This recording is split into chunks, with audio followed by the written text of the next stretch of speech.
Good evening, everybody. I'm just welcome to Addicted Podcast 46. I'm about to bring the idiots that are the Addicted cast on.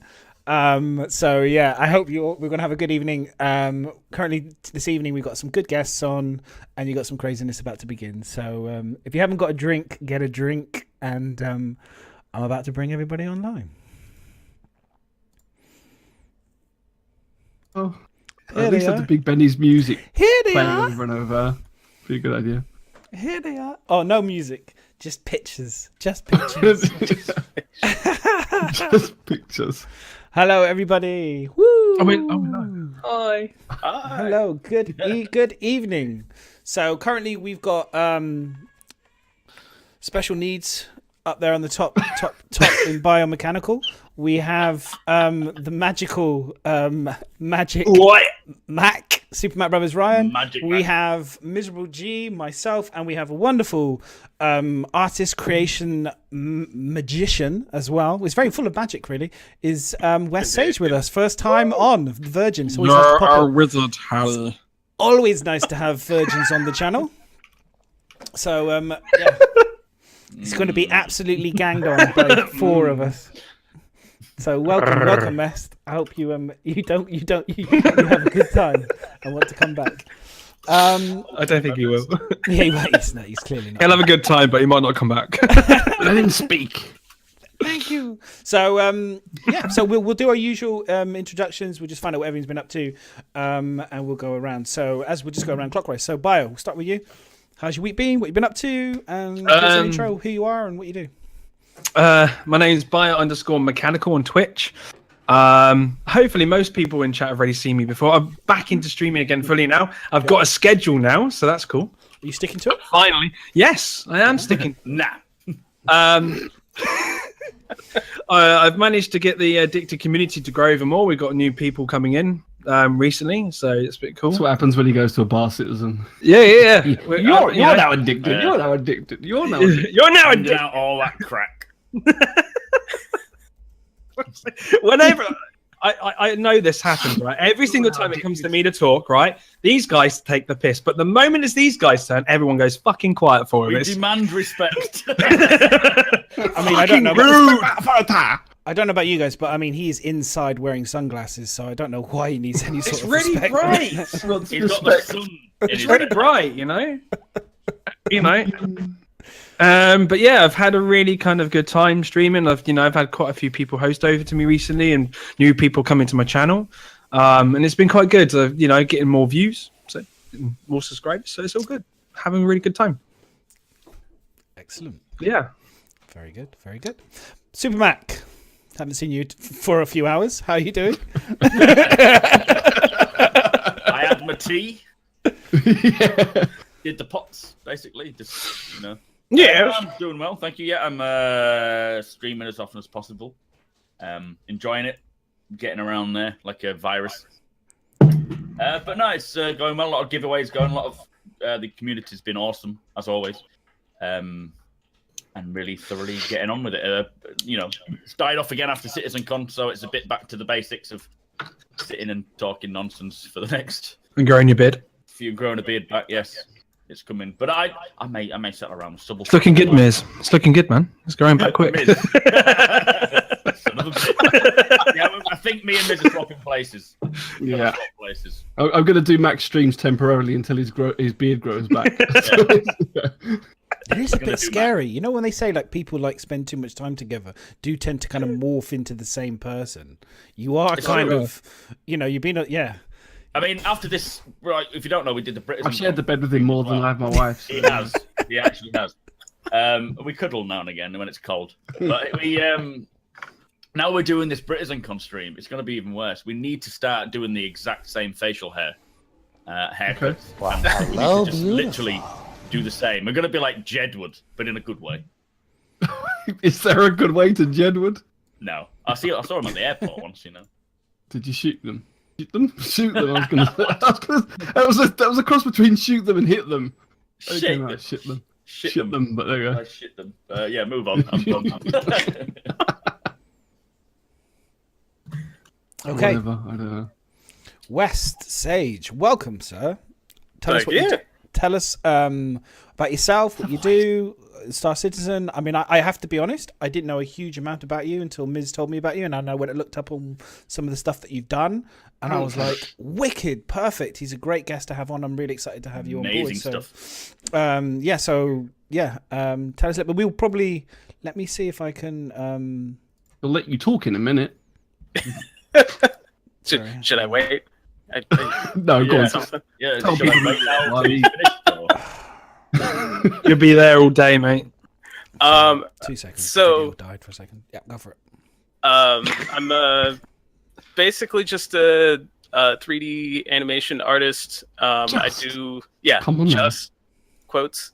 I do all kinds of Star Citizen fan art, mostly around engineering, building ships, parts, components, and going into absolutely insane detail and describing everything I possibly can about it. And I do YouTube. I record everything, and I want to get into streaming a little bit, but I haven't quite set that up yet. But I don't know. I feel like it's kind of hard to explain exactly. Better to just see it.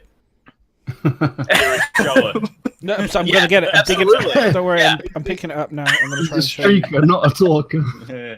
Let's But see I if use I can. SketchUp, don't you? When it for, comes to show and tell, he only Yeah. does the show bit. So I've got. Let me just push this live. So I've got a few things here, so you can maybe So talk yeah, a bit about it. with West Sage, he's a repeat offender with Citizens of the Stars. Yeah. Although I have to admit that we actually had him on our show, Citizens of the First. Verse, Yeah. before Yeah. our Citizens of the first Stars. guest ever until Oh. Jared stole it all. Exactly. Yeah, until they stole it all. So But no, it was cool. And- You do a lot of SketchUp on. I think it was a new Constellation variant you were designing, weren't you? This bit Yeah. is easier. Yeah, I have a new variant of the constellation that I'm building that got on Citizens of the Stars last week. Constellation. And, Road, is that right? Yeah, it's the Constellation Rogue. It's kind of still in the works. I'm literally building it piece by piece. And just going from there. I'm still working out all the stats and exactly how it's going to perform and everything involved in it. But so far, I'm liking the way that it looks, and the overall concept is pretty sweet. and you built that up with was that SketchUp you did it mostly, or have you taken it to Blender as well? Or? So in the particular episode that's up, I did both. I started it in SketchUp and ended it in Blender. But I used SketchUp to model it, and then Blender to get higher textures and makes it look nicer.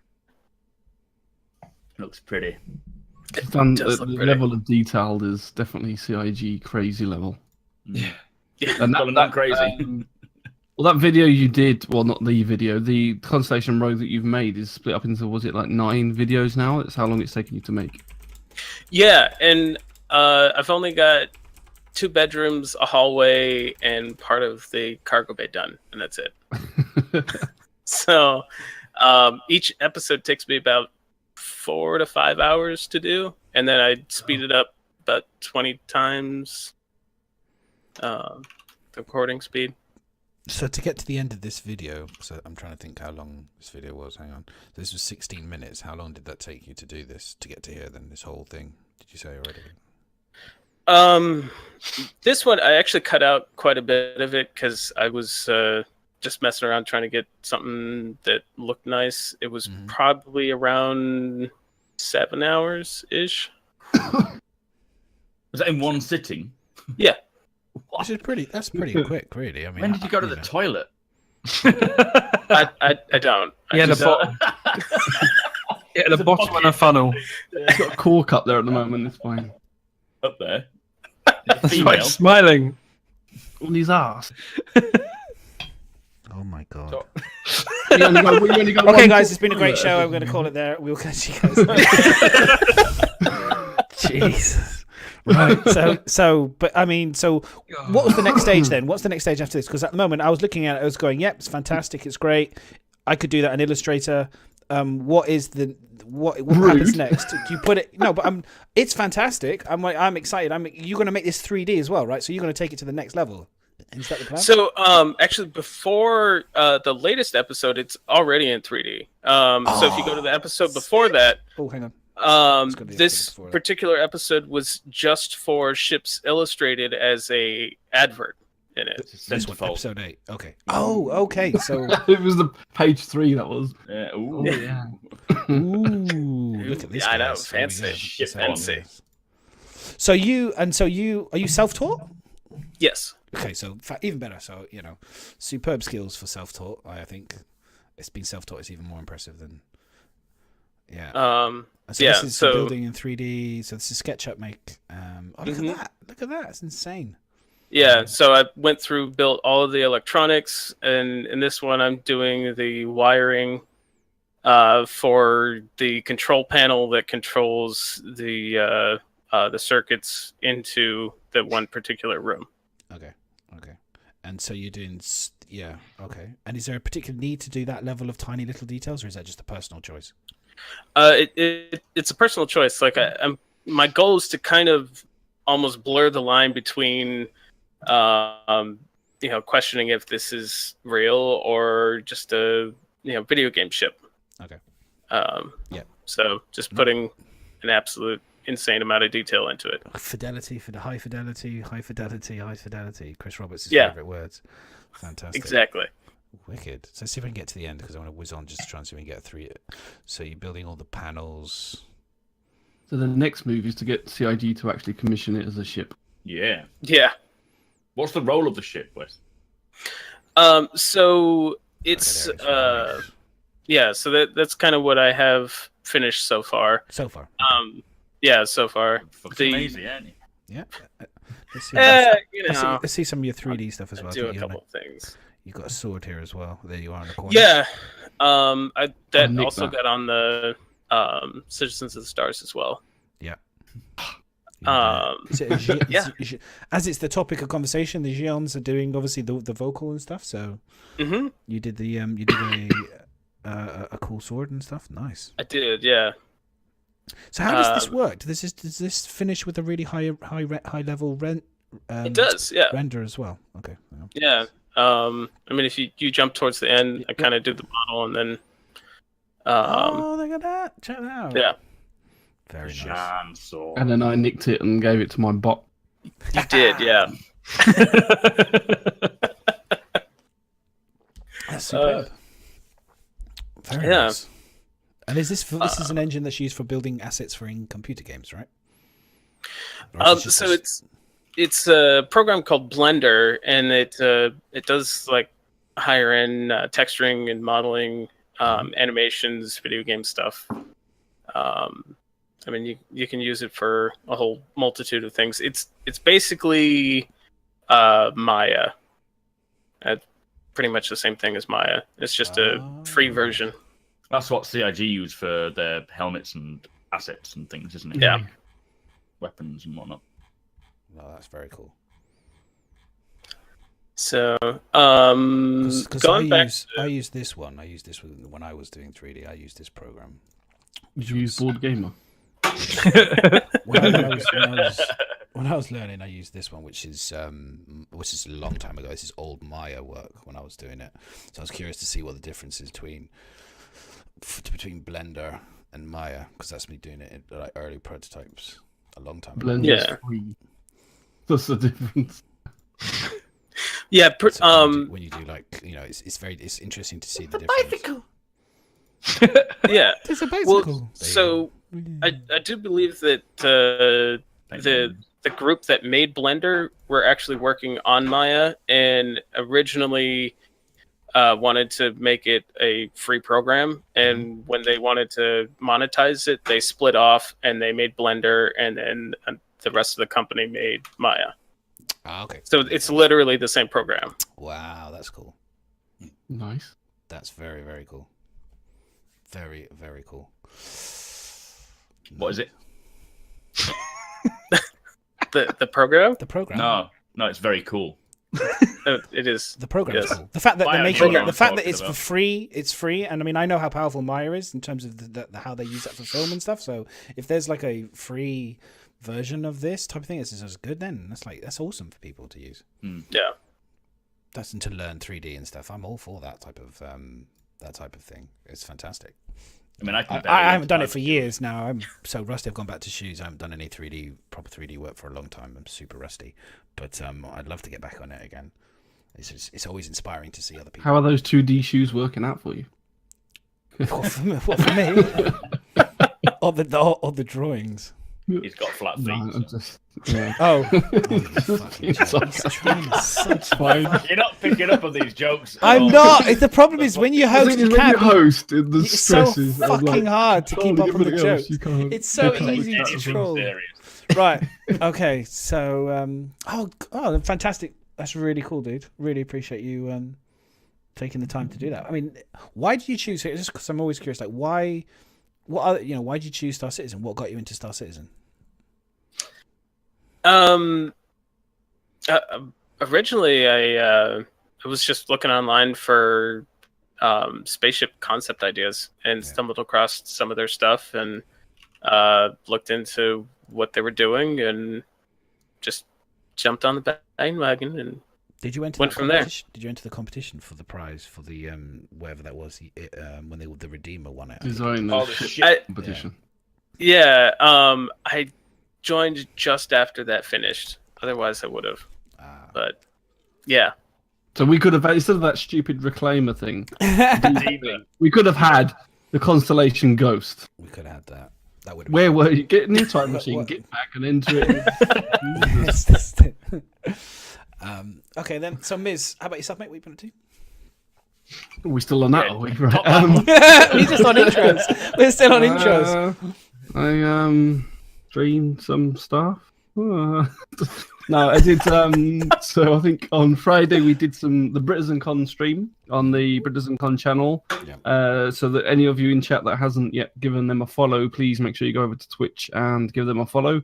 It will be the channel that we're going to be using on the actual event. Mac and I are going to be, or Miz and I, depends on how you're looking at it, are going to be the ones that are hosting it. And so on the day we'll be on there and showing off the panels and everything else. Plus, on the approach to, so it's April 21st is the event. On the approach to that, we're going to be fortnightly. We're going to be on there doing a show just to help plug it, and any information we get regarding what's going to be on at BritainCon and everything, we are going to be telling it and trying to sell tickets and everything else on the BritainCon channel.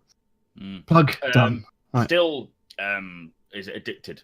You can use, can't you, for the tickets? There may still be some codes left, so if you haven't got a ticket yet, use the code addicted. It's linked into this podcast. When you buy a standard ticket, you will get £5 British pounds off the ticket price. Bargain. Is anybody else, So, just because I noticed Jesse's saying in chat that he's hearing us twice. Now, is anyone else hearing us twice? I'm not hearing. Have you got your stream playing in the background? No. Probably do you? No, it's muted. I'll close it down. It's not on.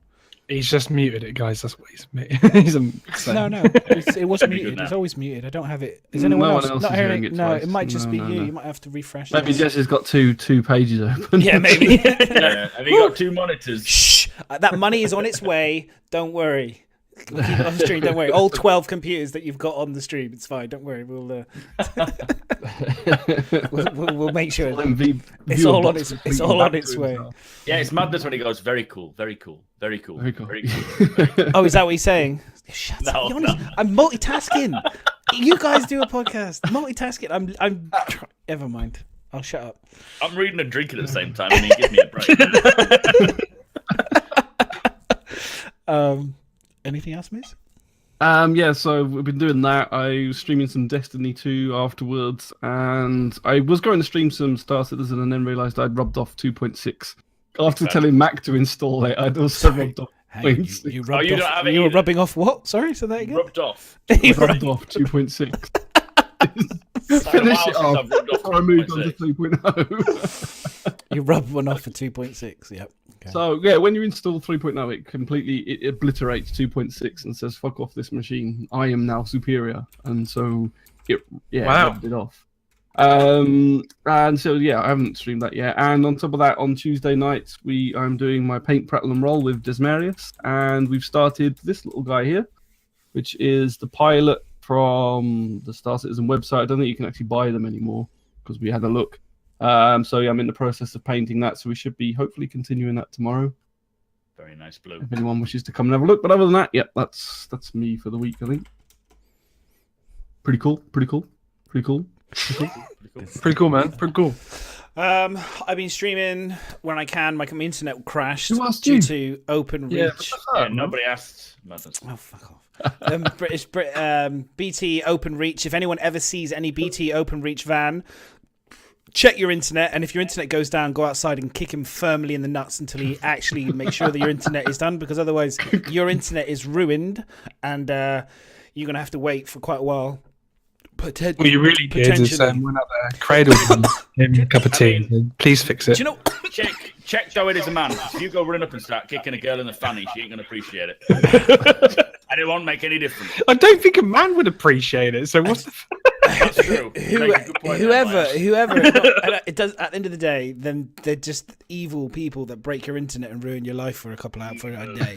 So yeah, they're worth whatever you give to them. But no, yeah, it absolutely ruined my internet for ages. It's to realize you don't realize how much you need the bloody internet now. It's like your whole life is so built up on this device, and so I was literally like, I had to talk to people again. I had to engage with my wife.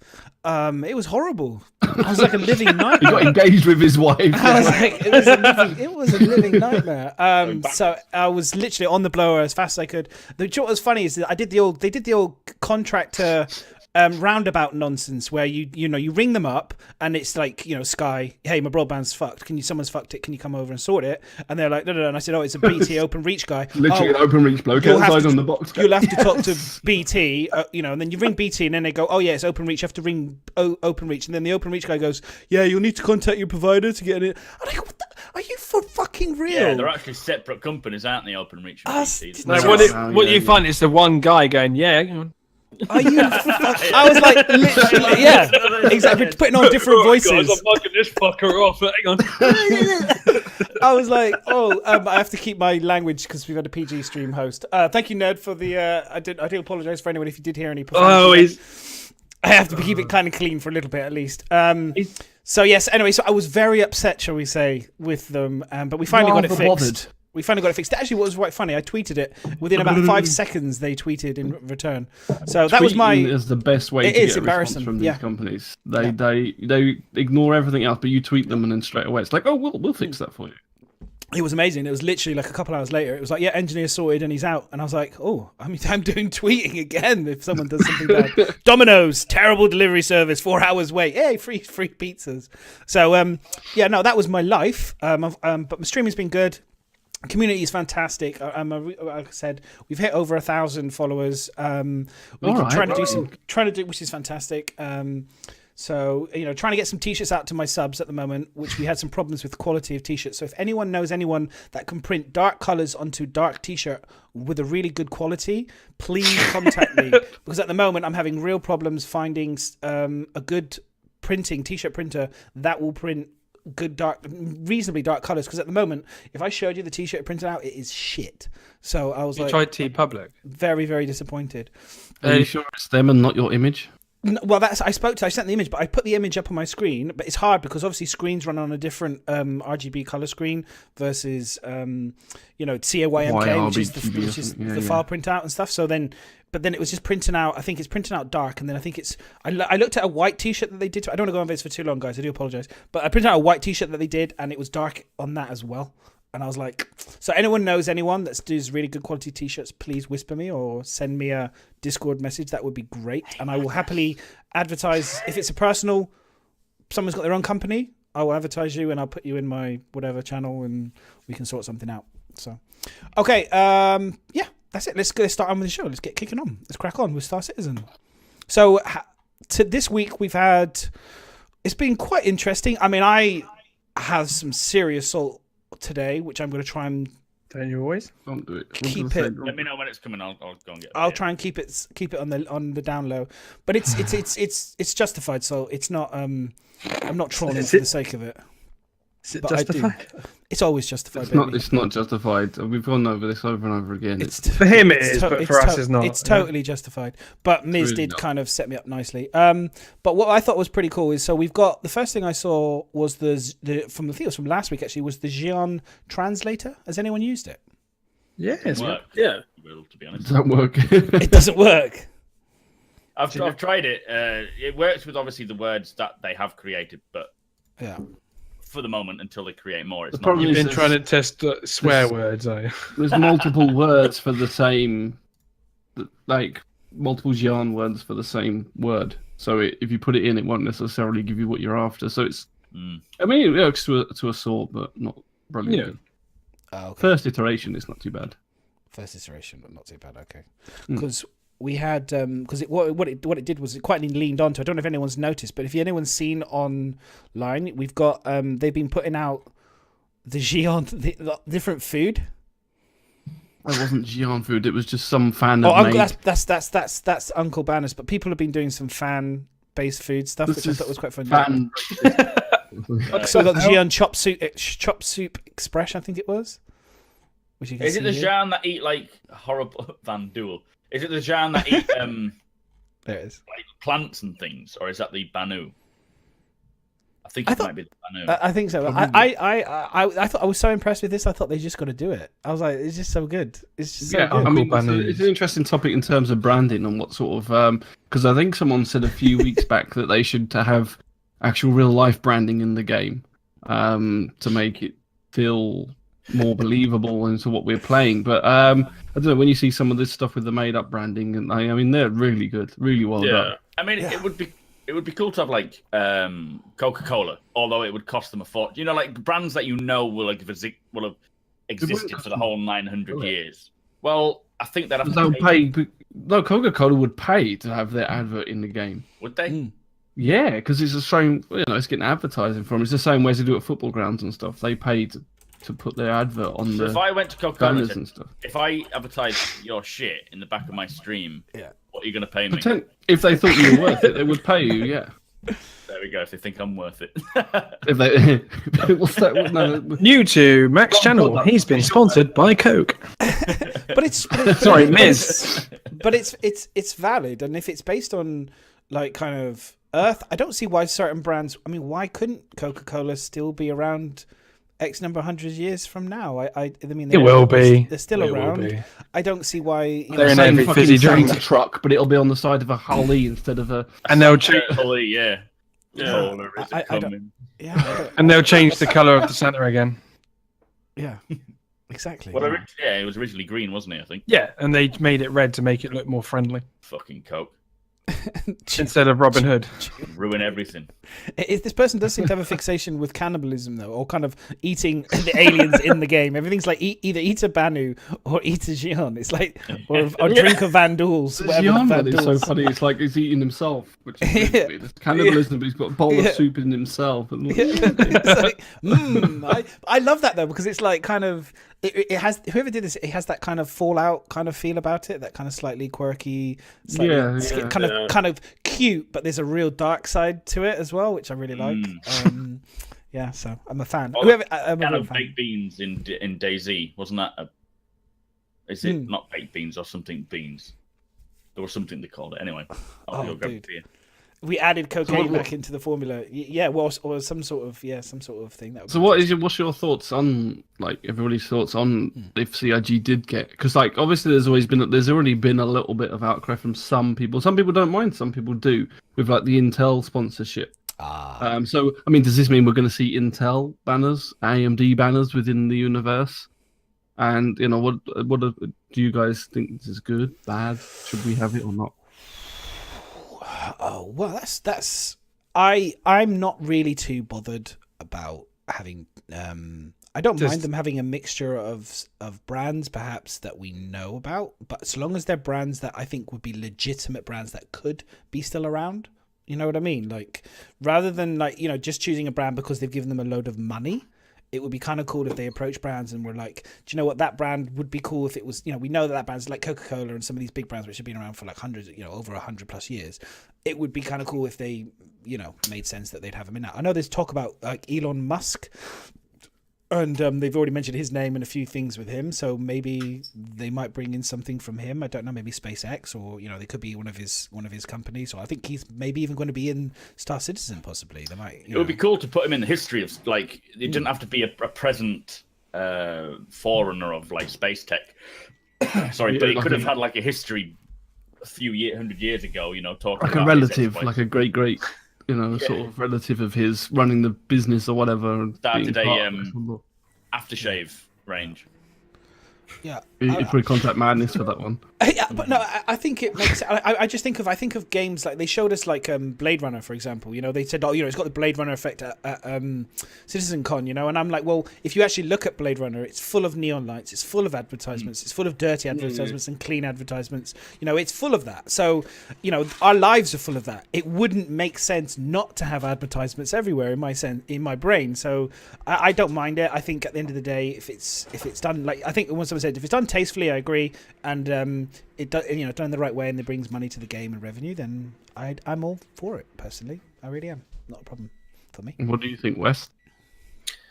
Yeah, I mean, as long as it's done like tastefully, I definitely agree that I think it would add to the game and add to the environment, and definitely kind of evolve the brands a little further than what they are, to make it fit with the lore a little better.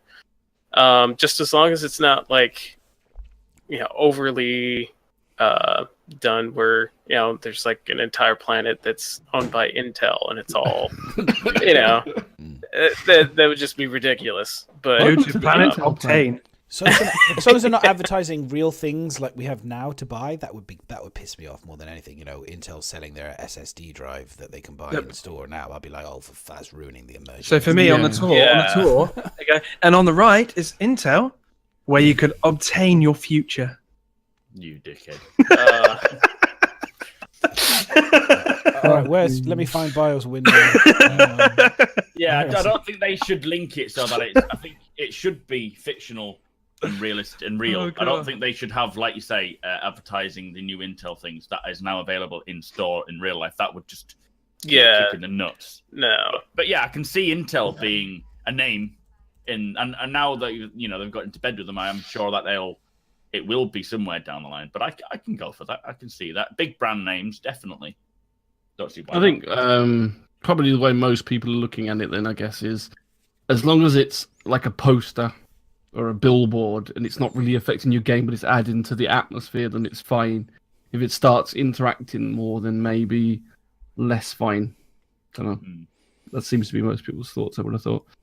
You get a mission to go and pick up Intel's latest graphics card.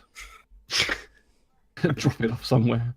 But I don't know, because they've already been making sort of like Big Benny's and their own drink and things like that. So I don't know whether although I think it would probably work, like everybody's saying, if it's tastefully done, I don't know if they would actually do that, or whether they would just carry on making their own brands. What brands would you want to see in the game? I don't think it... I suppose to have a good impact, it would have to be brands that you know. There's no point just getting a local company's brand in there, because it's not going to... You're not going to really notice it and think, oh, I know that brand. So I suppose there's John's Florida down the road. Shit, I didn't know you were in the game. That's mint, mate. Well done.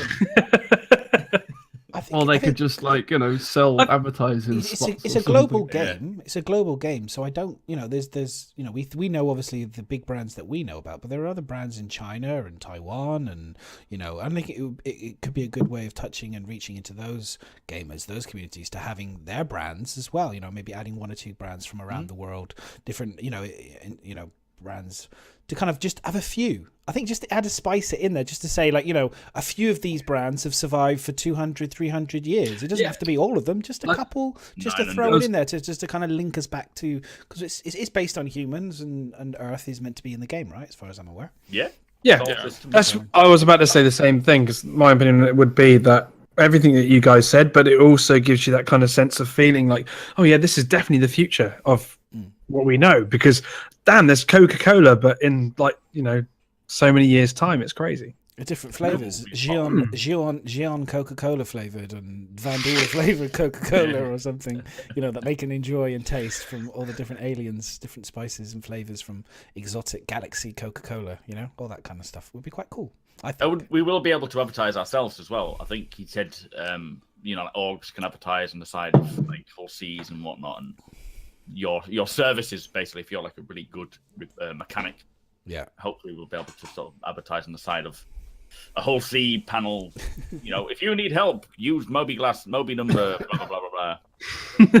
I think... are you going to have like some form of Moby Glass contact so that you can do that? So you can actually put your name out there on an advert for someone to contact? He says he wants certain... Like, he said if you're good at, say, overclocking, you will be forever renowned as a good overclocker of components, and people will come to you and pay a higher premium because you can charge a higher premium. So there must be a way to contact someone rather than having just a physical shop. Although that was his reference, is you have a physical shop on a planet. But I would have thought we'd all have our own unique ID numbers that you can get to know. Feel sorry for those bartenders. Hey. His prank calls. Seymour Butts. Oh my god. Same joke still going in 900 years' time. Yeah, exactly. See? Fucking Bart Simpson. Bend over. Emote. Oh, yes. All the classics are coming out now. But yeah, I think, and I don't know, like if it's not affecting your game, if it brings money into CIG another way without influence and telling them to make the game a certain way, surely it's a good thing. Just giving them more funding, more ways to make more money, really. New Coke. Sorry, let's make it new. Introducing the new Coke. But it's like what Sunkshark says about McDonald's in The Fifth Element. It kind of brought that little, that's cool. When you're watching it, you don't really go overboard about it. You just go, no. Yeah. And that's what it'll be like in the game. It's kind of like...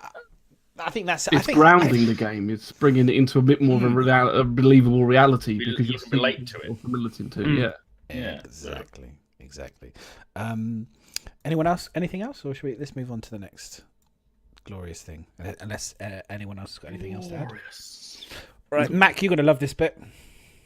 This is when we're going to see Miz. Did you mean Miz or did you mean Matt? So, as check it out. Staying on this bit was going. So, as we can see, people that we know, you can see Sergeant Gabble, Maya, and Miz. Someone said. So I did get my face scanned in the end. Yes. Someone says we look like a gang from like prison. It's the Coneheads. It's the guy at the first, at the very the first one. He's like, "Yeah, look at me, guys." It's literally the start before you go and rob a bank. It's just like you're lined up, and it's just. What it is is Gamble's got his finger in his butthole. That's what it is. Right in that picture. I can do that now. But we all have to line up for this picture, And he's got it in Myers as well. He's like, "What the hell are you doing?" And Gamble's got a smirk. Gamble's like, what I'm doing. Gamble's like, Gamble's like, I told you about this.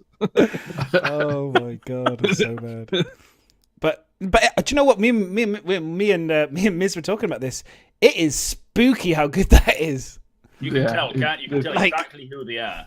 And not just that, but when you first showed your one, and posted it up, I said, "Oh, I've got this back." I was like, "They just sent you your photos back, like literally from the camera." I just literally thought they were photos. I was like, "Oh," and you go, "No, look, my 3D model." I was like, "Really?" And I had to zoom in. It's like, "Yeah, fuck that." Yeah, you can see like the contours. Look at my ear; does not look like that for fuck's sake. Well, your ear looks like someone's cut this. I think they've literally snipped the elf bit off that I was on about that you have.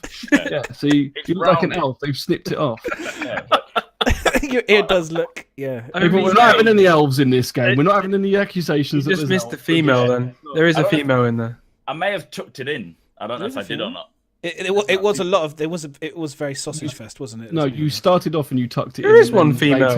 The woman turned around and said to you, "You can pick up a bit higher because your ears were like." That's the one they thought was Miz.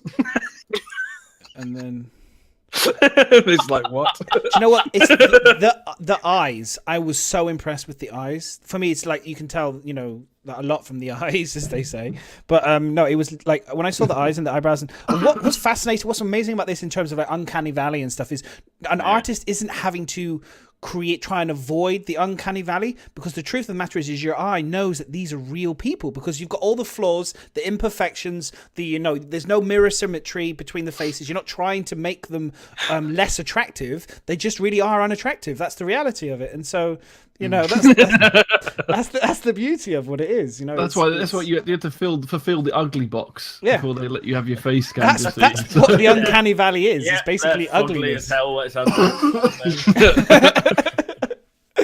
But no, it's genuinely, it gets over that quite quickly. And I think I was super impressed, and I hope they do more. I think there's so many more ugly people that can go into this game to improve it, I think, personally. So yeah, really good stuff. Are you going to refuse doing it then, as you're so... I'm just too attractive. That's what it is. Second most handsome streamer. And break all the cameras. Board game. No, I wouldn't. How long did it take you again to sit in that chair? Was it quite a long time? Only about half an hour now. But the actual process of what they were doing, you sit there, they say, pull this face, you pull that face, and they take the picture, and then you're sitting and waiting for the images to render. And they're just sort of saying, right, we're just now waiting. And, John, the guy doing it, and his friend, can't remember what her name is, but they all just sort of spoke to you during the time. And then they say, right, now you need to do this face. And you have this little image of a person, like a model in front of you that's going. Yeah. And then you go like, okay. And then they take the picture. But then sometimes they'll be like, oh, that didn't come through. Can you do it again? You think, fuck me, you bastard. They're just doing it on purpose then. It's like, sometimes we can make you pull the same face. It was like, I can't. I'm going to send those pictures out. Yeah. But no, it was a very easy process. You're not really allowed to move. That's the difficult part. They put that thing in the back of your neck, and you just sort of... It felt like a gun. Yeah, like, don't fucking move. And you're like... I'm just agreeing with everyone. If this was Tinder and you were going along the line, it'd be like, next. Was it swipe left or something? No. Swipe left. Someone needs to make that into a Tinder, because it's going that way. They can just sort of swipe it, can't they? Just get a finger that's going like swipe. Yeah. We're so brutal. We're so brutal. Okay. Before after they snipped your ears. So, Wes, would you do it? Would you want to be scanned into the game? Yeah, totally. Yeah, he's clean shaven, ready for it. Look at him. I know. Yeah. Come on. Look at this face. I tried. It's got to be in the game. Did you not get invite? No, they said no. Did they ask who you were? They were like, I don't know who you are. No, it was. I think it was more when I shaved. I think they didn't want to get sued or anything, because they had a 12-year-old on there. Oh, okay. I look really young when I shave. Yeah, because I look really old. Everyone looks young. That's why we all grow beards. Yeah. To get served in pubs. Actually, I asked you, Mac, on your stream, and I was quite curious about it. Is like, when, because you're obviously your face is in the game now, so you could potentially they'll probably give you the code information to make your character. And I was asking you, and you said that you'd do it. I'd love you to do a live stream where you could then you could then have your character in Star Citizen, like doing a podcast or doing like a show in the verse as your character. With do you know what I mean? Talking with FOIP. That would be, in my opinion, amazing. I think that would be amazing, and it would be great if you could get Maya and Gamble. He has and got a all news of you van, guys hasn't he? So to do it together. Do the news as him. You guys to do it that are scanned in to do an actual. Partly why they want to have FOIP, and they want all these news vans and things, so that you can actually have your character, not as in like just me as myself, but I mean everyone can be their characters that they've designed and stand in front of the screen and report the news, rather than like someone green screened in real life doing it. They want to actually have people in the games. But yeah, I would totally create myself, and I hope they do allow us, like, give us a code to just have ourselves. That would be cool, and then we would get as many of us all running around together. But I mean, when the final game comes out, it could be a case of I may not be like a single template. I hope so, but it could just be that you have access to my eyes, my nose, my ears, that sort of, and you interchange them. But they did say it could be. They will reuse your face. Like he already told you that the chance that you'll probably be like an NPC somewhere. It could be a dead person, could be someone sweeping the floors or whatever. Do you think they'll just literally reuse the same? So if I mean, the reason I'm asking is because if they give you your face to recreate it, then obviously it's like having a twin in the universe. Like, do you think doppelganger? Yeah, do you think they would do that? Do you think there would be more than one of you, or do you think it's going to be like, well, we're trying to keep the NPCs unique, so They will probably use my face for one thing, and then the rest will, because it's like the procedural stuff, isn't it? It's how they chop it all up. Yeah. Yeah, they just press the button and it randomizes everyone's faces, like Maya's eyes, my face. That would be weird. But then they sort of mix it all up, and then push that. I can see there being a slight. I think there could be a slight issue if obviously people were able to directly get your information back and make your character, for example, in the verse. It would open yourself up to potentially people doing horrendous things with your character if they were to troll. It looks that lifelike they can do identity theft to be horrible. Yeah, it could get a pass. I mean, that's possible, but I mean, I'm just thinking, like trolling really nasty teabbagging incidents, and all sorts of. It's all On today's news. As long as they have my name badge and it has my Twitter It's link. fine. No, it's fine. They'll think it's Miz anyway. It's all advertisement. YouTube, please follow. Yeah. It's all advertisement, yeah, for sure. Yeah. But I'm sure that if they did allow it, people will take the piss. But I think if we get the option to create a character that's going to be wiped eventually and then restarted again, I would love to try and get as many people running around as me. It would be hilarious. And they can do whatever the fuck they like. You're like, oh, that's good to know. That's good to know, because obviously they do worry about, obviously some people, it's all in the day's work for Mac. He does all that anyway. Oh, It's no different to what he would do himself. So you'd be like, oh, that's creative. I didn't think about that one before. like leaning like this. That's a new one. Actually, talking about NPCs, and I was thinking about this the other day, and I just wanted to kind of bring it up because it's before I forget it. Do we know if NPCs will be able to, like, say for example, I've got my Connie, my constellation.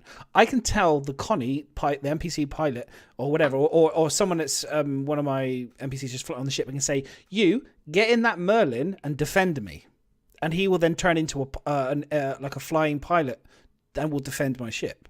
Does anyone know if that's actually a thing with NPCs? So you can actually. I know that I think they said that you won't be able to get them to fly your own ship. Like you can't get them to just say, "Well, fly that," and you log off and let it fly by itself. No. But you will be able to hire NPCs as pilots. That would be interesting. Whether I would say probably on a snub fighter maybe, but I don't know. That's a hard one. That I hope they can though, because it would be cool. Yes, but if you do that, then you could just.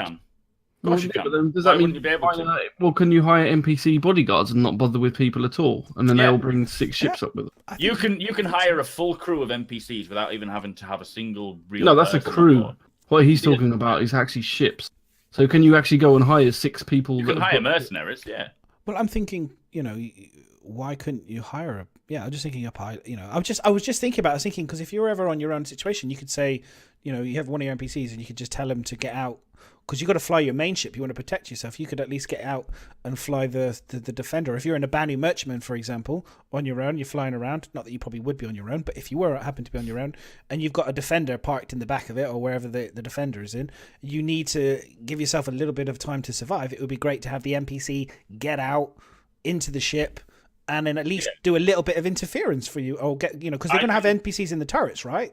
They're going to be able to. I can quite confidently say that NPCs you'll be able to hire NPCs as wingmen, security, and of course they create the AI like subsumption for Vandal to be able to fly at different levels of skill. So of course, and when you're flying in Squadron 42, you're going to have wingmen that are AI controlled. So why would they just stick that in Squadron 42 and not allow that option in Star Citizen? Yeah. If they're gonna fly with you in Squadron 42, what's the difference there compared to flying with you in Star Citizen in the main PU? Of course they will. Yeah. I just didn't want it because like someone with tons of money go, well, I want 50 fighters. You're all gonna come and follow me. No, I think they limit the NPCs. This is what we talked about the other day. We don't know enough about how many NPCs you can have because we were talking about 59 fighters and I'm going to be the 60th person on the server. Exactly. I have like 80 Idris. Can I hire 80 NPCs? And exactly. Yeah. There will be limits. Swings and roundabouts to it. Yeah, but for sure that they will allow NPCs to pilot ships in terms of escorts and things. Yeah. Well, it might be a case of like your ship. You want to have if all the tasks on board the ship are going to be specific, so you got to have an engineer NPC who's got to work on an engineering part of the ship, and you're the pilot for the ship. and then you want to have your second pilot or whatever be running the shields, and the other one might be running weapons, and you'll have somebody running the turrets. You might have to sacrifice one of those positions to have somebody that can fly this ship, so it becomes dead space. So you can only have one. You're not going to carry like 4 pilots on board, NPC 4 pilots. You want to make sure that the main systems are being protected as such with an NPC if you're running like that. I mean, sure, most people will fly with friends, but there's going to be those times when it's just easy days, quiet.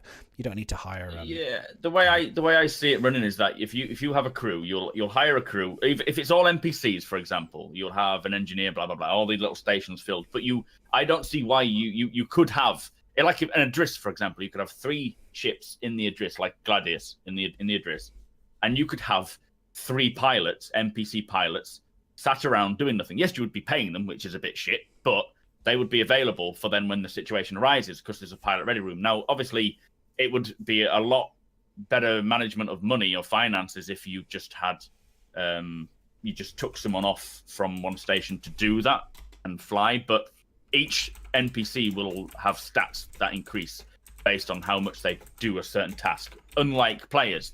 So having an NPC that is okay at flying and you're wanting to build him up to be a good dogfighter, then you would have him sitting around rather than doing other things maybe, and have him go off and fly the ship. So yeah, you could have, I mean, that's why the mess hall's there, so people can sit around waiting for their call. Like if an engineer isn't going to be busy the whole time, if everything's running smooth, he's just going to be sitting there doing nothing. It just depends on how quick components break. But yeah, I'm just talking for the fucking sake of it again. Someone take over. No, you're saying everything that we would say. Anyway. Yeah, it's fine. I think that's what we just want. Allow anyway. the bullshit to flow. It's what we want. But I was just curious because I've never seen anyone really, like on any of the captain's table, talk about actually or anyone talk about the pilot. The NPCs actually coming out of the ship and flying anything like that's attached to ships. I've only ever heard people talk about controlling systems and NPCs flying in Squadron 42, but I've never heard anyone actually say, you could tell someone. I was just curious. I was thinking about it the other day, and I was just like, no NPCs flying any fucking Merlin until they can undock it. Go and get the Merlin. But the Javelin has the lift. It's stuck in the back of your gunny, guys. Come on, get out of the fucking Merlin. Go back to engineering, you dickhead. True enough. Okay, and so the next thing on that note, do you think? Sorry, just going to say, do you think that if you had someone hired as an engineer, you'd be able to then give him a different job if something comes up? So if you wanted him to pilot the Merlin, he would do it. And are they going to have like kind of secondary stats or tertiary stats so they're an engineer first, but they're able to pilot and able to gun, but they're different levels? Do anything, but obviously they'll have skills in certain areas. So it's a bit like if you paid a brickie to go and serve in a bar, I'm sure he'll do all right, but he'll drink most of it. So you want to put him into a different area. That's a really bad example. No, I know what you mean. It's all about get the brickie to just fucking do brickying. It's hard enough. All about their current professions, but they can learn new things. You can assign them to anything. They did say they don't like with the AI. Chris's idea is that he doesn't want micromanagement. So go do that now. Go do that. He wants you to be able to set them into engineering, and they'll just based on their stats and their skills, they will fix things, sort things out based on those stats. But you can say, "Shit, our pilot's dead. Can you go and fly?" And they'll go and fly to the best of their stats and crash just like me. And probably crash. Yeah. Now they'll be able to land it. More than me, then. They'll probably get paid more than me as well, to be fair. 1,042 followers. I know. This is right, nobody else follow. No one else. I think I was the only person ever to be actually not wanting to hit 1,000 because I had to figure out a prize on the stream. I was like the only one telling everyone to not follow. Yes, I wanted to bring this up, and I'm going to bring it over now. Do it. It's another ship. It's a fan-made ship, and it's a. It looks like a kind of an 85X, but a kind of a sedan. Kind of a bigger version, and it got me thinking about more civilian ships because we're talking about procedural planets and stuff.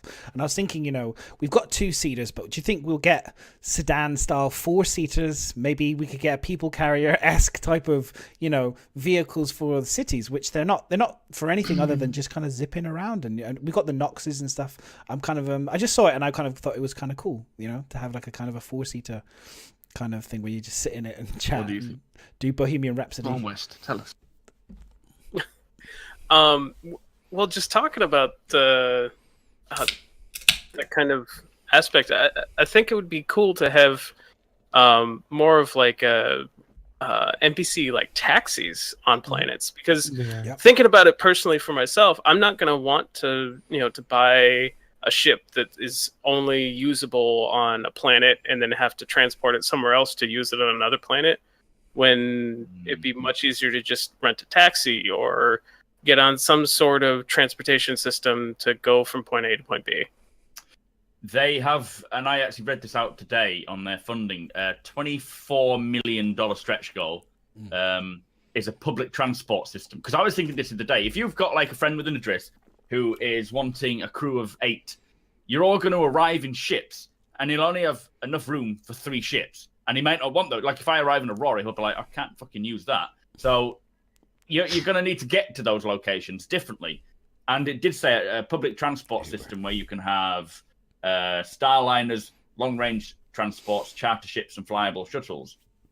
So yeah, like you say, a taxi service would be perfect for in-system, so you're not having to... We've already seen like that monorail thing in the demo. Yeah. And then you've also got the fact that a lot of people brought up the problem of, especially when this started with the persistence that's coming in, is that a load of people have got single fighter ships or even 2-man ships, but they can't carry any other ship. So you're going to go and explore moons and things. You've got no vehicle at all. So obviously in 3.0, there's not much we're going to do about that. But obviously in the future, you're going to have some form of transport on stations. Now we've already got the Dragonfly, which is like a 2-person seater. You can have one on the front, and then the Cyclone is going to be the same. I think, isn't it, 2 seats? So I really don't see why you wouldn't be able to start getting, like you said, taxis with 4 seats, 6 seats, like little minibuses, whatever. Just don't let me. The way it's going to work is as soon as they start seeing a need for a type of ship, they will create one. At the moment, there's no need at all because we don't even have planets yet, so why bother? But eventually, over time, after they've got Squadron 42 done, after they've done the initial ships for the PU, and there's more than one system. And there's more than one system. Yeah, they will start introducing ships for basically, and again, the same goes for ground vehicles. We're just thinking about spaceships, but ground vehicles there's even more needed for there. And over time, they will create it. And now they've got the pipeline in, it'll be quick. I hope so. Yeah. Hope so. Yeah. Good stuff. Bio, did you want to add something? Everyone's covered pretty much that. And it would be nice to see some proper ground vehicles and taxis and all that kind of system. Just, because, I might want to go on the low fly. And if anyone's seen my ship, if I can get in a dodgy taxi somewhere, I'll get in a dodgy taxi. Who knows where you'll end up? We were talking about advertisements and stuff, and somebody said there in chat, which I can't remember who it was, they talked about Uber. And I was like, that would be kind of funny. That would be another little nod to us, having an Uber. And then it'd be banned on every planet. Yeah, exactly. Like it is at the moment. and then having that kind of, and I would, I'm going to say this. I really want them to give us a multi-pass in the game so I could just go in a taxi and go multi-pass to the taxi driver. I'm sorry. But I just think, I just love the idea of that. I mean, great shout on the taxi. Yeah, I think public transport is definitely a must, and I look forward to and seeing it all. But I slightly disagree with you, West, in terms of I travel around the world with what I do, and I don't always get a taxi. There's cars there, and I rent motorbikes myself, and in games I like the idea of having an apartment where I have my luxury car or whatever that I can fly back to this city, and it's permanently at this location. I'm not going to take it anywhere else. It's going to be but you can have one of them on every planet.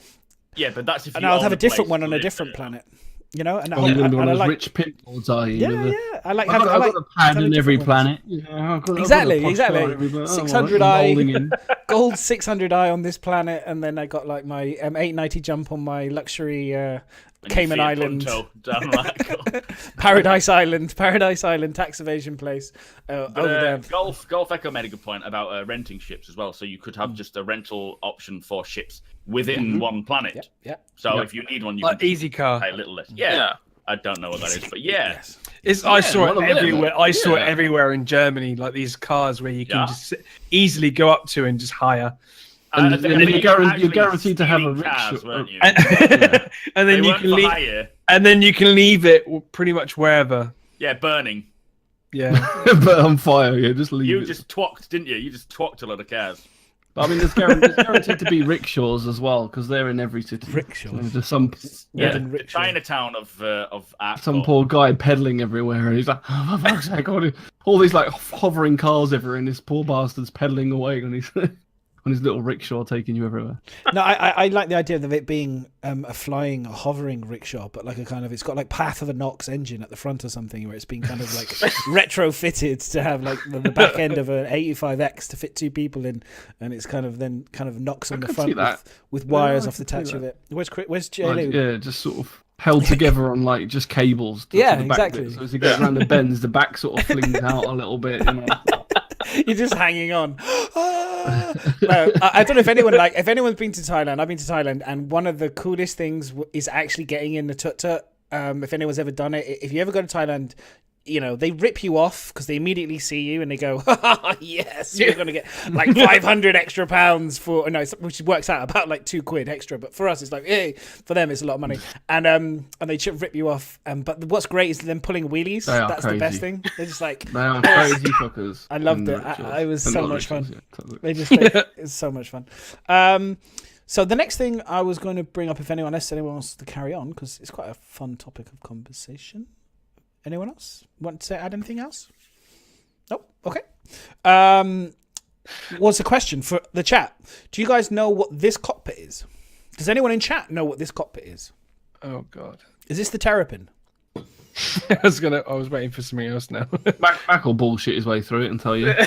What does anyone know? Did they mention what this is? What is this, Mac? Oh yeah, it's one of those things with the cockpits on it and buttons. Yeah. No idea. No, I looked at that earlier and thought it looked really cool. I like the little switches at the top, the little red and black switches. I thought it was Terrapin. I mean, it could be. Fuck knows. What's the front of the Terrapin look like? Does it have New that Raven, little Saber Raven. I didn't think about that. Could be the Raven. It's got the hovering, the Aegis kind of thing in the middle. So yeah, good shout. I like that shout. 100% the Merlin. Yeah, I actually think, yeah, they're right. I think it is because I remember flying it. Was it nice? Did it fly nice?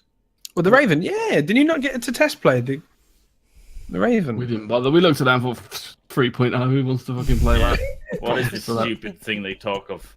Yeah, the Raven. Give me 2.6 on these. I would PCs say and the we'll be there. Raven. You only would want to use it for EMP and just for scouting. Do not get in a dogfight with it. No. It's not good at fighting dogs. It's not. It just feels very weak to kind of do damage to something. It just doesn't feel right. I mean that's fight probably with. pilot error, to be fair. But, Hey, I'm a good pilot. yeah. We're not all like you that crash into everything. What I love is the fact that people are saying it's 100%, but we've got 100% the Merlin, 100% the Raven. Yeah. Somebody's saying it's the thing. It's like we're all just 100% have no idea what it actually is. It works 60% of the time every time. Somebody's going to be correct and just be like, yes, At least see, I told 90% you. of these stats are fake. I told you. Okay. Yeah, the Raven is in 3.0. It will likely be in 3.0, won't it? If it's already in the build that they had. I haven't said it, but I mean, if they've already got They it haven't. flyable, I can't see why not. But then no one's going to fly it except for those chosen few. We'll just sit there and go, "Oh, that's nice."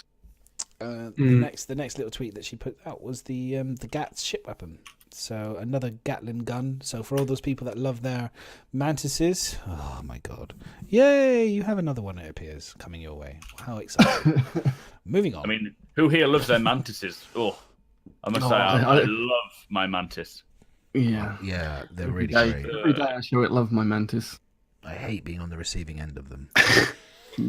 That's what she says as well. But... Literally the worst. They are the worst thing because it's just no skill. Just literally, I'm just The manti. It's just literally just like, just spray bullets everywhere. Exactly. That's what. No, sorry. It's just like, oh, and it's Exactly like what every happens. Super Hornet trolley pilot that When you thinks play they're with your good mantis, it just goes sticks these things on everywhere. them. That's what It's happens. just, gets me salty. Gets me very salty. So yes, really excited. Well done. Congratulations. You get another one to do. Probably better to It's an focus on what example. doesn't get you salty, because the list of what does must be It's fucking not. It's just. running out of paper now. It's So it's a little bit salty. It's like it's a lightly salty. It's like a Christmas list for Santa Claus. It's It's just like pages and pages of this. This is salty salty. caramel lightly style. salty, lightly salty. So hang on. So did we go through the ship scale, the planet scale? So have you guys seen? I mean, I think everyone's probably seen it already, but I'm going to bring it up again because this is to do with the scale of the game. Because this is the most, I think, from CitizenCon and from what everything I've been seeing this year. And what people don't realize is it's like we were talking about now, 60 to 100 people in the game, potentially, we'll see what happens. I mean, they're working on 60 people in an instance, but it's the sheer scale of the game is absolutely staggering. So people are still saying if we start building on planets, it's going to be overpopulated. I'm thinking. Yeah, this is what we were talking about. So everyone were already going, "Oh my god, they're giving away all this land, and it's going to look like." Yeah. There's not going to be any room for anyone. Even at this moment, if you took I think it was at 1.8 million backers, if you took every one of those backers and sat them at even spacing around Daymar, you wouldn't be able to see each other. Yeah, that's every single backer, and just even spacing, you wouldn't be able to see each other. So it's massive. Be finding my own place is going to be difficult enough. Let alone finding somebody else's. Yeah. But yeah, that's the 4.4 by 4 kilometer grid, isn't it? That's what the Pioneer gets. Yeah. And basically, when you're out of orbit and you look down, that's the pixel it takes. Yeah. And that's the whole plot. That's not the building. That's literally the pixel of the whole plot. There's going to be a lot of time and resources spent in building each.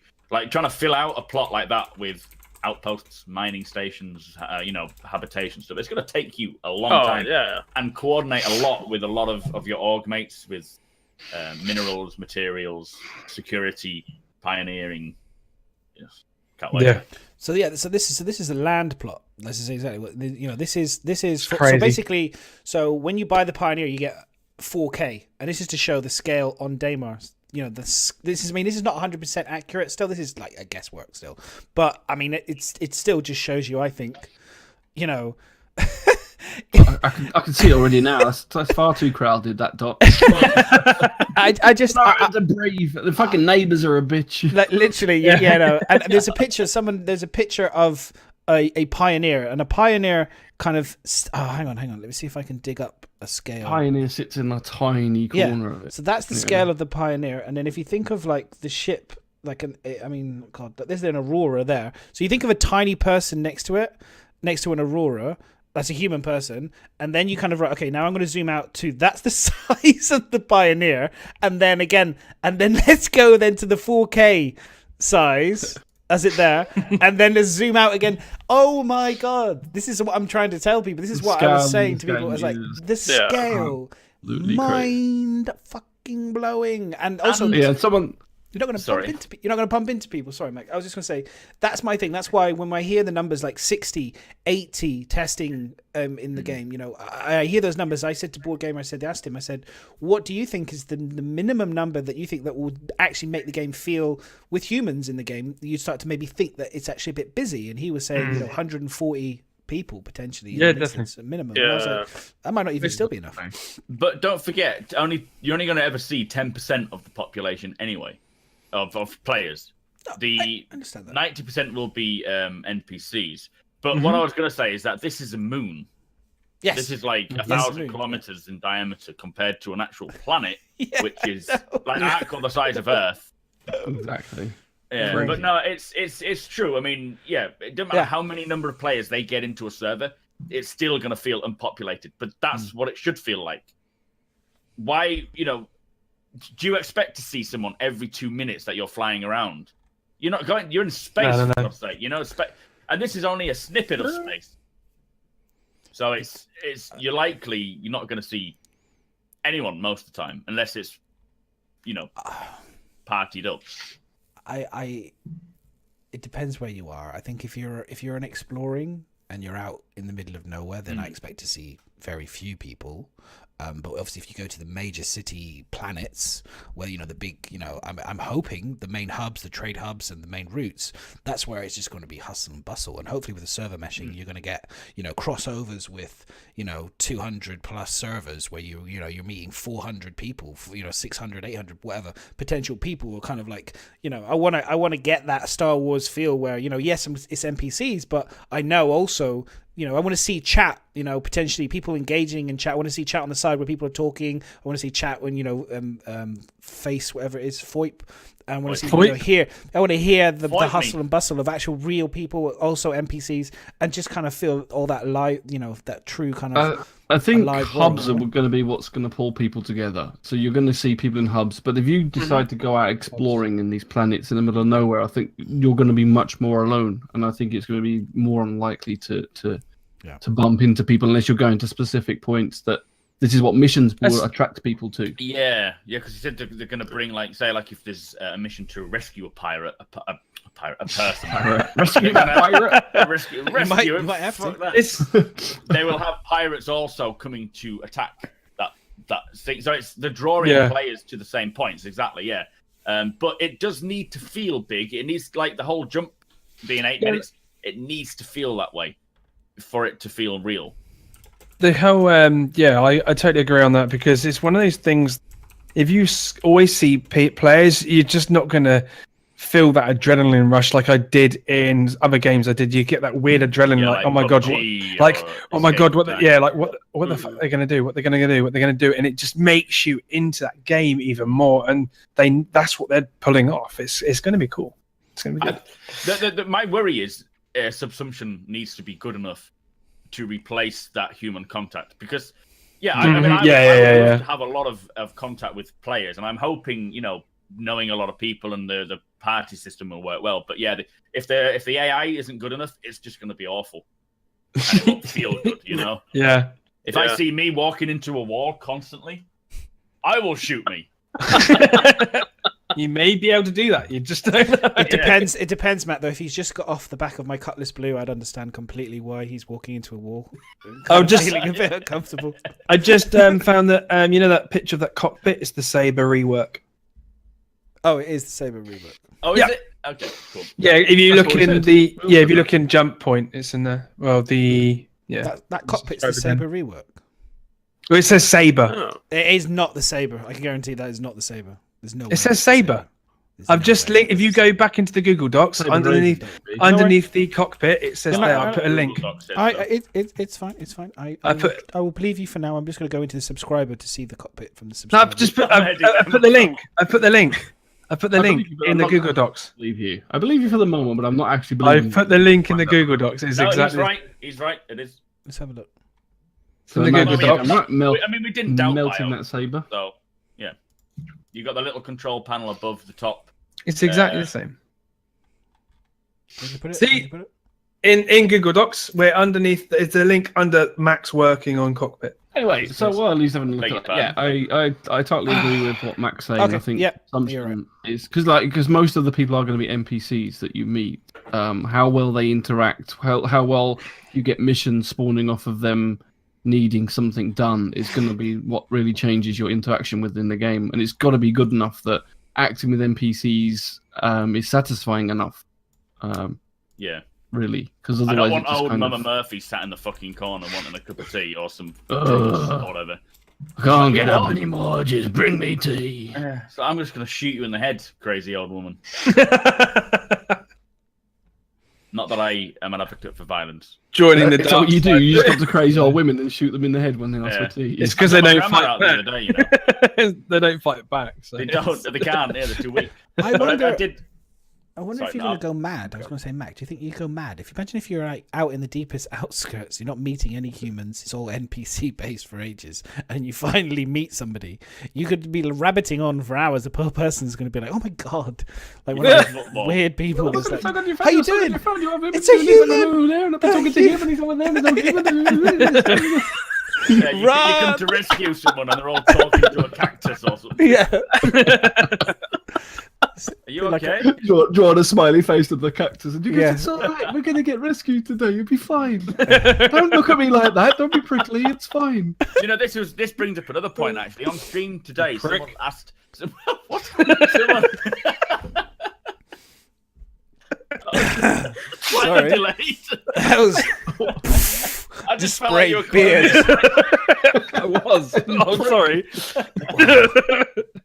I can imagine. Like, someone said, I'm not a fan of the survival mechanic. I don't like it to go too far. And I thought, well, this is where the biggest sort of imbalance is people want survival, they don't want survival. But if you're marooned on a planet and there was no survival mechanics, you are going to be bored as shit just sitting there for hours for someone to come and rescue you. You need something to do while you're down there. So having that survival mechanic of having to find water, food, shelter, will keep you, as long as you get a communication saying, right, I'm here, how long are you going to be? You're like, well, it takes me 8 minutes to jump to fucking Hurston for hardcore.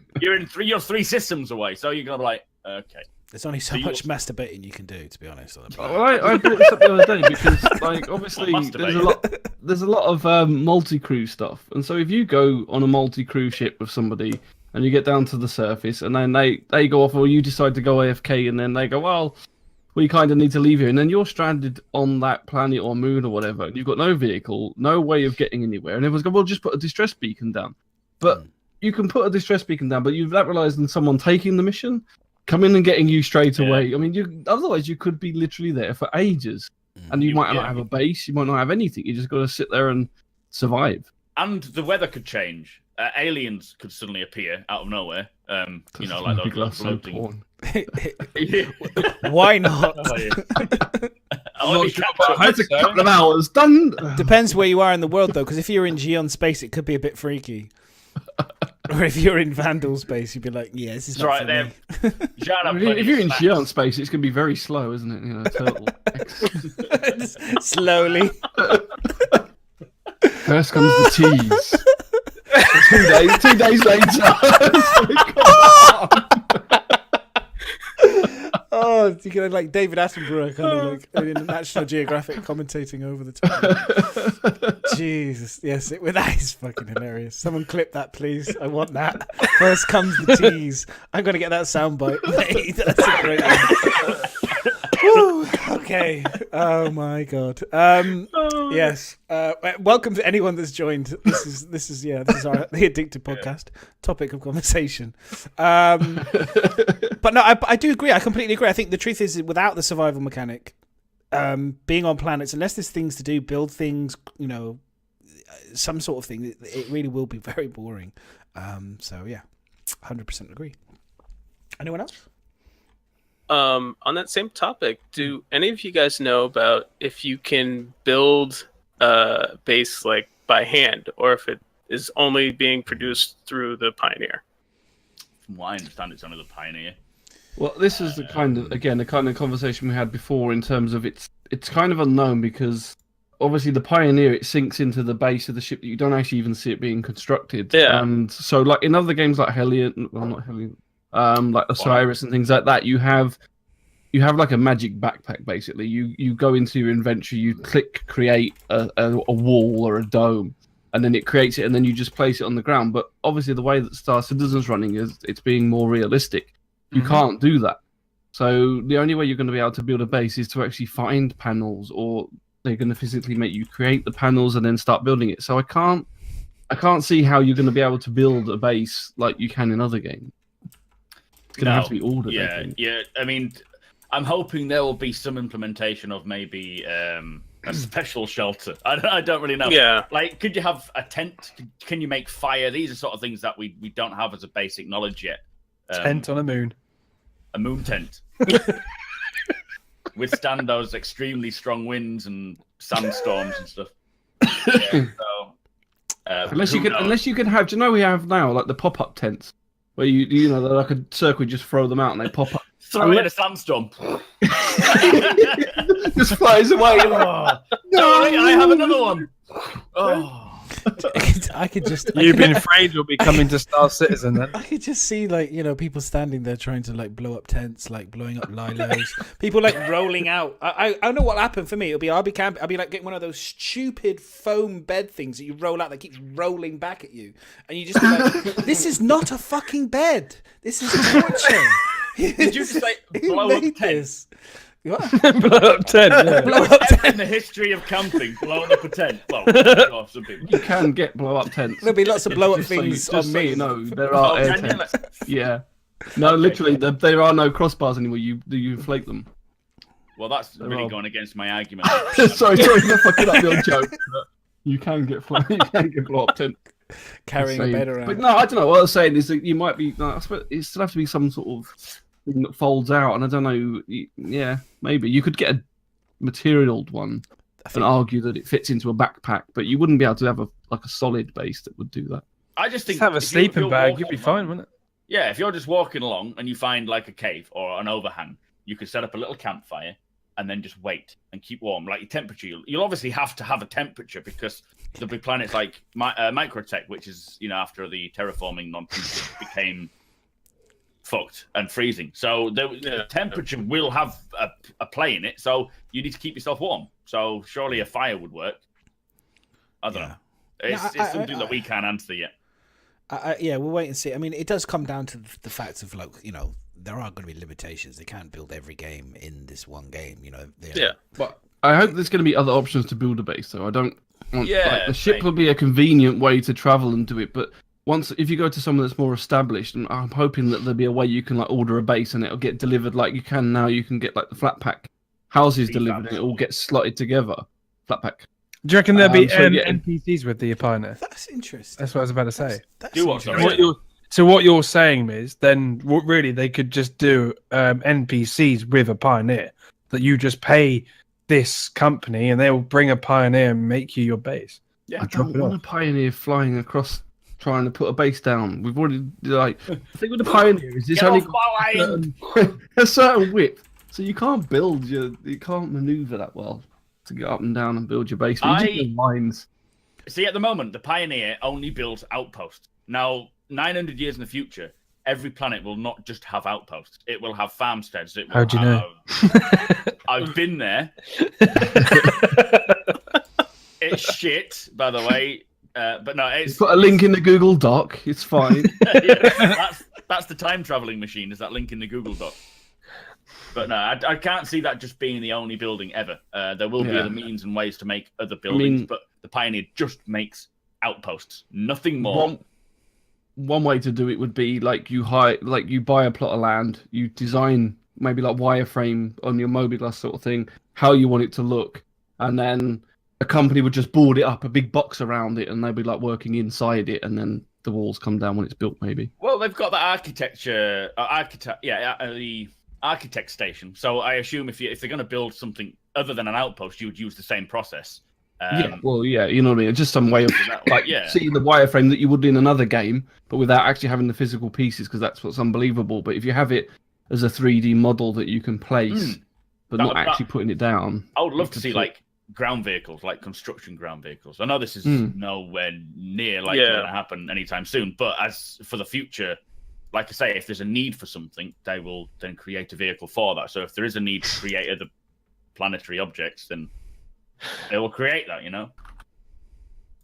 Pee Wee O'Neill. Oh my. Miss, what you said quite was interesting. Got me interested though, because in Borderlands, in the TV show, not the TV show, but in some of the phone games, and then just in the game itself in general, you would call up to the station for a mech, and it comes down in a big shut thing, and it lands straight into the ground, and then and it kind of does that thing. And I was thinking that would be kind of cool, if you wanted to build something, or maybe someone could send you supplies. Maybe they can't pick you up, but they can drop something. NPC maybe gives you some survival gear, or maybe if you're exploring, for example, you're on the you got exploring ships or something. The big carrack, for example, you go down to the planet, and then you could call the carrack, and it maybe does a drop ship kind of thing that comes down and give you extra goodies to kind of go and do more deeper exploration for whatever research and stuff. And that would be kind of cool.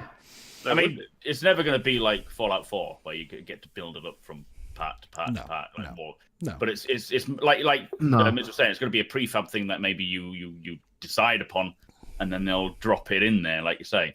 But Yeah. I don't see any ship being able to do that at the moment, other than the Pioneer. But the Pioneer, I believe, is only for outposts. Yeah. If they did need something else, it would be a different ship altogether. Yeah.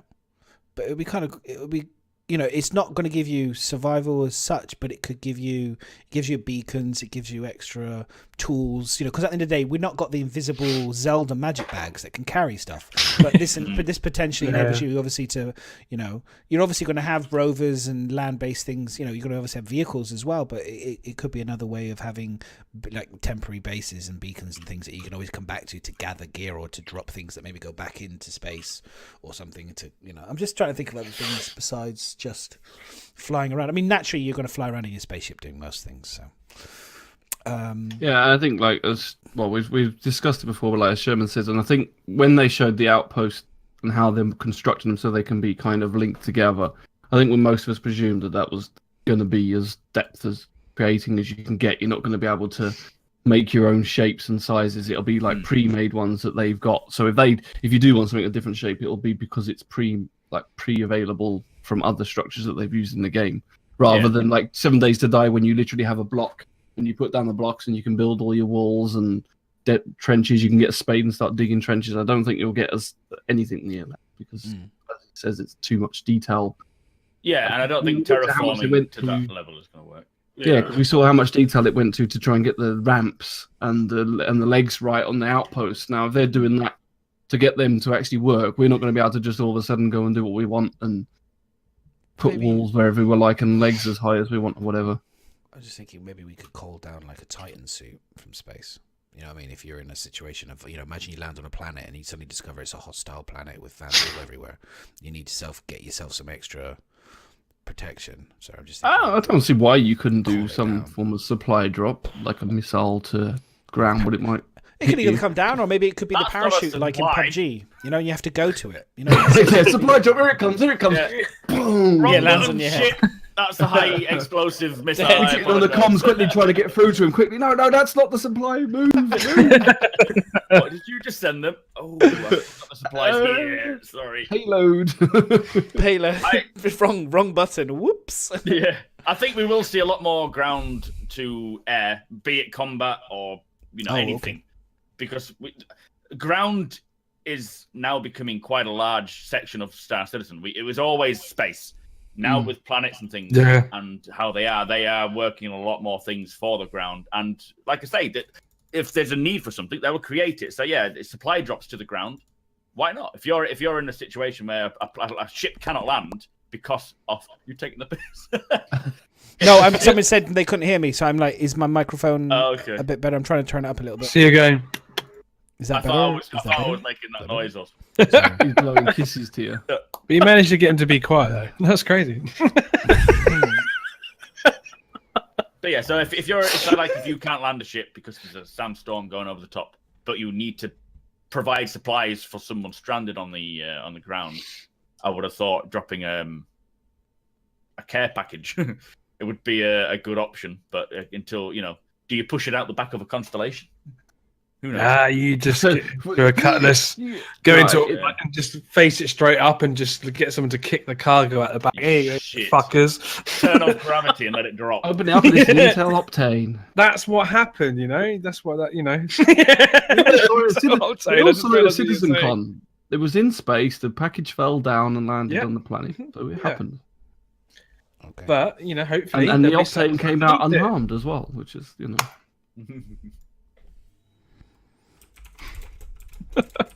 So we'll just sit in silence for a minute. Yes. Sorry. I'm just sound.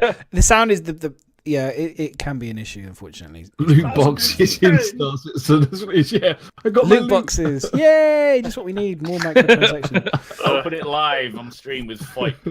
Okay, so the next, as we were already kind of discussing it, but the next thing is not one of them. is instances. And in terms of, okay, so this is something I was curious about, and going to skip it until later, so we're going to move on. Sorry, we're going to go into anniversary. Right, you built that up. This is what I'm curious about. So we're going to skip it. No, we're going to skip it. No, because I don't want to bring it in now because it's going to be in ATV, and then I want to talk about it then. Homosexuality. Yeah, I want to talk about that, and we've already discussed the 60 persons. Unless we want to carry, do you guys want to say anything more? Like, let's talk about that briefly. Let's talk about the fact that they've been testing. Let's talk about that briefly. Sorry, I think we've just been doing it.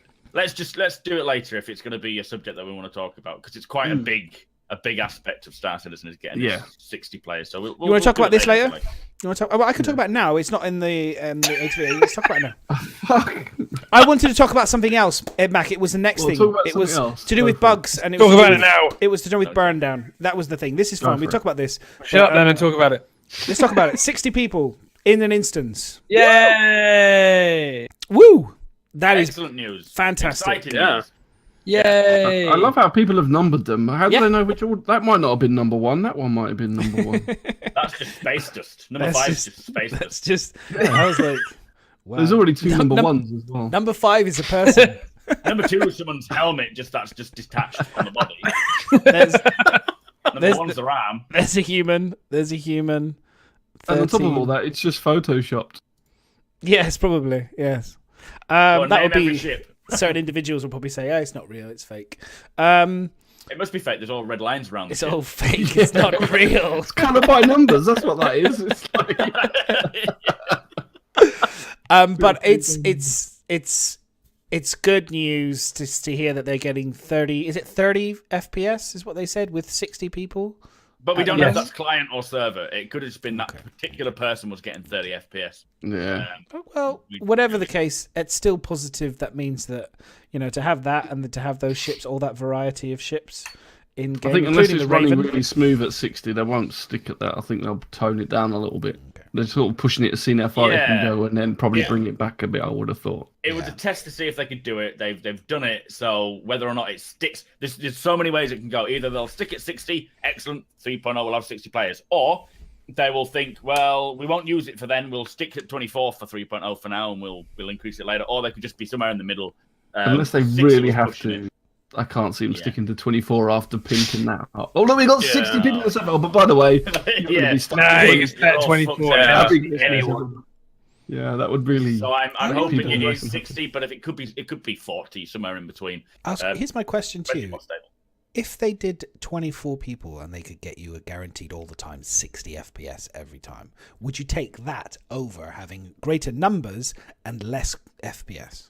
I don't want to think about that because it's not going to happen either way. Like, why settle for something like why ask us to decide that? That's like... I mean, in my opinion, I think it's what I would actually prefer is to have a server where I can get people I want into. There's no point having 24 or even 60 man if you still can't get a group in. Because that's the only time I think you're going to interact with people so much is when you start at this level at least is bringing people in and being able to fly together. If you can't all join the same server like we've been getting at the moment, it's easier. That's going to be a bigger issue. I think I hear what you're saying. I think the reality is I was on my stream the other day and somebody had first ever played the game and I walked it through them, and then there were people coming in to watch me stream, and I was walking them through and I was showing them how to team up and to kind of get into an instance together and how to use the comms, and you have to press Alt/F12, and people were saying in chat going, I didn't know this. You know what I mean? And they played the game before. Yeah. They're like, I'm learning stuff here. And I was like, yeah, the reality is the way that we team up in the game is shit. I'm sorry, it is shit.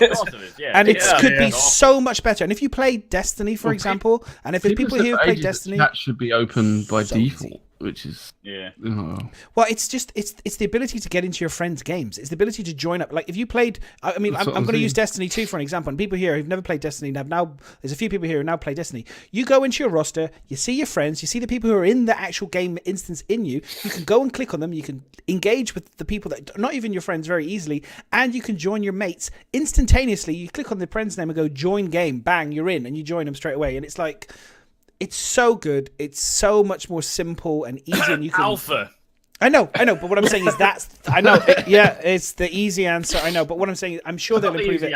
It's the answer. I hope they'll fix it. It's the easy answer. It's not an easy way out. It's just the truth. It's an alpha. They haven't figured it out. I'm sure people now will have a better option. So yeah, it's coming. This game is a multiplayer game. That would be one of the. You would think that It's would be one of the most. game. This is an MMO multiplayer map on whatever you want to call it game. It is built around engaging with other people. They build multiple ships to have people in. That for me is one of the crucial parts of the game. It should be right up there on making sure it's super easy to join your mates and to do stuff. You know, for me, it's just so important. That's just. No, I agree with that. Actually, it should have been one of the priority things, but it's not. There's a few priorities, but that's just one. And I hear what you're saying. At the end of the day, it is That's one of the top priorities of the 50 other priorities. yeah, the major. But Juggle them up. That's one of my ones. Just because of the fact that this is One of yours. they sell it so much as get your Just mates one on of his board on the ship. You know, these are big multi-cruise ships. You know, they Out of sell 1 it million. so much, and I see so many people kind of like trying to engage with other people and get them into do things, and I see them struggling all the easy. time, and I just get so frustrated. But for them. didn't they try and fix it and then they had to remove it because it fucked up? The party system. Yeah. Oh god, it was terrible. Yeah. Because you had to use the lift, and the lift was really good when it worked, and then it fucked up totally.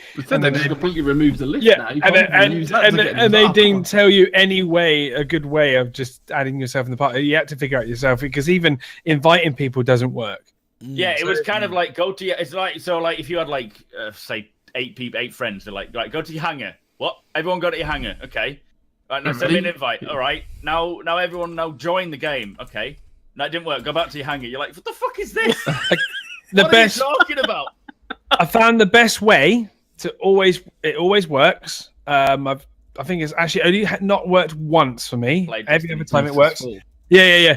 No, it's get everyone in a party, get everyone on the main menu, and the leader of the party goes into the game. Universe Crusader, visit Spaceport, and then once you've got the loading screen up, everybody else does the same. They click visit Spaceport. They don't join on you because then it won't work. You have to click visit Spaceport. And That'd be great if it worked, but it doesn't. And then the game gets all of you, figures out how many there are, and it puts you all in the same server. Yeah. And it holds 25 of you. a space for you. It holds a space for you in terms of the numbers and stuff. And what's it reserves interesting, it, doesn't it? Yeah. And that's the only way to do it. But properly. what they don't tell you is that because you've joined a party, the minute you go in, there's no chat. It's vanished. You're in party chat, Am I in? and nobody knows where. And everyone's like, "Can you see me? No, we're in the wrong server. Fuck." Yeah. I can see you, but I can't find you. I've spent 20 minutes getting to also running around, and you keep saying you're on 001, but there's nobody here. Oh, is our text in blue? Oh, you're in party chat, mate. That's what it is. You need to click on these 2 buttons. You know, he's like, oh, for fuck. You know what I mean? That's the sort of thing that we're talking about. That's the silly things. And it's just, again, the way I describe these kind of nonsense things, they've been around for quite a while now, and I'm hoping they're going to be out very soon. But it is the architects kind of, they build a path, and they build you a wonderful meandering path that kind of goes, this is a great idea. We'll go this way and go this way. And then you see the worn track on the grass where the people have just gone from point fucking A to point fucking B, because no one gives a shit about this winding little path that's really beautiful and detailed and complicated, because all they want to do is go from here to here. And you need to, you know, sometimes it's just like understanding what people just want to do and keeping it very simple. Very, very simple. Keep it clean, keep it simple, and that's what you have to do. So anyway. Yeah, they need it to be user-friendly, don't they? Otherwise, people are going to be like, just keep it simple, especially the learning curve's too big. Just keep it very simple. Okay. Hopefully the hint system will help people, but the hint system for that is still going to be very complicated, because You've got to press F2 to get the hint system up. I spent ages trying to explain it to this guy. We were on chat comms, like he didn't come into Discord. I was trying to explain to him through text, and you can imagine trying to do that in a game situation as well. Yeah, it was quite fun. It was fun to do it because to learn how a new person experienced the game, because I've been playing the game for over a year now, so I know all the little fixes, you know. Anyone else? Sorry, I'm talking too much. I don't know what we're actually discussing. Just joining like, team grouping up. You know, if, you know, okay. You know, like how you're getting into an instance, getting your friends into it. Is there anyone, you know, how you've experienced it? How you guys have experienced it? Well, I think we was actually talking about the 60-person server. Well, that was the first thing, but yeah, that was the first thing. But it kind of went into just basically teamwork. Games. There was no point. I just said right. Mac covered it when he said alpha. There was actually no point talking about the grouping system because there wasn't a decent one. All I said was that was what you asked what we would like to see more. 60 people blah blah blah, and I said I would like to see a way to group up more. That was where it all I started. just off. traded off you. Liz. I traded off you, buddy. I traded off you. But no, I agree. Well, you can go back to the 60. I think it's good. I think that's a good idea. Yeah, go back. Let's go back to 60. I'd like to... What about you, Sage? Come on, the chat are demanding you speak. Give us your thoughts on Yes, the Sage. personal server. Yeah, I got nothing to add. You guys covered it all. I think we can move on to a different topic now. I'm going to ask you one question. What number would you like to see in the game of humans in an instance? Do you have would you like to see, lots or less? I would say probably at least like 30 to 35. Where I know it's going to be a decent, frame rate, but where there's a decent number of people, but it's not going to be ridiculous right off the bat. Okay. Cool. Yeah, I would like 1,000 people, but that's just me. I do. I mean, ideally, yeah, but is that what we're going to get? Probably not. No. Right away. If we get up to 200 by the end of next year, I'll be very happy. Yeah. Yeah, no, that's the thing is, someone asked me, is it going to be a case of we just get everything at once? Like, are we going to see 24 people, then thousands in everyone in the same server, or is it going to be increments? And obviously, yeah, they managed to get 60 is a good start. They'll probably keep pushing that and see how, the more tech that they develop and methods, they'll increase it over time, and then eventually it'll get to the stage that they want it to be. But that could be a few more than the game's development. Well, more than we see at the moment. It could be when the game is released. Eventually, after the game is released, they could increase the player count. Then there's no reason to stop if they can keep increasing the player count. So it'll be a case of just constant iterations upon that, and fingers crossed we can get it to everyone in the same server, all linked, meshed together. I sound like I know what I'm talking about. I don't probably sound like I know what I'm talking about all the way. It's no idea how it works. Madness. It's I know it's funny. I just laugh about it. I just think it's always like it's the first thing people say. It's like, of course, it's a fucking get out because that's what it is. It's the easy early access. Early access. It's early access gaming. So many gaming companies now do that just because it's like, okay, I'm not sure this game is very good. I'm not 100% confident. So what we'll do, just to save face, if we call it early access, that means that if people really what fucking made me hate laugh it, is 7 Days to Die lives. had literally a live launch on a console while it was still in alpha/beta on PC, and it was the same build. That is like, how does that fucking work? It's like, so on PC again, it's broken. It's okay, it's alpha, and on PlayStation, it's like it's broken. What are we talking about? Oh shit. Oh, I'm just talking about just the game industry generally and how I think it's naturally there's kind of nervousness. I think when you're releasing games, I think it makes sense. So now with this phenomenon of early access and alpha and all the rest of it. Phenomenon. Before when I being the eldest on the show. The difference is though, the difference between Star Citizen and every other game is that everything Star Citizen do is under the microscope from us, and we are open. Sorry, Star Citizen is open development. So the fact is, you're going to see the downfalls, the pitfalls, the good bits, and it's about taking it and accepting that this is just game development, and people don't, not yourself, but a lot of people don't understand. I take some of this is stuff that you would not normally hear about. That's fine. Stuff you would not normally hear about until like I'm the a year voice. idea. The year I before it's ready. have no idea. I have no idea. I like to be the voice of those people sometimes on the show, and I'm just a bit impatient. I am that generation of just instant kind of gratification and want to get on with it. That's just the way I am. So yeah, I make no kind of. It's true, and that's why these guys are here, because they. Just I don't apologize for myself. I don't apologize for it. It's just the way I am. So tough shit. Yeah, I got honestly, 2 words. Suck it, as I would like to say on my stream. The best thing about the community is there is a variety Idiots. of personalities. And then there's people that know what we're talking about. Well, I don't want to go into specifics. But yeah, Right. Bye. But there is a whole variety of personalities out there, and that's what makes it beautiful, is that there's someone for everyone. So those who don't want to know about how the game's actually being developed, there's madness. I think that's exactly what the reality is, and we've said this a few times now, is that we're at the point where most games that are being in development, you wouldn't even be seeing this stuff at the moment, let alone playing it, let alone trying it. You wouldn't know until like a year before it's released. You wouldn't even know that this was happening. You wouldn't know that there's been a long time developing one big major patch. For us, we wouldn't know it. So, I have to say, And- someone just said in there, 10,000 people in one instance. My God, would I love that in this game. I think this game needs to have 10,000 people in instances. It needs to create that level because I think NPCs, I'm sorry, are just not going to cut it for me, especially. I need to be engaging with people. I love the fact that this 2.6, I fight people all day long. I engage with people all day long. It's fantastic. tell that and to I the sex want robot that. in the background. on the I screen. want that more. I want, I do. I want to engage with people more. You want more sex robots, okay? You know, than NPCs. I really do. I know it's going to be hard because of the scale of the game, but if they could get to a place where they have 10,000 people in instances through whatever means possible, Rust. I would be so happy. I really would be.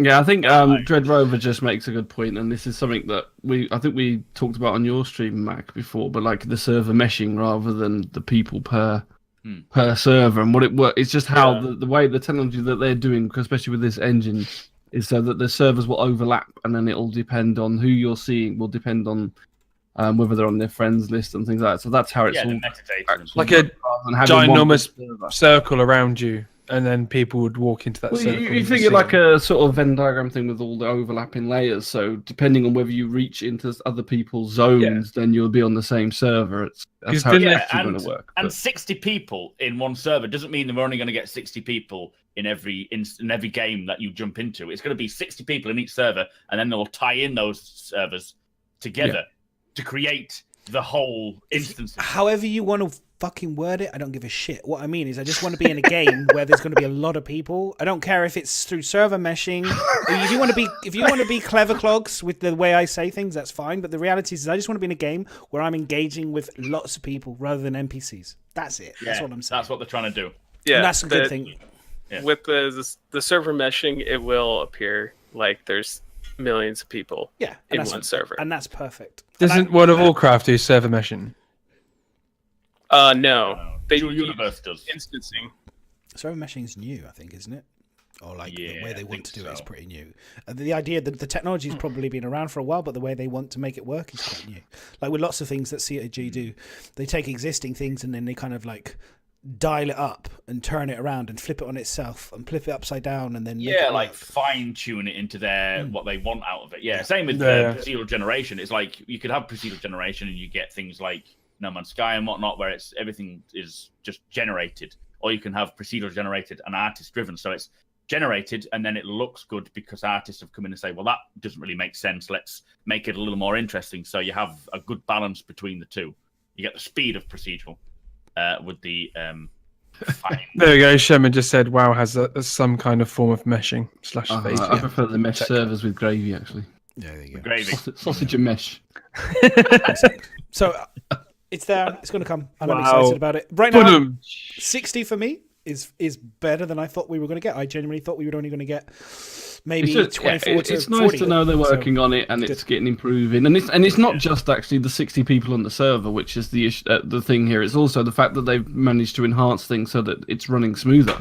Yeah. So if it's running smooth with 60, then it's going to be running even better with less people. So It's that- more that's- important. That whole area of getting 60 people in the server is far more important than anything else they're actually doing with the game.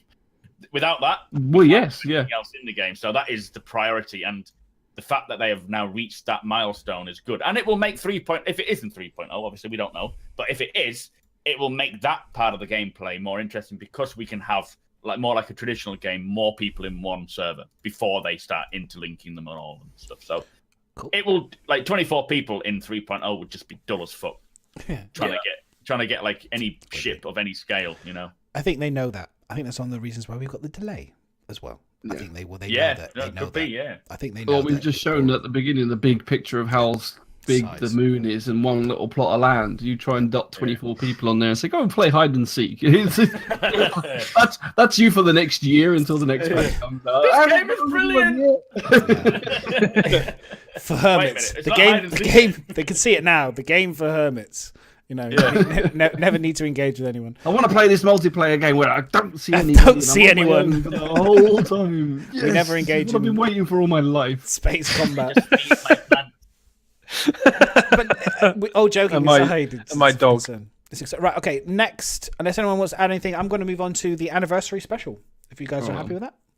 Roll it on. No? All right. Let's do it. So we have the date. we have the date for the anniversary. So it will be the anniversary special will be kicking off on November the 24th and run through to December the 4th. So last time, wasn't this the grand tour thingy that they did?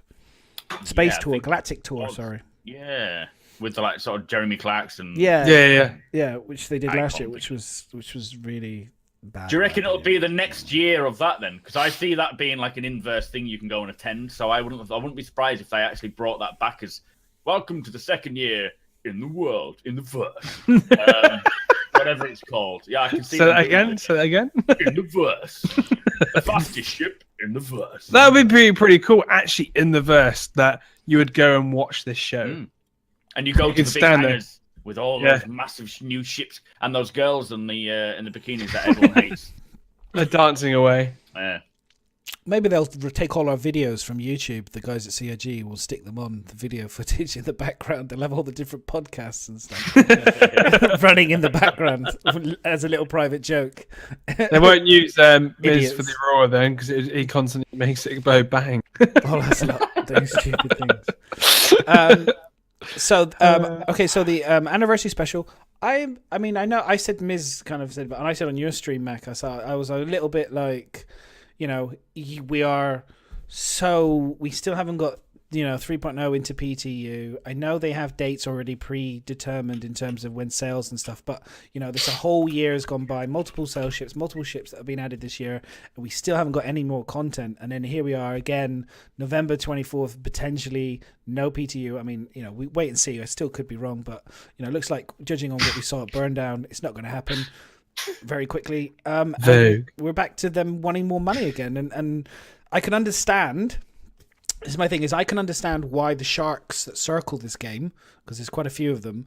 You know, when these things happen, this is immediately they start biting again, because it's just so frustrating that we're still not here with 3.0. It's just like I mean, Chris has addressed this. Not that it's solid, but he addressed it at he did. CitizenCon. He said he didn't want us to have to sit this long for a patch again. He knows it's wrong. Yeah. And that's the biggest problem they've actually had is communication. What they've been doing is nothing wrong with it. It's just communicating it to the actual general public.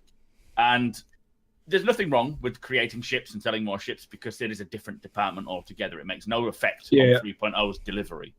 But what they're doing is it's continuing the sales, which is fine. Chris Roberts knows that the delay is not good, and so he is now saying, you know, quarterly patches, which if he follows through, then that'd be cool to actually see. Yeah.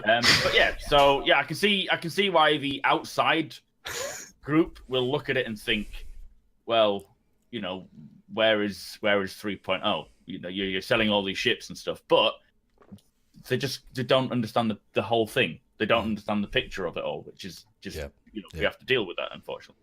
Yeah. What the hell? Yeah, slightly distracting. That was just the wing. Like, what the fuck? Yeah, no, I was just trying to put you off. But no, I agree. I said the same thing. I was, you know, I always like to counter myself. I said the frustration with the Sharks, like I said, and the counter is that next year, 2018. Chris has said exactly what you just said. You know, we'll get more content. So I'm pleased about that. But yeah, that doesn't stop the fact that we're still in 2017. We still haven't got 3.0. We're now going into another sale, which isn't what I would, you know, people say sale commerce is, you know, to do a sale is the purchase of goods, which I understand. But when my upbringing on sale is, you know, massive signs with 50% off sale, you know, and when I hear it, I go, well, the only sale discount it seems to be on game packages, right? Is that Anniversary usually has game packages discounted? So, and I'm with Nubifire on this one. I still don't understand why they haven't changed their whole sale ships policy. I actually agree with them. I think that I don't know why they don't just make all ships that are already normal in the game. We can buy them, like Super Hornets and stuff. Sabers. Why can't we buy a Saber all year round? Why do I have to go to the grey market? I don't understand. It's Saber. The Saber. But why? I mean, I just don't know why. It's like there's enough of them already. I just don't see why they don't. Why? It makes no sense to me. It doesn't. I understand. I mean, it may be a marketing ploy. It may just be that they if they limit it, then people will be waiting for it and more likely to make a decision to spend more money. rather than leaving it open all the time. I don't know. I mean, I think it's more of a marketing ploy than an actual. But like having it like, what's it? The sale. Say it comes on every year, maybe 2 or 3 times a year. There's always a risk that within that time, my fridge is gone, or my TV I need to replace, or we're around Christmas time now, and I want to buy my family and whatever else some presents and stuff. So I'm not necessarily going to be going, hey, I'm going to drop 200 quid on myself buying. But it's for a people who space can, game. isn't it? It's for people who can do The people that can't are then limited all year round because they can't buy it, and that's my frustration. I just think I think they'd make more money personally, and I agree with you before. Is cheap. It would make sense. But you're presuming that they want to make more money from selling the ships that way. Like they obviously want to make money, but what's the? Well, no, because they've already said that's why some ships are higher priced, because they want them to be rarer in the universe. There's no point just selling them constantly at a cheap price so everybody can get them. I'm not saying everything. I'm asking for certain ships. Certain ships. So who decides? Certain ships are on sale all year. But certain ships are on sale all year round. They've decided which ones they want to be rare. It's not for you to say, well, actually, loads of people have got a Super Hornet, so therefore I don't want that. Like you whispering them, saying, "Hey, can you make that one?" That's their decision. What? But I'm asking. I'm asking you. Why? Why do you think Super Hornet's special? They will have an idea behind it. They will have thought about it, and they'll have. But why? Why is the Super Hornet special? Why? To a Xeon? I get the alien. Anyway, moving on. Because it's super. This ship is flapping again. This ship just kind of reminds me a cross between the Reliant and the Hornets. It looks like a Hornet crossing nothing like a Reliant. The Vanguard. Yeah, with the Vanguard. Yeah. The Reliant, there's the wings, and those when it's open. It's the wings. No, it doesn't look like a Reliant. A Reliant's wings are almost in the house when it's open. Reliant's wings don't fold in. I thought it was a like Vanguard. A bird. But then I thought actually it's more like a Hornet. But then I realised it was a mixture between the two, so it's a Hornet Guard. I don't know. I'm just watching, mesmerised at it flapping away on screen. I just can't talk when I see it happening. It's weird. Well, that's my concern, Gecko, is that the fact that the grey market gets fat off of this delaying technique, which they did. This grey market shouldn't really exist, in my opinion. It doesn't need to exist. Star Citizen could recoup that money, and that would be money that goes into their game. That's my point. It's still going to be grey market when you got the rare alien ships, because they're going to be market as well. So you're still just saying that your opinion, certain machines, certain ships shouldn't be rare, but it's your opinion of which one should be rare. Make it flap again. Okay. But watch Nubifire's video. He probably did it more eloquently than me, and I agree with what he said.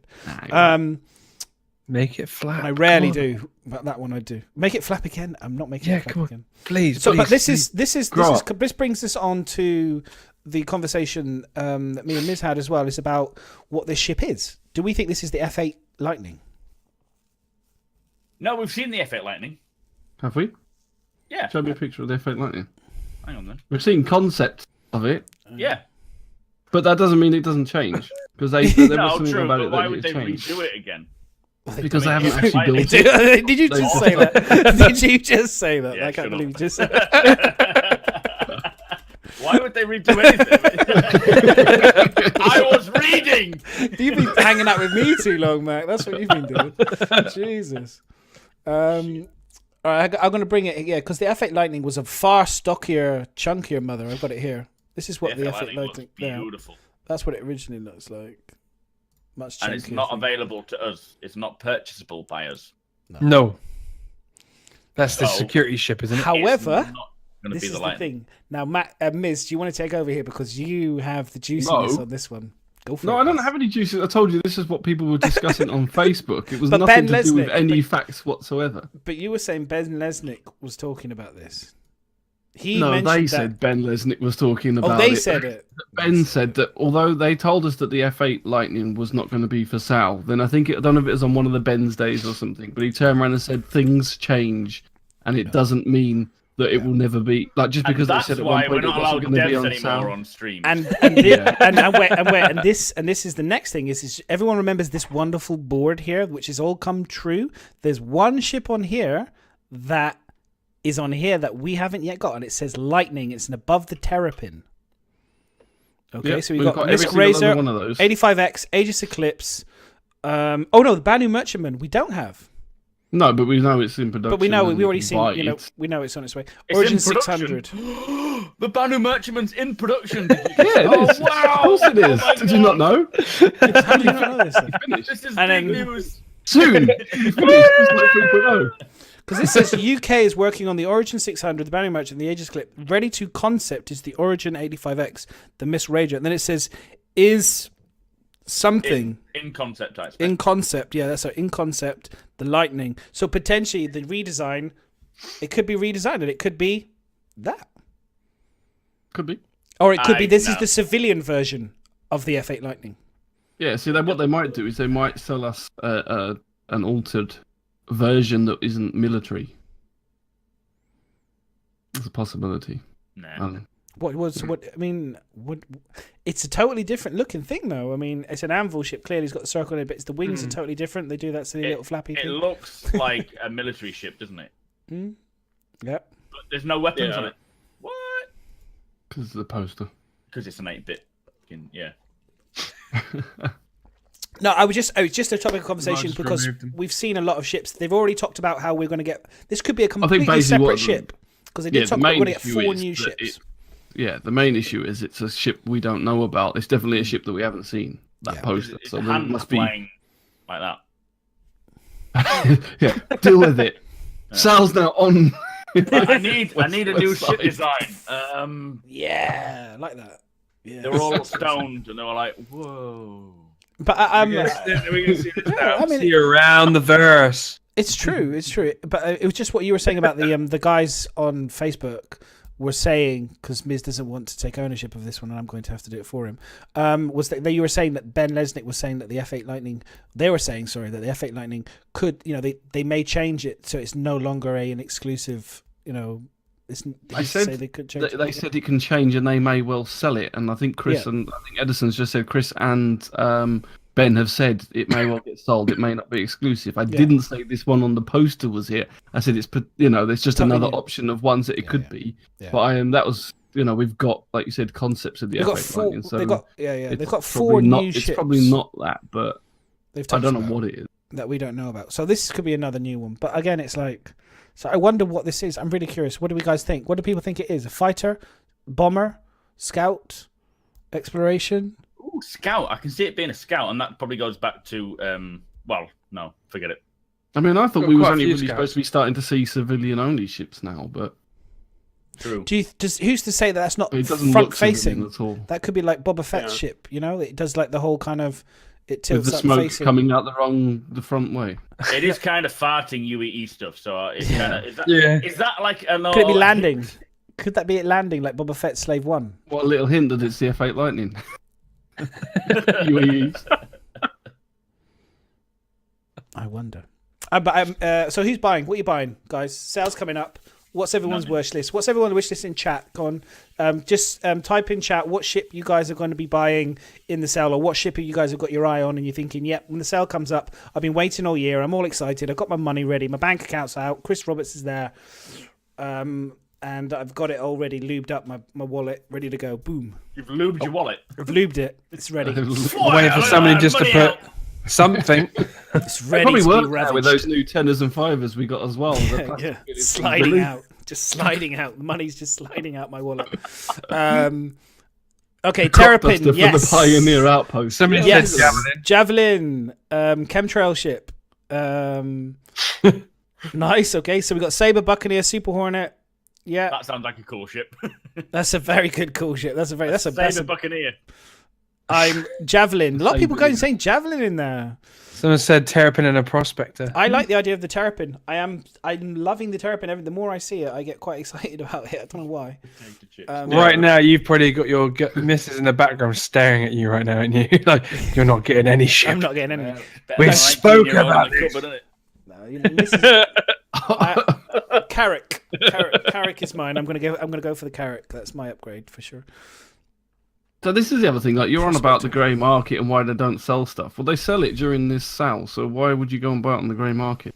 Well, I bought my Saber on the grey market. Technically, it would have been on the grey market.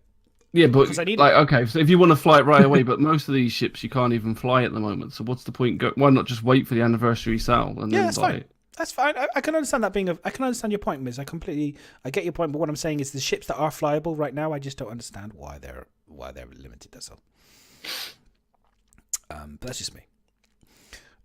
I'm just curious. So yeah, you got the turtle ship, Prospector. The Prospector for me at the moment, I don't know. I wouldn't get it just because there's no thing to Don't really do. do anything. It's like flying around in a It's a fish. mini It's like flying Starfighter. around in a fishbowl, basically. Yeah. Mini Starfighter. I would be more inclined to want to buy either the like one of the cargo running ships, so maybe buying a Titan Stalker or let's say the Cutlass. I've got the Cutlass, so that's going to be my cargo. Zipper. Madness isn't buying anything now. He's getting a child on the way. That's what he's getting for the anniversary sale. New Yeah, child and all the money that comes with yes, that. for anyone, I forgot to say that. Yes, In fact, he'll be selling ships have- rather than buying ships. my wife's expecting my second child, so. Oh, nice! Oh, congratulations. Boy or We just had the scan. We Oh, don't know. did I yet. just break the news? Sorry. No, that's fine. You go ahead. That's fine. You know, yeah. Ryan is both Secrets. male and female, Yeah. whatever you choose. Ryan, yes. No, it's if it's a boy, it would be potentially either Mac. Benjamin or Charlie, and if it's a girl, it will be Olivia.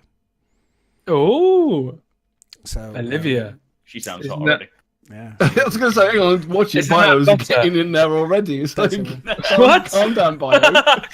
Ooh, Olivia. I could see me next to an Olivia. Olivia Butter. Get out of So- there. Olivia. I should be fair, Miz. Yeah, I should be getting ships now whilst I can. That's the reality. So the sales on. I should go You're only going to have crazy. to sell them again, so.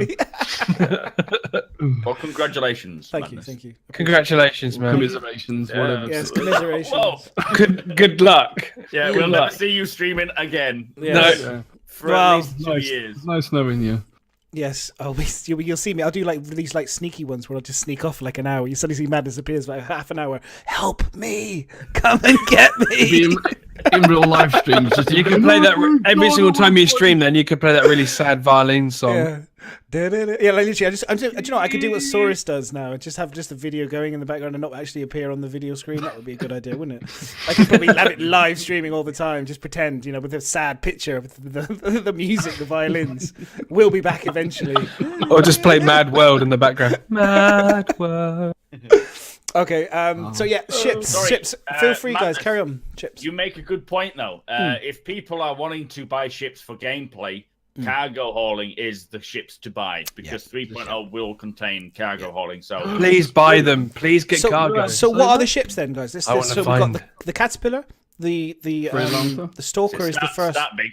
The freelancer. Freelancer. Yeah, start at the highest and we'll go down. So the Freelancer is But none of the Auroras because they need a box, yeah. So the Yeah, that's what I Freelancer. which is a bit shit. The musty Avenger is probably the best. musty. The must.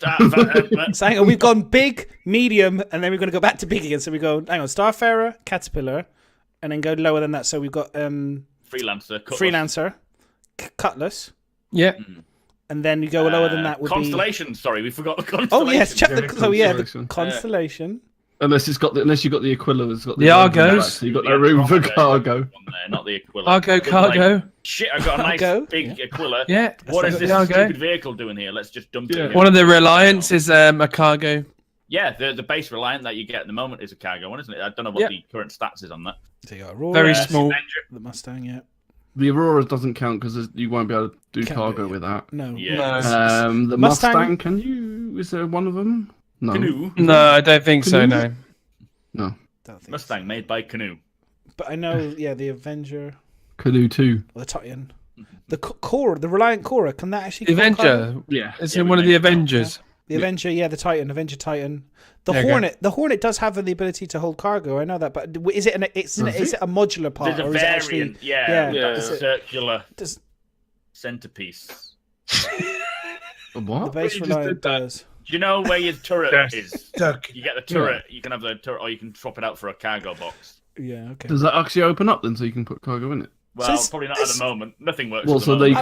can't then. 'cause it's Probably not more gonna, like is a- it? probably It's more a it's dead body. The Aurora can have a box attached to the bottom, except for they haven't made it. So yeah, it doesn't really.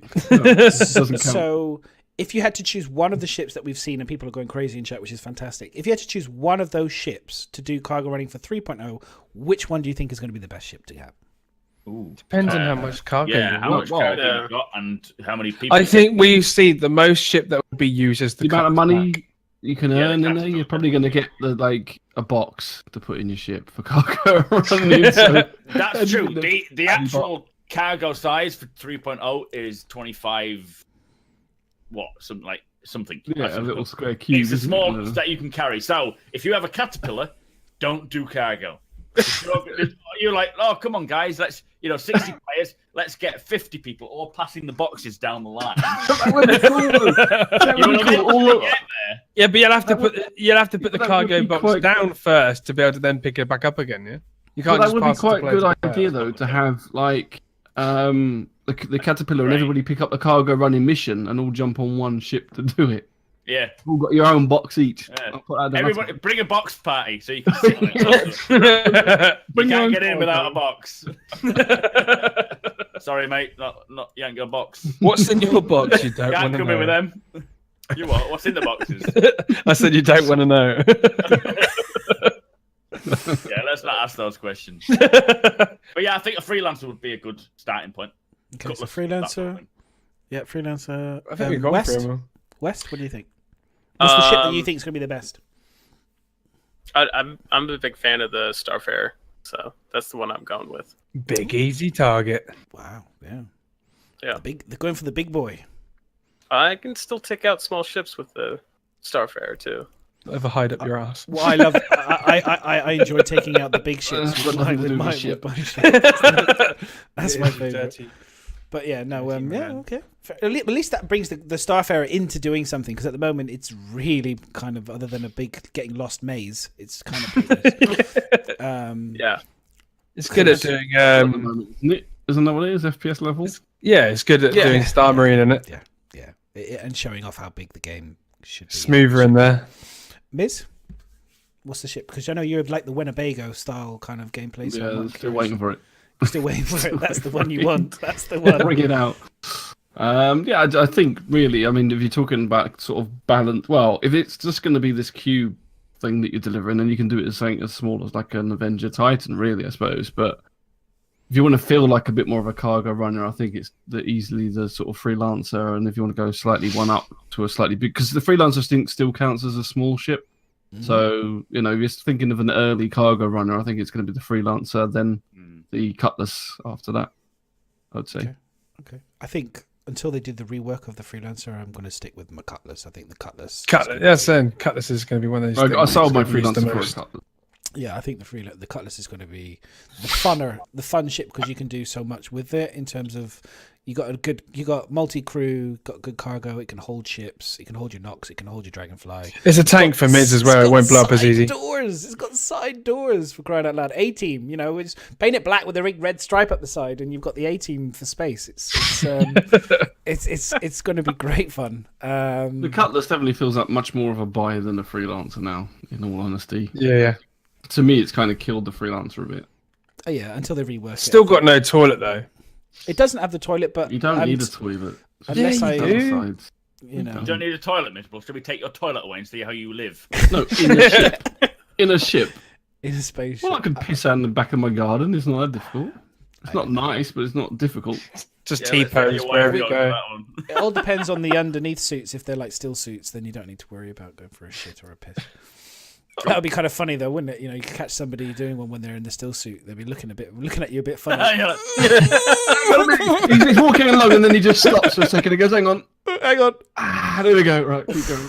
Oh, it was a wet one. Hang on. Let me just adjust myself. Just He's remember, like rubbing himself on the ground. He's still just suit. just Voight will be, and then when it's you just do the facial expression to go with it. Oh my god! Can you let's imagine? fucking hope not. You can imagine the conversations. You'd be like looking at somebody going, "Have you just shat yourself?" And then he'd be like, the other guy's like, you look at someone a bit weird like the other day, but would be like looking a bit funny. He's like, No. "Oh, you're having a piss, aren't you?" He'd be like, "Yeah. Hang on a minute." That's a good point. That's a good point. Is it? Moving on. moving on is what I'm trying to do. That's a good point with the cargo. So Sorry, if any sir. of you've got a ground vehicle for 3.0, getting a smaller cargo runner isn't so good. If you want to have a transport vehicle as well, then you are looking at something like the Cutlass or something where you can stick one of the bikes in the back. Wikes. Wicks. Get one They're of not those Wicks in the In back. Wales, I am. But yeah, no, that's true. If you have not Welsh, you that's talking not Welsh. stuff, I know it's but yeah, if you have a vehicle in the back of your ship, like he says, a cutlass. If you have a Nox or a Dragonfly in the back of your cutlass, that takes up half your cargo space. Yeah. So that's the thing. If you're going to do exploration, don't think about stopping off and picking up a lot of cargo that's been spewed out from a whole sea. Mm. You're going to have to plan to succeed. Well, again, it comes down to like this is where I'm kind of a little bit disappointed they haven't got the system in place to buy ships yet. But I'm sure it's coming. Like they said, Aaron said it's going to come in 3.1. To have an idea of cost, because at the end of the day, if you've got your cargo and you've got your Nox in the back, the Nox will be worth a reasonable amount of money. But let's just say you know that the cargo is worth considerably more than the Nox. You might just think to yourself, I'm going to kick out the Nox and get the cargo in. Do you know what I mean? Because that's the reality. You might just go, the Nox is, I can afford to get another Nox. It's not really a big deal. Bang, out it goes. And True. I'll You may come across cargo. a situation where you find some cargo that's been spilled out of a wreck. And the cargo in that could be materials or minerals or items that are worth more than your ship alone. So you could be like, fuck this. You just take the Nox, just drop it off, and we'll swap it out. So yeah, it's true, of course. Yeah, which would be quite interesting. And I'm interested to see all the value of the cargoes and what it's going to be very basic. It's going to be metal. It's going to be component parts. It'll be very, very basic this time, which we've discussed previously on other podcasts. So it will be very basic. But I'm just spitballing for the future, really. Have you seen? I don't know if they're trolling us or not, but have you seen the names of some of the components? Probably are commodities. Yeah, they're probably trolling us. They love to. Troll us. Yeah, they're like the names they come up with for this shit. I swear they're making it up. What? Didn't literally say 2,000 units of shit, did it? Yes, 2,000 units of shit, as produced by Miserable, sat in the corner of the ship. Probably. It goes in the cutlass. You see, it goes in the box. It goes in the. Do you imagine if you're on like a constellation, you open that door to the toilet and you see someone sat there? If I had fight, I would be pulling a face. I'd be going. Do you know what? But if you're on hang on, but if you're on an Endeavour, you are going to be carrying 2,000 freaking, whatever, of manure. You know what I mean, to get your farm going or whatever. Like, wait a minute, you need the toilet. Come over here, lads. Come take a shit in me garden. It's where cutlasses go to relieve themselves. I've got my toilet over here. Just plunk yourself down there, lad. Oh my god. Let it rip. So that's a job. Everyone was talking about. Your Mac was in your stream. You're talking about professions. That would be one, wouldn't it? That would be a professional shit person, shit mover, fertilizer. I have the high quality shit that makes potatoes unbelievably tasty. Just hire me out. Just find your garden. Survival, where you just press the button and you drop a doozy. For that, they'll have to put Irrital Baron to the game. Anybody with IBM, perfect job for them. Doctor, right? Let's just take you over here. Welcome, by the way, anyone that's new to the podcast. I hope you've enjoying yourself. We always end up talking about shit. Literally. We take this game very serious. Yeah, the 3 seashells. The 3 seashells. Exactly. Someone said that earlier as well. I was like, every ship. That's what the cutlass is going to have. 3 seashells. Does anyone want to add anything else? Because I was going to move on to another topic of conversation, which is to do with apps again. So I just wanted to bring this back up again because me and Miz have been playing Destiny, and I'm going to bring this up into stream. This is to do with, again, just using another game as reference. These guys, somebody else created this app. Now, if anyone that played Destiny 2 or any of this type of games is, you have a vault on a planet where you store your gear. And this app enables you to be able to choose all your characters within the game, all their gear, all the gear that's on this planet, and enable you to move them around instantaneously within the game. Now, this is on your desktop, okay? Now, I have on my phone a similar app, different people, not the same people, called Destiny Companion. And this links me in to the Zach does exactly the same thing on my phone. Now, I was thinking about this and thinking of in terms of Spectrum's ability for the future through your phone. This for me is where I think the game really needs to kind of like get ahead and really excited. I hope for the mobile element of it is if we can potentially make this a living, breathing game, not just in the verse, but in our lives and through all times, where you can actually have it on your iPad, on your phone, where you can go into your cargo, move things around, and it's instantaneously. You can kind of engage through your phone, tablet, whatever you've got. I hope that they will do this and they'll enable it. I mean, people do this already and they're not even part of Bungie. So, Yeah, I'm it's very exciting. Sorry, that's my pitch. I'm just pitching out there. No, I was going to say the same thing. It's just that I haven't seen this before. I didn't play Destiny 1, and obviously this has been talked about a lot with Spectrum about how it's going to integrate into the game. People have been asking for apps and like things for your tablet and your phone. And so this was like the first time I'd used this, and I was literally logged into my character in Destiny 2. I alt-tabbed to this website and dragged a gun across from one of my alts to my main character, and then you could just hear in the background the noise ping as I found a new gun. And so it was as instant as that, which was really surprising to me. Now I know obviously Star Citizen's not going to want you to transfer stuff magically from one place to another, but that does show you the ability that they've got to link external sources to the game resources. And so we did talk a little bit before about outposts and having your own outpost, controlling maybe the farms, you may well be able to remotely turn your power plant on and off on your farm or something like that. I don't know. It just opens up a lot of possibilities. And I think if a game's already doing that, then this looks really good for something that Star Citizen will be able to do in the future, I hope. And with Spectrum especially. Yeah, correct. The thing is, it'll be a part of the app, but it won't be instantaneous. What it'll do is create jobs for NPCs, players.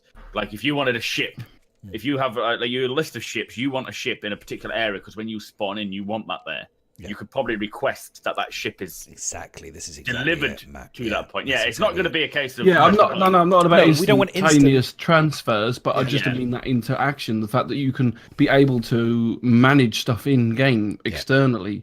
Yeah, I think Madness did a good example that if you wanted a ship delivered to a spaceport that you're at, but you're logged off or at work, you could go on your app, order your ship, and it could take hours to be delivered. But by the time you get home, your ship's there at ArcCorp. Because an actual do you reckon has delivered it? Yeah, and then they'll probably make it so that ship could actually be attacked as well. So you could lose. They did talk about if we go back to that that funding goal, the $24 million funding. The whole transportation system. Yeah. Mm-hmm. Something was it in this that they said? They said you can travel via transport from system to system in Star Citizen, and even ship items like a ship you need moved to another hangar. So you will have the ability to transport items, ships, weapons, components, clothing, anything you wanted. But it will generate a mission for a player to pick up that item, which will be in a box or whatever, and then they will take it. Yes, that player can be attacked because it's a cargo mission. If they get attacked, the question is, where does that item that you have get lost? Do you have insurance on a coat? Well, that's good for the missions. I think also for I'm thinking as well we saw the insurance claim thing that they put up recently in terms of the wait times potential. I know it's not fixed in stone, but they kind of give us a rough idea. Let's just say the Titan, it's 3 hours or whatever, and then you could speed it up to half an hour, by spending actual AUEC, which is fine. And you're coming home from work and you lost the ship, or you've had to go to work, or you want to play before you go to work, for example, then you die and your ship gets destroyed or whatever. You can get on your train, get on your phone, order a new one, and go to work knowing that ship is going to be, there when you get back. You don't have to get home and then wait another half an hour. Because you've already one way to counter it being attacked could be that obviously if you order it in the safe manner, then it gets delivered. Then it takes a lot longer than say someone going there and flying it for you. Exactly. So that would counter it. So it's safer, you get it delivered, but you might be waiting double the amount, or pay more, or whatever. The time. But because I think if you could get attacked unattended, I don't know, that starts getting really complicated, and it means is there a way to hire escorts to go with your package? I don't know. I think that might just get a bit too much. So I think it would be safe, but would need to have some form of, drawback for doing it. Amazon, yeah. But I mean, like I just said, it's just because I was playing another game and I had it on my previously on my phone, and I just think the integration of Spectrum now that they talk about in terms of Spectrum being into the game, and I think the ability then to integrate Spectrum into phones and tablets and things just will take this game to the next level for me in terms of being that game where you can do all things. Because the reality is the app doesn't just, it's not just like just for your inventory. This is just for the one aspect. Oh, the one I was showing is just one aspect. But the one on my phone is living, breathing, like engaging with other people, your guild, your org. It's like Spectrum basically, and that's why I was thinking, like, if Spectrum could be all of that inclusive through your phone, I think it will be amazing. I know it's going to be later on. I know we're talking. They've got to get the game. Well, no, first, it's a separate thing that's been developed. If it's with it being Spectrum, it's is it Turbulent that are doing that? Yes, so it could come quite. We've seen Spectrum actually advancing quite quick. But I know it was like something like the $5 million reward where it says that you'll have a tablet companion application, check your inventory, commission or find missions, and get the Galactic Newsfeed, something like that, something along those lines. But yeah, so Turbulent are actually working apart from the game itself. So it could actually come a lot quicker than we think, or it could take longer. It depends. But Turbulent with their Spectrum, they're actually integrating new and better patches as time goes on. So hopefully they could keep it. I think the reality, I genuinely think what will happen and what happened in Destiny and what's happened in other apps for things is clever clogs like you and me, because we're so clever, but let's just say more like West, to be honest. Somebody like West, okay, will actually build an app that will do a very specific job, and it will be so brilliant that the guys that CRG will probably copy it or ask him to maybe integrate the tech into their Spectrum. That's usually what tends to happen, I find. And so hopefully somebody will do something similar. They'll create a really clever piece of tech that will be very specific for a specific task, and it'll go from there. So yeah, anyway, it was just something to talk about. I think it was really cool. If anyone wants to add anything, feel free before we go on to the next topic. I need to get a beer. Go. Go get a beer. Got one. Thank you. Shall we move on? Because shall we move on? Do you want to move on to anything in particular, Miz? No. Because Miz questions is next. You want to save those to the later? We do questions at the end, and then yeah, save that. I mean, that was just a talking point. I think we had a few weeks back, so I just kind of gone on. But, we'll put the questions. If anyone, by the way, has got any questions, exclamation question, we will round up some. We'll go to you guys and answer some questions. In about I meant to mention that earlier. The form was closed, but it's now open. Oh, is it? Okay, sorry. So ask a question. I'm just linked. I'm just feel free to do so. No, it's been open for half the podcast, but someone tried early on and it was shut. I opened it and forgot to mention that. But yeah, so exclamation mark question, fill in the form. Yeah. You can chuck questions in chat as well with brackets like every other podcast does. Put brackets question. We'll try and pick them up if we can. Wait till more the end. We'll go into question time, and then you guys can just chuck a load of questions, and then we'll start to go through them and question time. Answer the best we can. So we'll move on to happy hour. Do you want to do happy hour on the ATV? Because happy hour was actually quite good. Mm-hmm. Happy hour was pretty decent. So we had. Let me bring up some. I just want to preload up some of the stuff. A little bit what we saw at CitizenCon, but for those that didn't go, it was. Yeah, it was good. I'm just going to quickly just bring up a couple pictures because we saw, which I thought for me was the highlight was the, which actually I do apologize, didn't get around to getting it, but was the installing of the power cell. So I'm going to bring up the video 2 seconds. I'm just going to load them all up. But the power cell I thought was interesting. Was there any highlights? Has everyone seen Happy Hour, by the way, here in chat? Oh yes, I've come at the right time. Also, we come at the right time. This is what we want to discuss: the crux of Happy Hour. Loved it. Turning on the lights. Turning on the lights. That's a good Turning way on the it, lights. Yeah. Here we go. I'll bring it up now. Okay, so here we go. I'll turn the audio off and then I'll just press the video. So this isn't particularly new. Like, if anyone has played, like I said, Hellion, for example, they've already showed that kind of aspect of picking up things, plugging them into things. I mean, I play very basic games, like even like Destiny and other games before, where you pick something up, put it into something. It's not, it's not particularly revolutionary. It's just nice to see that Star Citizen are doing it.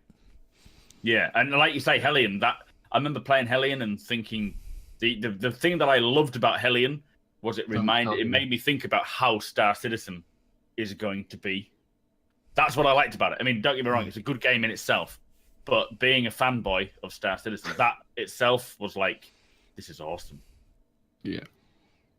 I mean, for me, there's lots of, I don't know, maybe because we've been so much into this game now that most games I play now, I look at it through the eyes of when Star Citizen gets this, or if Star Citizen implements this. And that's, I don't know, a good and a bad thing. But yeah, so with this item component system, it's been done now in Hellion and stuff, but we've heard obviously Star Citizen that we're going to do it, but we hadn't seen it before. So it's really nice to see that this is starting to work. This is like, I suppose, part of the item 2.0 system that they've built. It's helped, yeah. So we're going to get it in ships. It makes you wonder what sort of components we will actually be able to pull in and out of ships. I mean, we saw in the Gamescom demo when they did the cheesy voiceover type things that they had all the components in the shop. So you'll literally be able to buy the shield, the shield generator, and it looks like you might be able to plug that in and that sort of thing, which leads on to careers and giving like professions, the engineer something to actually do in the ship and that sort of thing. There is so much to this. Sorry, Miz, do you want to carry on? No, go on. That's fine. I was rambling on. I was just going to say, on the Hellion thing, I played with Mac, and one of the things we did is I was looking at the ship components going, oh, this is really nice. Look at this. You can pull ship components out, and it tells you how damaged they are. So I pulled out this fuse, and it turned off the oxygen in the ship, and we were both going, oh, it can't breathe. Like, put it back in, for God's sake. Yeah, it was like, stick the thing back in. So, put it back in, miserable. Put it back in. Put it in. No, take it out. Take it out. No, put it back in. Oh, I love take it. It out. But yeah, the whole... This explains a lot more in terms of how gameplay is going to be. So there's a couple of ways to look at it. You can have, as the Pioneer, you can build an outpost, and then you'll need to supply power plants to maybe one per building, depending on how big you make it. But you'll need a power plant. Atmosphere, gravity will also need to have components. There may be more of the components that we don't know about. But also it comes to the idea of attacking an outpost, and they did say on stream about EMPs, and Garrett said, "Oh, we can't answer that question." The wrong. And then he went and answered it. But I can. He was like, I can answer that. Yeah, it'll affect them. So it's like if you're attacking a base like this, or so you can attack a base, EMP it, get in there, or you can find a derelict outpost and you're approaching it, and you think, right, I need torches on, your friends coming through with you, making sure that all the corners are checked. It's dark. Right, it seems all right. Let's find a power plant and power it up, and then take control of it. So there's a lot to this, and this is all about interacting. I mean, we saw it in an outpost before we saw it in a ship. For God's sake, and all they ever spoke about was Adam 2.0 in ship. Yeah, components in ships, and then they show us in they reveal it, which is a bit odd. But they did say although we said we couldn't answer the EMP question, they did actually. There's a Swedish, I think it was Swedish, I probably got it wrong now, interview on YouTube, which I think I might have linked last week, they interviewed these people, the same two guys actually that was at Citizen Con, and they went through this basically the same demo, and they were saying how each component on the outpost is going to be like the components in your ship. So there'll be separate solar panels, separate power. Every light bulb is going to draw power, so you'll be able to turn some off to reserve power, turn some on. You're going to have to generate atmosphere, all that sort of thing. So if you're going to attack one of these outposts, you have the option to damage or destroy key components. Well, this is the thing I was talking to you, Miz, wasn't it? We were talking again, was that, at the moment, the ability to disable a spaceship, from my perspective, is impossible. I can't disable a ship. But with these component size, if I can do enough damage to your ship so your dilithium crystal is become damaged and is no longer active, and the person in engineering needs to go and get a new dilithium crystal out the cupboard, and chuck it in there, slam it in there, that then it means that there's a time frame where you're going to be unable to jump, which means I could do more damage, potentially threaten you. Maybe you've got no more dilithium crystals, and then you opens up a communication channel with me, and you say, okay, how much do you want for the cargo? Or I say to you, pay me 2,000 AUEC or 5,000 AUEC or whatever, and I'll leave you alone now. Job done. I've made some money. You can then get on and repair, and there's another mission that comes up where someone has to come and deliver a dilithium crystal to repair your ship or whatever. And there's still potentially that then maybe another pirate might come along, and then I go and say to my mate, oh, by the way, old Frankie boy, he's stuck here. There's another chance for another 2,000 credits for you or 5,000 credits for you if you can get there quick enough. So because he's going to be stranded. So that I love the idea of this, and it, enables somebody in engineering now is panicking, trying to then fit to repair whilst you're being attacked. You're doing it for a reason, not just because it's the job that needs to be done. It's like, shit, we don't want to get attacked again, so quickly repair. Where's that fucking crystal? Yeah. Where's that thing? Where's that component? We need to change this. We need to power up. We need to, and it brings in all that, and then brings in the ability to have more improved component parts for your spaceship that then boost your shields, overdrives your shields potentially. If you're a really good engineer, you might be able to know exactly the amount of overdriving power maybe you can do, which I hope they do. You can kind of, if you're clever, you can balance and make it more fun. You can kind of dance over shield. So maybe you could have a size 4 shield, but if you're a really, really good engineer and you know what you're doing, you could make it a size bit closer to a size 5 because you can overclock it. Like we do with our computers. You can overclock your shields or something. That would be kind of cool. Yeah. Risks damaging. That would be, I'd love the idea of that sort of stuff. It helps the benefit of having a human. It's exciting. So no, you're right. That's the thing about having the human interaction. If it was an NPC, you wouldn't feel as too problematic. It's the fact that a human's doing it. You're like, I want to better this person. I don't want to be caught out by this guy. And that's where the excitement comes in.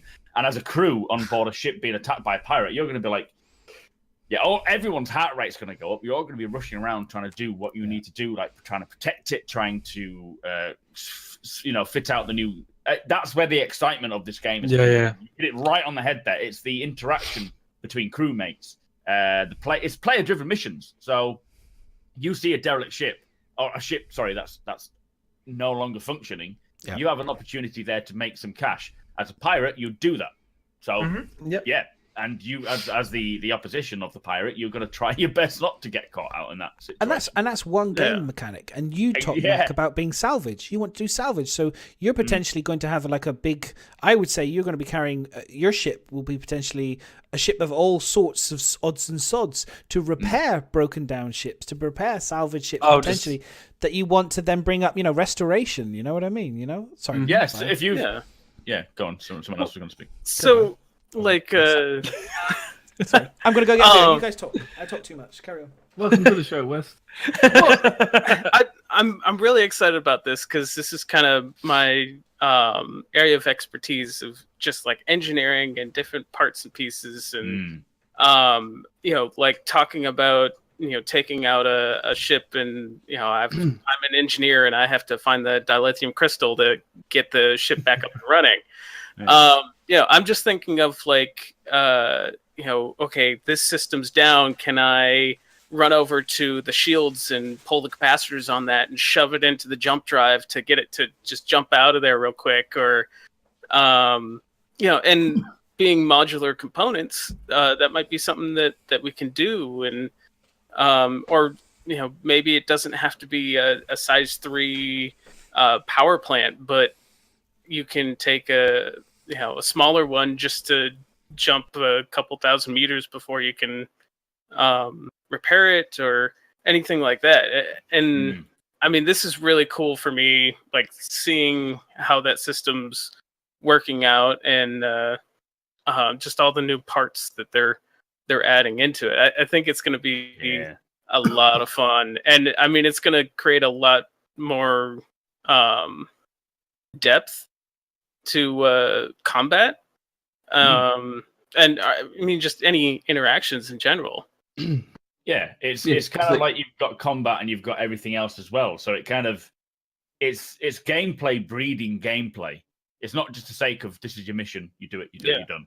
It's this is the gameplay. Oh, now we need to do that. Now we need to do that. Now that it's a whole network of gameplay interactions that then just span into an experience that as a player you don't generally get from a lot of games. Yes, like you were saying, Bio, things like like PUBG and that interaction with players and things gets when the first time I played PUBG, I was just my heart rate was beating away. I knew I was dying. My driving. And I was like, oh my God. Jesus! But yeah, the whole thing Yeah. creates that, and then The afterwards, heart you're like, pounding. Yeah. after the whole experience, you and your crewmates, if you've got out of that alive, you're going to be like, "Fuck me, that was incredible." Yeah. And And you'll have that kind of adrenaline, nervous, but you've enjoyed it. Yes, exactly. Yeah.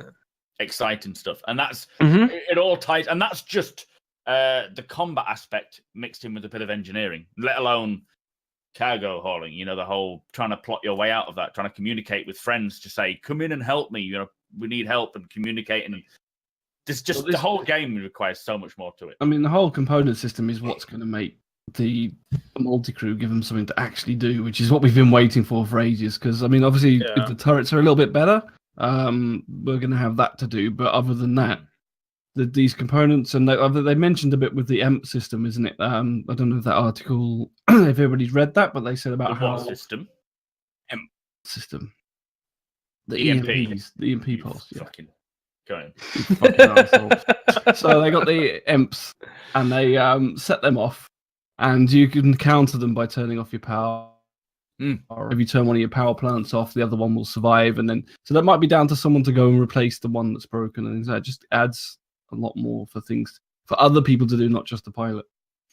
But also that's something we need to point out, is that just because something seems cool doesn't mean they'll do it, because balance is always a thing. It's when it comes to the game, there's always got to be a counter to everything. So you can have something and you think, well, logically it makes sense that I would be able to get around that, but they will nerf certain things just to make sure that it's balanced correctly, so that you're not just gotten it. No one will have the upper hand. It's all skill based. Is the point I'm trying to fucking make there. Oh god. What? Madness is stuffing his face. What are you eating? A croissant. I don't think we want to know. Croissant. Croissant. Croissant. Couldn't have been a better food type. You fucking pussy. I'm eating a croissant. I thought It about was the only thing I could grab. I was looking around going, what is there to grab? And that's why everyone's calling him Little Bit of Fatness. A little bit of fatness, yeah. Nice. To be fair, honestly, I've said it before, like, I've put on so much weight streaming. It's just ridiculous. Yeah. No, Yeah, I love the fact that potentially, if you're on a javelin, you're going to have the captain of different departments. Finish your mouthful first, please. You're going to have... That's what I was trying to do without the microphone, but anyway. You're going to have, like, you know, you're going to have the chief engineer, you know, and he's going to be the one that's delegating to his crew, you know, especially on these big ships, you know, where potentially, I mean, you're going to have it. I can't imagine there's going to be a situation where it's just going to be one person on, maybe the smaller ones, but on these massive capital ships, you're going to have, it's going to be a real chain of command. It's going to be really interesting to see. Yeah. You know, you're going to have to be really efficient and good communication. And it's like I've said to many people, like that when you play this game, you cannot play it like any other game like you've played before. It's totally different. It's a new kind of game. You have to literally, it's going to bring that kind of role playing out in people that don't necessarily want to role play. It's going to make you role play. Yeah, you're going to be screaming, "Protect the shields! Get the shields!" Yeah. Actually, as we've got a guy in here called Chef, do you think there'll be a chef in the game as a job? Of course, yeah. Definitely. Is he going to be like Steven Seagal? Cuisine. Be like, Don't You know, give him a knife, for God's sake. If there's going to be tour guiding, you know, it's going to be We're all chefs. coming to bio for tour guiding. Yeah, definitely.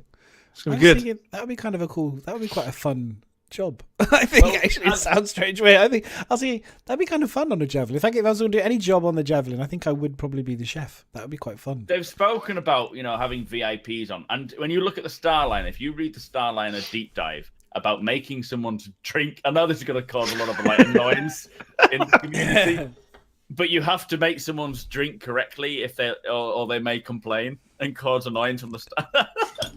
I feel ashamed reading it, but Oh god. it's We'll true. leave that to the Astro Pub. Sit there mixing these two bottles and Yeah, if someone requests a drink on the Starliner as a passenger, just the and you right bring amount it, of salt. it's got to be right. So yeah. So yeah, I know like certain races, like certain foods, the 890 jump, if you've got a VIP on there who wants a meal in a particular way, I doubt it. I don't know. in a particular way. You put my sushi upside down. Take it back. Sometimes they do go too far. We do also CIG. CIG. Yeah, if they introduce that sort of thing, I wouldn't complain at all. I'd be like, yeah, it could be a chef one day. And you just send out Benny noodles instead. When you realise you got no fresh food, oh shit, just give them Benny noodles. Yeah, go get some food.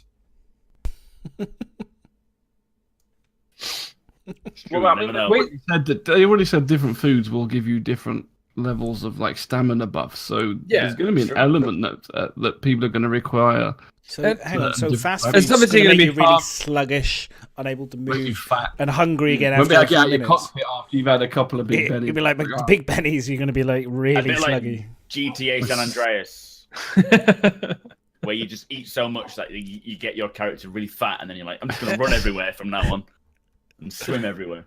And your spacesuit doesn't fit anymore. I wonder if there'll be a gym. There's got to be a gym, right? Do you reckon they'll have a gym on board one of these things so you can kind of get fit and get your character a bit, pump iron and playing pool should do the trick. Yeah, exactly. Iron pool. 2 hours of playing pool, you'll Or get basketball. So they've got different layers on Outposts. So I'm just going to quickly bring this up very quickly on the.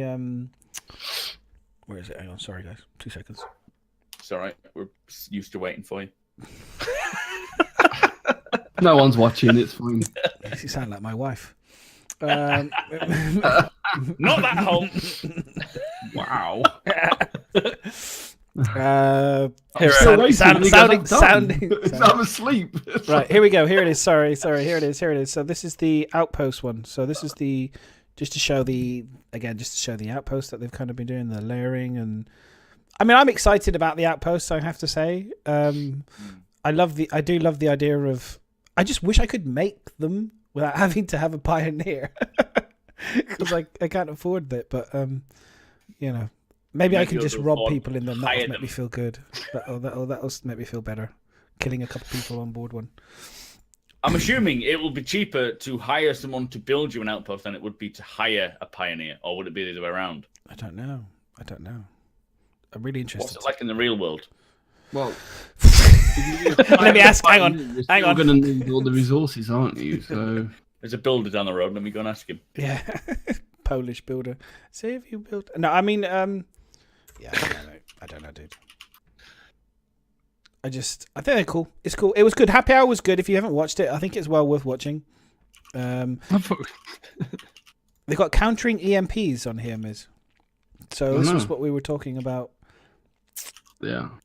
Which they're no longer being called EMPs, by the way. This is going back to the installing power cells and stuff. So this was to do with the EMPs. We were talking about installing components again, and we were saying about why it's not working. The link's not working for some reason.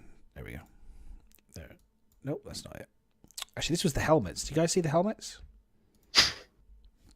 Hey? Did you see the new helmet designs in the Happy Hour? Mm-mm. They're there on the rack. I don't know if you can see them very clearly. Oh yeah, they're like nice white rack. boxed, aren't they? Or they're not like. There's only details.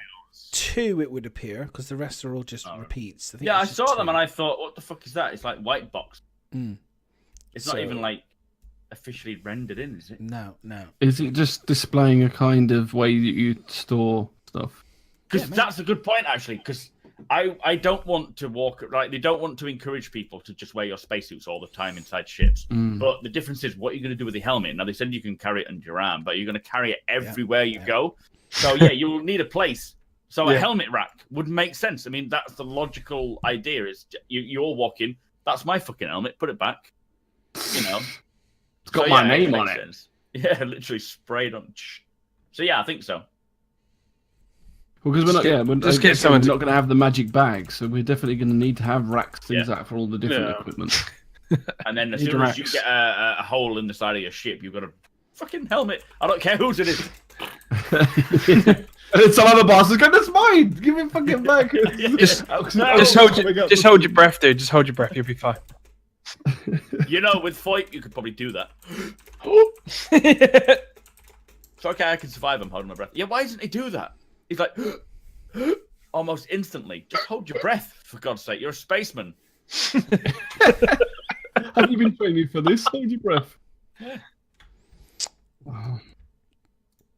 I can't find it. This EMP one's not working for some reason. What are you looking Dum. It's not working. Hang on. We kind of discussed it a bit anyway. It's to do with You've already discussed devices it. and the power. Oh, They're saying here we go. you're going to have to be able to balance the power. It's how you can kind of counteract a disruption device. Okay. We won't call it an EMP anymore. So yeah, the EMPs are exposed. I think they've damage. taken it away because it doesn't Distortion work like an pulse. EMP anymore. It disrupts different things. So. Yeah, because they're saying that it will now hit. It won't just damage. Yeah, it will just damage things on land as well, and it'll damage all sorts of things. EMP discharges and distortion pulses. So there'll be variations of the type of EMPs you can use for different specific tasks. We said it the other day, and it's anyone that's played Eve, it's the same thing. It was talking about the escalation factor. You know, it's like, can you have, you know, because we got components, potentially you could have a larger generator core that a standard EMP won't damage. You know, it won't actually have any impact on it. Or maybe you could have a component that you install into your ship that negates the impact of EMPs. Like that shields it, or maybe it could be something that, you know, takes a charge. Maybe you could have something that's equipped on the ship to help with the component parts. So I was thinking about this: how could you add gameplay? Maybe that's one thing that you could have that takes the EMP. So say someone fires an EMP at you, it destroys the first one. It blows it up, but it stops you damaging the main critical systems. And then somebody has to run away, grab another one of those fuse, like a fuse box, has to grab a fuse and then re-shove that fuse in before maybe the next EMP goes off. That's like I see your point. It's like subcomponents are kind of fuses, aren't they? If the subcomponent of a component will blow and you've got to either replace it or repair it. Yeah. But then if they hit that point, it will then bleed through the pipe system and then create damage elsewhere. Major damage elsewhere, yeah. Yeah, and maybe stay on top of components elsewhere. So the engineering is going to be a big mechanic to be able to play around with. That's cool. I hope so. I really do hope they do that, because it would make it really exciting for engineering and people and stuff. So yeah, definitely, Scotty, exactly. And I kind of. But I'm very. That's the physical kind of running around. I'm also very interested to see still for the multi-crewing how they're going to make those second seats interesting and doing stuff in there to make that interesting, because at the moment it's pretty boring if you're in those other seats. The way I see that those extra seats working is you'll have a co-pilot which will assist the pilot in anything he needs. He'll say, "Oh, find me the link. Find me the link." So that's me streaming. Finding the destination to here, or find me that link. But you'll also have communication. So someone will just be for communicating between other ships, people you come across. Then you'll have navigation. So someone who is dedicated to plotting the course for your journey. And if a complication comes up where you're like, okay, there's a lot of pirates down there, we can't go that way, the navigation guy will be like, right, I'll figure a different way around, but it'll take long. So the different seats will have their own gameplay, but I would have thought you will interlink one seat with multiple functions, because a communications officer may not have to create communication between ships all the time if you're in the middle of nowhere. But they've said like weapons specialist, someone who organizes the weapons, power to certain weapons. If no one using a turret, it doesn't need power. So put more of that power into the main weapons that you are using. You know, so the other seats will have their functions, but until those systems are implemented, there's no need. And that's the problem with ships at the moment. There's no multi-crew other than a turret, which fucking sucks. Yeah. Okay, because we're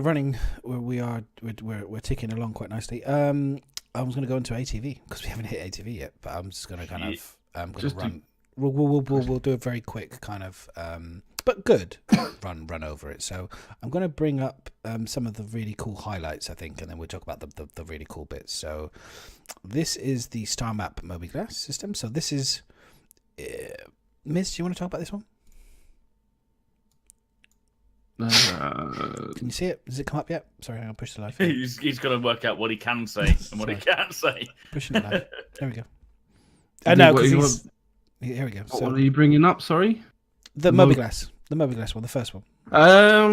Well, from what they showed in that video, it was just so it's not much to say other than it's obviously improving it, because they've divided it up, made it easier to navigate, so you can start tracking your missions, untracking them.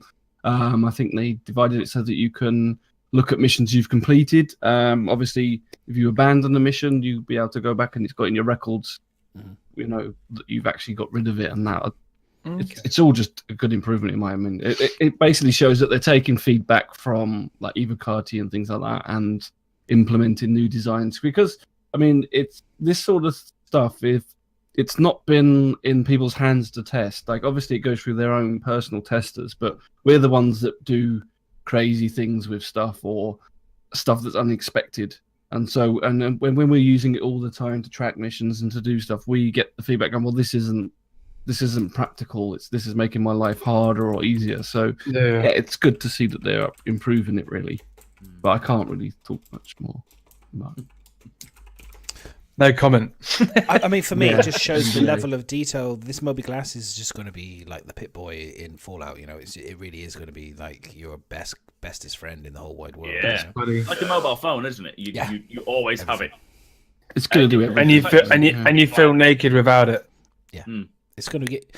I think the people like Mac who are going to have to do tutorials on this are going to have it's going to be quite enjoyable. I think I'm going to be interested to see all the different type of people's YouTube videos explaining the Moby Glass as we go forward. I think it's going to I'm just going to make a video. This is the Moby Glass and how it works and all the different. Thank you for watching. All the logos. Got to spread them out, you know.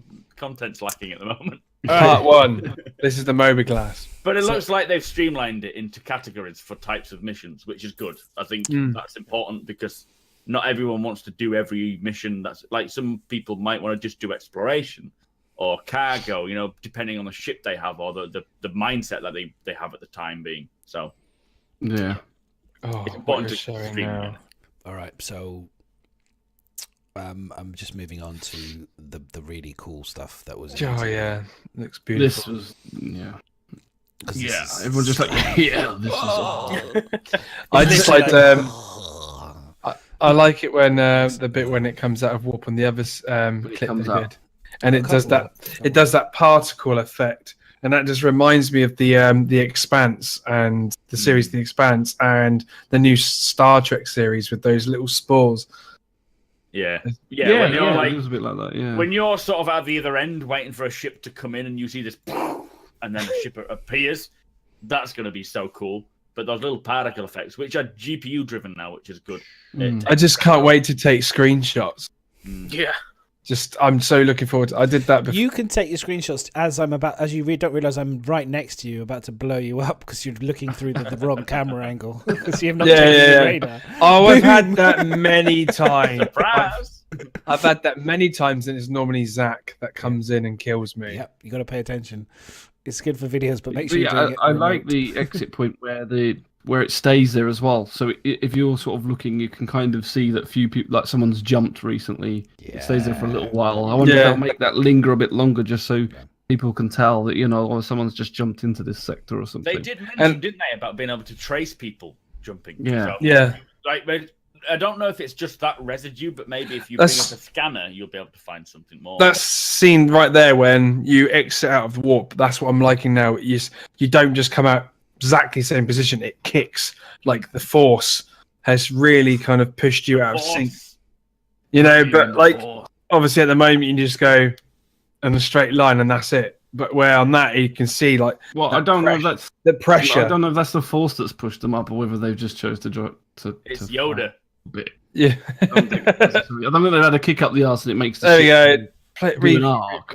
I think that's just their twist, but these particles. Look at It's all it's beautiful. What I find interesting is to do with the way that they're redesigning the curve and speed and looking at all the afterburn. I mean, it's a big conversation, but in terms of the quantum travel and how, you know, if you to ramp up to top speed versus and the way that they're kind of doing it, rather than like you go from this to this, it's like it's a gradual process. So if you're doing a shorter distance, you won't hit the top speed, so that affects as you come out of it, that affects the animation because you're not at top speed, so it creates different types of particles. Whereas if you then at top speed, the maximum speed you can do for a longer distance, and then you come out of warp, that then changes again. I love that variation. I love the fact they're thinking that level of detail and they're changing it up depending on the speed that you're exiting. That's fantastic. That's another level crazy ass mother. That's like attention detail, like West was doing with his, you know, attention to detail on those tiny little micro, you know, things on his logo, on his that no one's going to look at, but he's like making sure that all the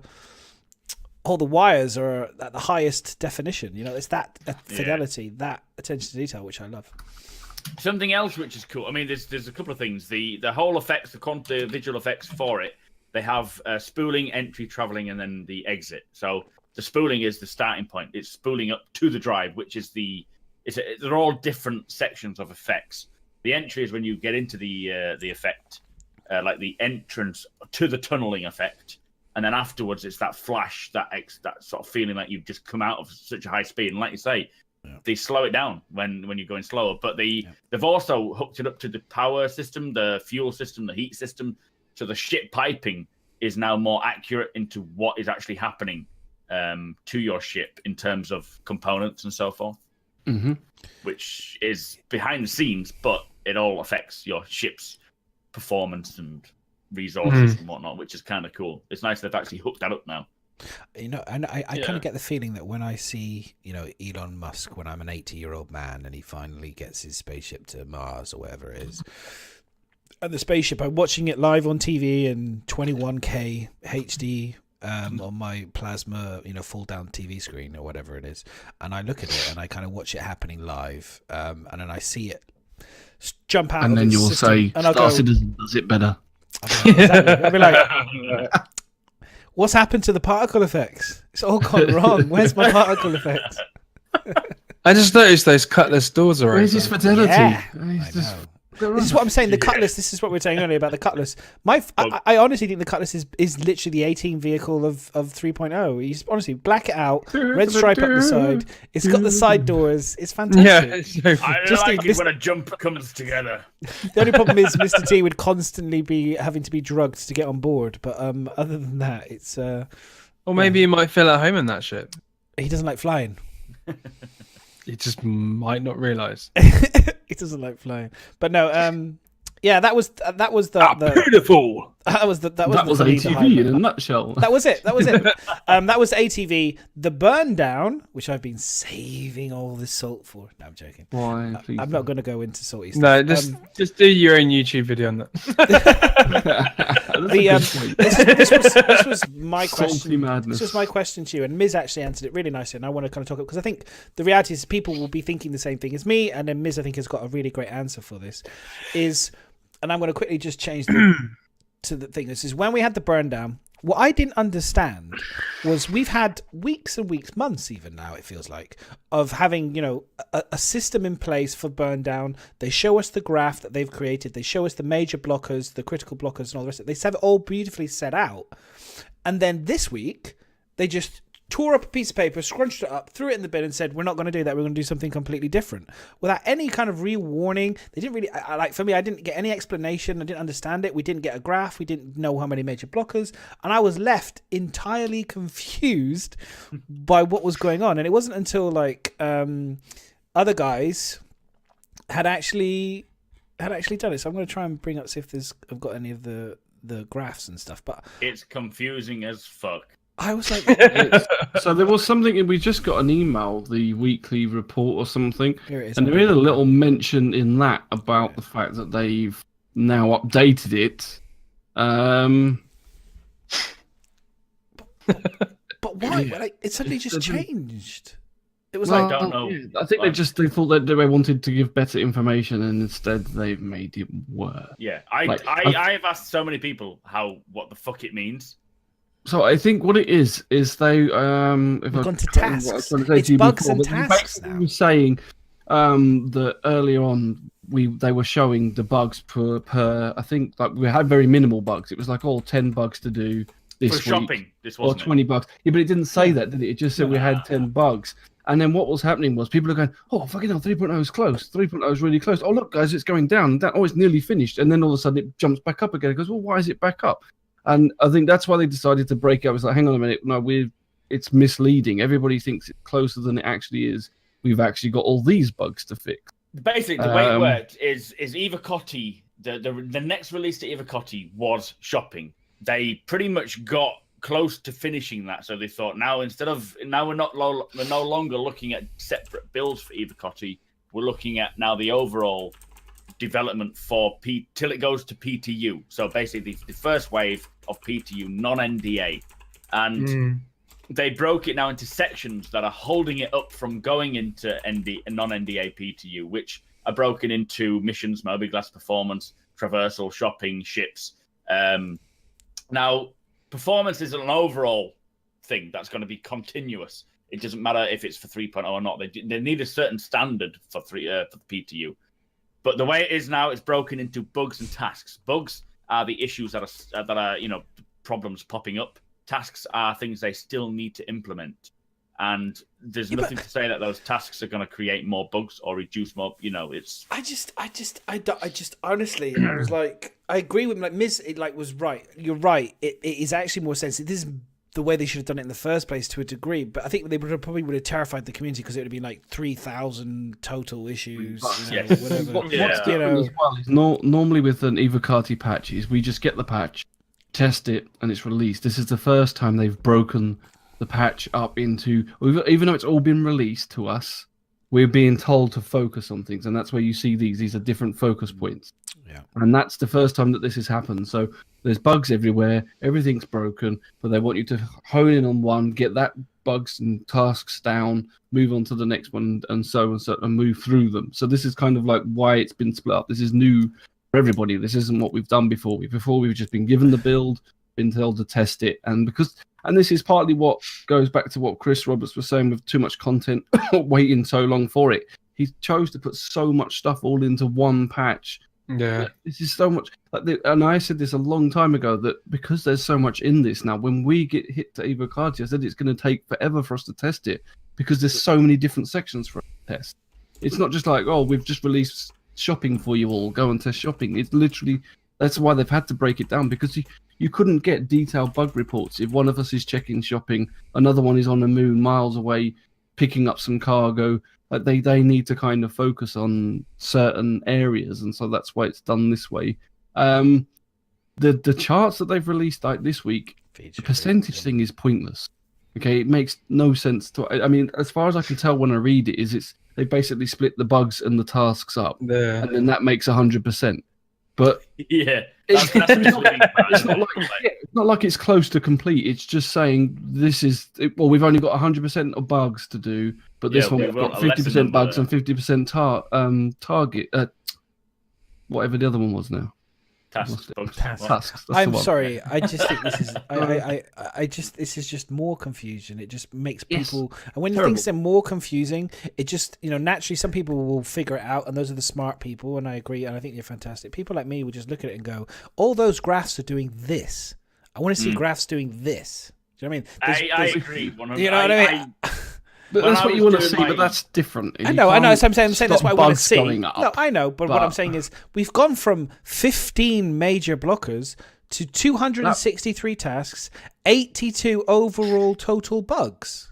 But that page you're showing in 1 now week is what they should have given us, because this information at least shows you that it goes up or down. Like, in other words, what they're showing there is, yes, we've actually now got more bugs. Shit happens, but we've got more bugs. Whereas what they've given us in ATV doesn't tell us anything. They should go back and do the comparison. So, it's bad communication. That's all CIG are really good at. Just be honest. I think the reality is like if it's just I honestly firmly I believe at this point in the time is we've all been waiting so long.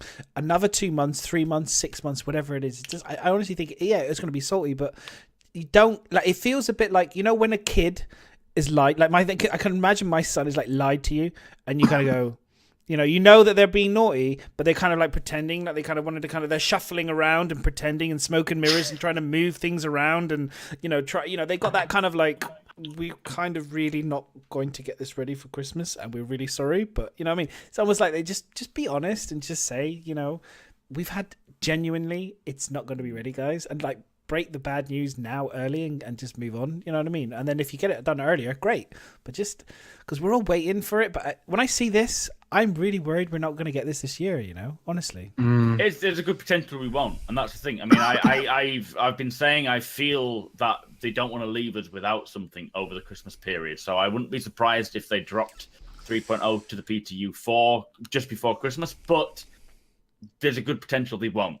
And I guess, like Hurricane, you've got to prepare for this because it's likely it's not going to happen. But it's the issue was they went from showing what was needed for Evocoti testers to what was needed for the whole PTU, and that was that whole thing was a massive difference, obviously, because it was just shopping for Evocoti to every aspect of 3.0. and also it was they obviously, but they didn't, again, like you said, the communication didn't make it clear that they were quite happy for Evocoti to test it with a lot more bugs than they're willing to release it to people. So like, we've got it, but that's because they're happy for us to have it bugged to hell. Yeah, that's what Evocoti is for, for them to test it with major bugs that they don't want people to see, because people will look at it and be like, well, this game is fucked. There's no way it's going to ever release. But they'll get through it, as always. And the difference is that every game goes through the stage. If EA brought out Battlefront in alpha and said, right, this is the current state of the game, feel free. You know, everyone's going to be like, this is a joke. It's never going to work. Even though so many people still play it, even though it's alpha, and they're complaining about it. It goes back to the whole early access bollocks that's going on at the moment. Yeah, it'll eventually all the bugs will eventually get taken out, or the task will be implemented, and it will be playable. But it's just a matter of time. The difference is Star Citizen are doing it openly to a degree. Evocoti obviously are NDA, but they're doing it as much openly as possible. But they still realise that bad press is not always good press. And so that's why they have Carlos asks, he says, didn't they have another number for the blockers? And I was like, I don't know. I was asking. I didn't see anything that said blockers. Do you know, every week on YouTube, I do an update as to the 3.0 status. And the last couple of weeks, reading these, I have been asking on my Discord, someone explain it to me. Layman's terms. Do you know what, Mac? First thing Mac said to me, goes, what the fuck do these new things mean? I'm like, what is this? What the I know. How do I digest any of it? And I agree with you. It's nonsense. Why put a percentage there? Because when we can read 50 bugs, 50 that. Yeah, we don't need to know that makes 100%. Yeah. And someone said it's not specified. I think Prisoner said it's not specified. It's not. They need to specify what the problems are. It's a good idea. What they haven't done as well is, although it says 234 bugs or whatever that number is that till they release it to PTU Wave 1? So it goes live? Are they happy to release it with more bugs, less bugs? There's no explanation at all. Last time it was, these are the total blockers that will stop this game getting to PTU. That was what I remember. And I remember going, we're at 15. That was literally the last thing I remember was we're at 15 major blockers is going to go to PTU. And then this week we get this pile of shit. And I'm just like, what the fuck are you doing? That's what I'm saying. They changed it because that 15 was so misleading. Yeah. Then absolutely they're at fault, and then they should just hold their hands up, and they should have fucking owned up right at the beginning. As always, communication is the problem. They don't communicate things well, and it's the same. And now, it's like the same about the whole 3.0 patch taking a year. If Chris Roberts came out 6 months earlier and said, by the way, 3.0 is likely to take a lot longer than we expected. Sorry, we would have all been like, that's fine. Okay. Just get someone there to say, this is the current status. We can't guarantee. Kind of like a 10 for the chairman, but you needed with him just coming on and saying, look, because even though he didn't promise it, and this is the big argument, and I still think even what he did at CitizenCon wasn't good enough. Right? Okay, so I'm glad he addressed it, and that's good. But I didn't think it was good enough because he didn't promise, and we all get that. We all, you can worm your way out of legal wise of what you actually said, and we know that. But you gave the impression that it was going to be out the year before. We all lived on that impression. Now, we know it wasn't a promise, and we're not arguing that finer point, but just at least come and say, look, guys, I've added a shit ton more features to 3.0. I've completely changed the scape and the goal of it. It's my bad, but this is what's now happening. It will not be ready for some time, and that's because we're making it bigger and better. And just let people know that. That's all you had to do. Just say, I'm sorry, but they don't want. It's like he doesn't want to admit. Doesn't want to even claim it as a mistake or anything like that. And I know I'll defend CIG to 90% of the stuff, but that's one thing that it really ticks me off is their communication just needs to be that notch higher. I'm not saying he needs to come and talk every week and tell him every mistake he's made, but just now and again when you can tell that the community is getting riled or they're all expecting something. Like he knew when he come on the stage and said a year was too long. He knew what the feedback is. He knows what people have been saying, and so just to come on and say, look, we changed the scope. Because like some of the other devs, like Brian and that, did turn around and say, "Oh, but this isn't the 3.0 we were going to be getting." It's true. We know that. So why not come and tell us that? So I'm just And you could be right. It could be to do with the fact they wanted sales. We don't know. It's a good potential there, but I'd like to believe otherwise. But I could be wrong. Maybe sales. I honestly don't. I mean, you know, they can release a ship anytime they want, and people buy it. Like, look at the Pioneer. They, you know, 800 quid ship, and they're just everybody naive just to lapped it up. They grand don't scale. need to. You know, they can release anything they want and sell stuff. They could do extra merch and sell merchandise. They, you know, they've got tons of way of funding the game. Yeah, I mean, I just think it's just bad communication. I looked at this year and I look at this year in a nutshell and I go, they haven't damaged themselves in terms of the image of what Star Citizen is going to become at all. You know, they've shown us CitizenCon, they've shown us procedural planets, they've released really cool ships this year. You know, they haven't damaged the game at all in terms of the outside perspective to magazines and to other people maybe looking at the game. It's still very, very cool.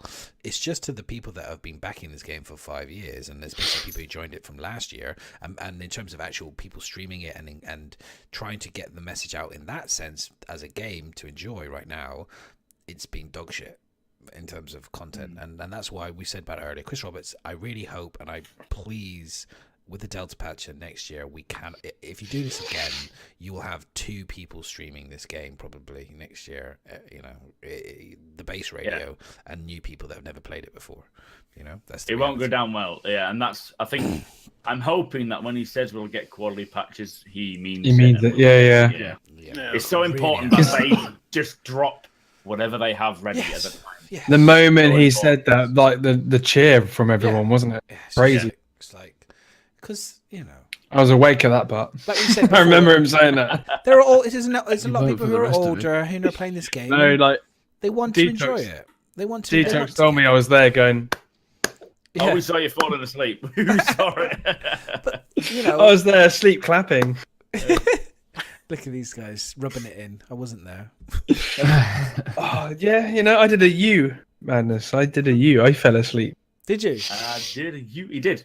We looked Yeah. across. From And the I fell most of asleep the, with most glow of the main sticks. presentation, he was asleep. I fell asleep with glow sticks in my hair.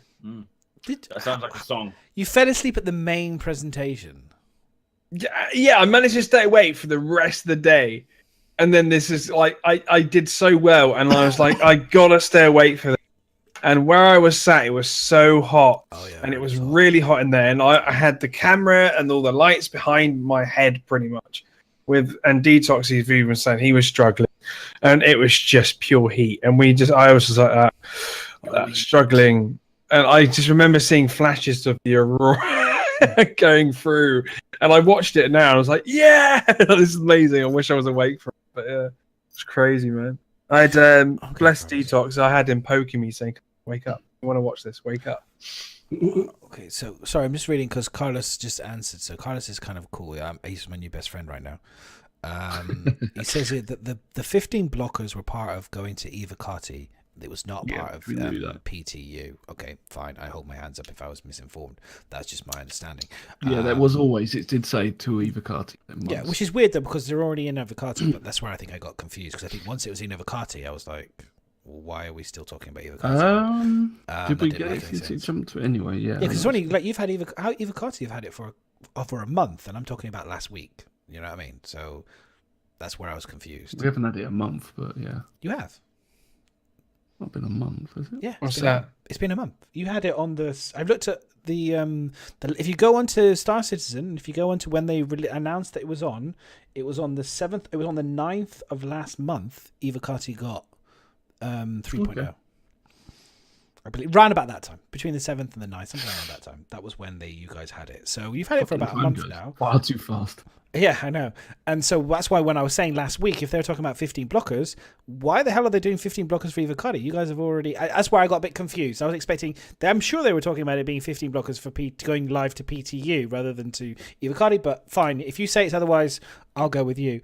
And then he says something about looking on YouTube and there was nowhere specified. So again, it's that whole just vagueness that's just we just don't know what's going on now.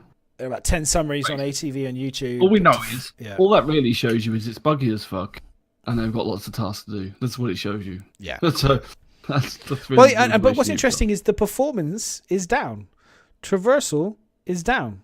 But performance, and I was because like, these are things that have been told to focus on. Yeah. So the things that have been focusing on are going down. Missions, which is what you want, is 82, which makes sense because they need to really do a good job on missions. Moby Glass, brand new. Scarlet is up high.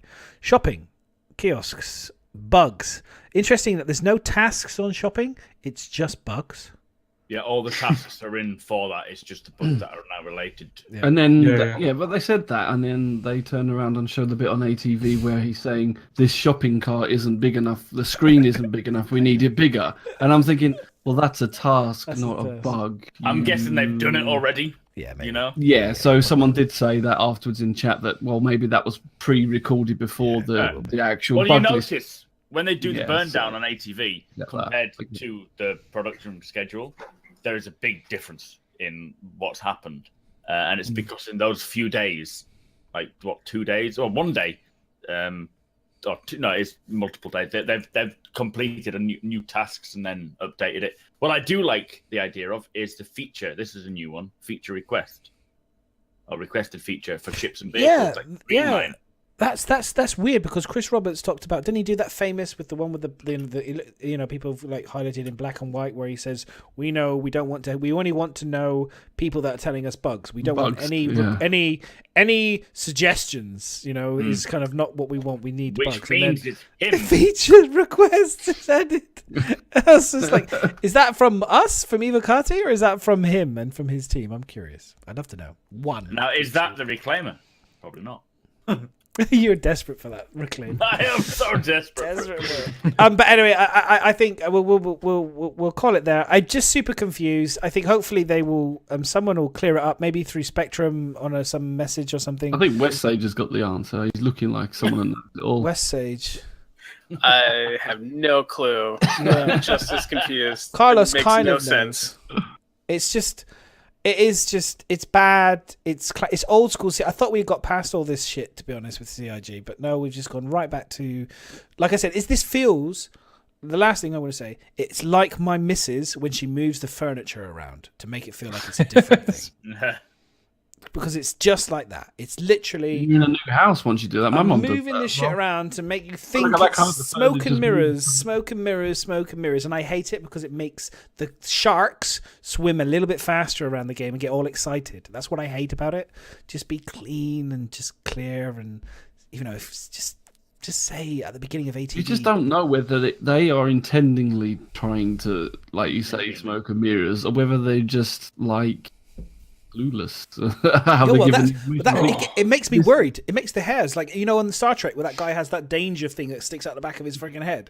I kind of get worried when I see this shit going on and it's nonsense, and I go, hang on a minute, we've suddenly changed the whole system of how you're presenting. You think that they can create quantum travel jumps to the finest degree of math, but yet they can't make something quite clear on a plan. So yeah, well, that's it. They're probably like trying to overcomplicate it. So. Yeah, space sharks. They do need a more simple way of doing it. Space sharks and whales. That would be good. Space sharks would be quite funny, actually. Right. Okay. So questions. Let's do questions. Unless anyone wants to add anything else.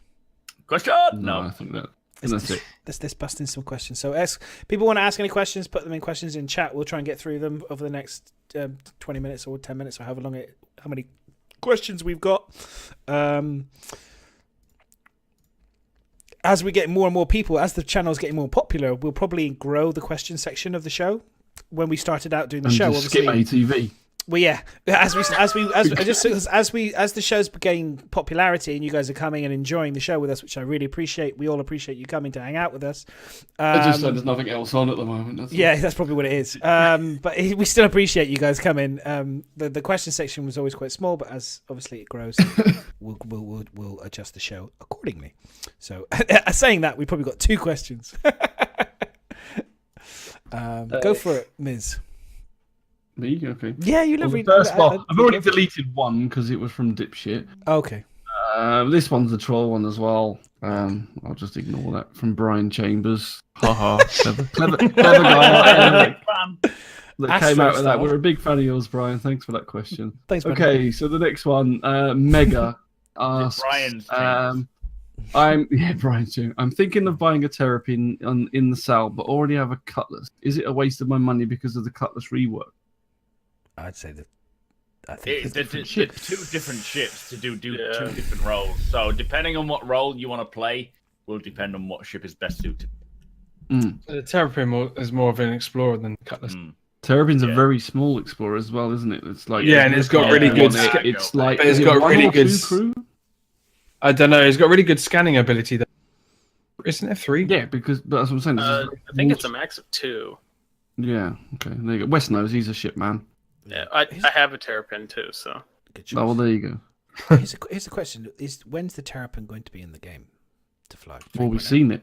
We've seen it. No, but is it going to be fully flyable? But when's it going to be in 3.0? It's not going to be 3.0. We've heard of everything that's in 3. They're not going to start chucking more stuff into 3.0 because that's what puts these delays on. So ships and vehicles. So we this will leads not on be to my getting next any more question. than we already know. This comes on to my next question. So what's the loaner ship for the Terrapin? West should tell you A that. Bengal.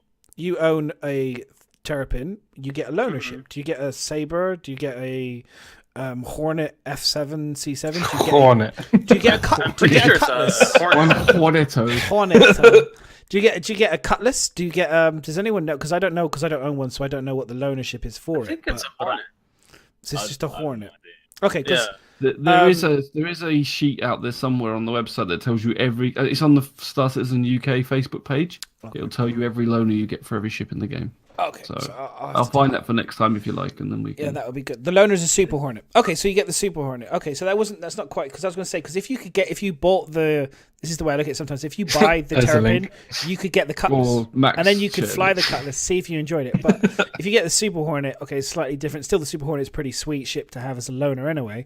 What you can also do is a lot of people do is they buy ships just so that they can have the buyback. You know. That's the other thing. So you could buy, I'm trying to think how you could do it. Is there anyone wants in chat wants to help me out on this one? That would be great. You could buy the Terrapin, and then would you then sell it or mount? You can't mount it, can you? Or would you buy the Cutlass and then upgrade that to the Terrapin, and then you can then buy back to the Cutlass later? I'm just trying to think of a way of doing it so that you could have Let's both. not get confusing. I'm just trying to think of a way, because that's the reality. It's like many people do that. I was talking to a guy at Bar Citizen in London. By the way, if anyone comes in London, oh god, Miz knows I get his name wrong all the time every time I say it. Go for it. Oh, don't. Darth Thackeray. Dubla Thackeray. Dubla Thackeray. Darth Thackeray. Come to the dark side. Oh wow, cool. Oh, sorry, I just got a message from the guy in Hawaii. He just got his T-shirt from Hawaii? my stream. Hawaii. He just got his T-shirt. Holy and Hoy, where are you from, Madness? Dude, send me a picture. Hang on. What? How exciting is that? It sent it all the way to Hawaii. Wax question. shall we? Hawaii. Sorry, but no. I think Hornet is a very good ship, though. I think the Hornet's a great ship for a Terrapin as a substitute loaner ship. Really good ship to have. But I do think the Cutlass will be king for 3.0. So if you can get the Cutlass first, and then maybe you would be wise to get the Terrapin again at some point. Maybe you can get it on the black market and upgrade the CCU to it from a Cutlass to something. You know, that could be a good way to do it. Oh. Okay. Cool. Next question. Sorry. Mr. Edison Trent. Bear with me. I'm trying to read this one. I think he says, so I love space sims. Would any of you play a space sim with gameplay of Freelancer, but set in the Star Wars universe with Mother Graphics? Mother graphics. That's what he's put, Mother Graphics, since Motherfucking I graphics. myself would. Motherfucking graphics. Boo! Yeah. Not So would quite. you play A freelancer Freelancer in Star Wars? I Let's just never leave played it. Freelancer, to be honest. Yes. No. Too young. Is freelance? Is he meaning the ship Freelancer or the game Freelancer? Game. I would have thought, yeah. Oh, I'm sorry. The person that actually played Freelancer that was previously was Pathogen. Actually, was a Freelancer man. I'm a TIE fighter. I played X-wing TIE fighter, so I would play an X-wing or a TIE fighter in an in a Star Wars game. That would be my. I'd be quite happy Mother with that. Graphics. So I'm afraid I've never played Freelancer. I'm afraid. Sorry, I would love to. I have, and yes, it's like Star Citizen, but single player, I suppose. So, Okay. I suppose he's almost like saying, "Would you like to play Star Citizen, but in the Star Wars universe?" Yes, I would say if that's the case. If he says, "Would I want to play Star Citizen in the Star Wars world?" I would love to play Star Wars. Like if like the way BioWare did the what's the game that the Jedi Academy, I think it was, where it was the first person view back in the day that you got on the PC, really old. Like they had like live video. Was it not Jedi Academy? It was like live video. It was really old, but it was fantastic. You could do chain lightning, and you had the lightsaber in the front. And oh my god, you guys, I'm showing my age here, but it was one of the best Star Wars like stories and games before BioWare got it for Knights of the Old Republic. But if they did that with the with Star Citizen, like in terms of that world, I would buy it in a heartbeat. Absolutely would. I love the Star Wars universe. It's amazing. Cool. Okay, so anyone else anything to add? Yes. Sorry. Excited nerd here. I'm sorry. Next question, then, if no one's got anything else to add to that. Tom reckon this is quite a nice question, quite a good idea. How do you think the justice system should work? Could a mass murder ever leave a player's criminal record? You pay enough credits, maybe so. I think legally, no. Like if you have a criminal record, maybe there's like a way to get a hacker or something to slice like your background information and wipe it.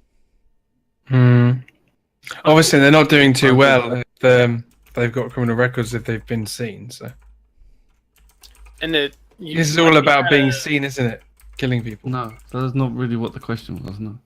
Yeah, well, you might be able to get around it if you're like the criminal records in one system, and you go, way out there. Nobody's, the record may not reach that far. So in a way, That's I guess might be able to get away with it that you way. could beat the news of the criminal record, yeah. Intercept the news ship and then say, But you do ain't you spreading think- that shit around. But I think from what chat's kind of saying is that even if you mass murdered everyone and got terrible rep, you would still be able to grind your way back to having good rep. Yeah. It just maybe take a long, long time. Because, in a normal society, you wouldn't be able to do that. You can't just go, I'm going to go and help an old lady cross a road, and that will definitely cover the fact that I just murdered. Yeah, it's not 20 going to be like years a ago. balancing thing because people will. I just murdered her players family. will That's remember. why she's crossed. I think you're missing. I think for me, you're kind of missing in the way I look at it is my rep could be really bad. I'm a bad person. I kill lots of people. I steal people, and I rip. I murder them. You steal stuff. people. I steal people, stick them in my Cutlass Blue. Hey mate, that's what my Cutlass Blue is all about. It's a prison ship. It's for bounty hunting and stealing people. Steal people. That's my Don't reputation. you bounty hunt me, boy. My reputation will be good in that. Hopefully, I mean, I'll try and be good at it, but I'll try and be the best I can be anyway. But my reputation in being that side will be bad. So that will lead a whole opportunity for stories and gameplay and all of that side. And then I'll create, if I want to, another alt or another character of the 3 or 4 that we're allowed to build. And that one will do all the good side of things. And I'll get both sides of the world that I want to. So You're if I'm in a good mood, people. You're one of those people. Can't stand by their own actions. I will be 100% Run to a bad good or player when it gets 100% too hard for you. So we're going along with a nice innocent player that's also goody two shoes. For sure, absolutely. I don't can just want to- imagine Bio's Tinder account. Hi, I'm Bio. Good pilot. I steal people. Take me or leave me. It's up to you. If it's a lucky day, I may steal you. Never see you again. I'll I'm steal your 19. hearts. West, have you got anything to... Oh, you said about them getting further away, didn't you? Okay. Anyone else? Anything they want to add to that? I'm good. Nah, mate. I mean, this is something that'd be quite a nice one to go back to, because I think when we learn a little bit more about the justice system and stuff, we could probably have a... Justice system, good- Red Dwarf. Justice. It's gonna be something that requires a lot of balance as well. So people will need to create crimes in order to counter them, and they'll. Yeah, but just because Madness wants to stay on the side of being a criminal, like how we have it now, some people do want to be innocent, so they may do something bad and think, "Oh shit, I need to balance that rep." So it's not everybody wants to stay as a bad guy. So that's what I suppose. No. I'm not You dismissing could it. serve your You can time do it in if you want prison, to. and then you would be. I mean, I might mass murder a whole been fine. ship of people because I fly badly. It's not my fault. Stole your sweet roll.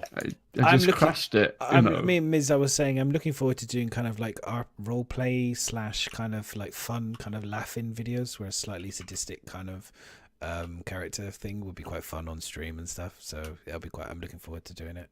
So I think Mr. Moon-esque.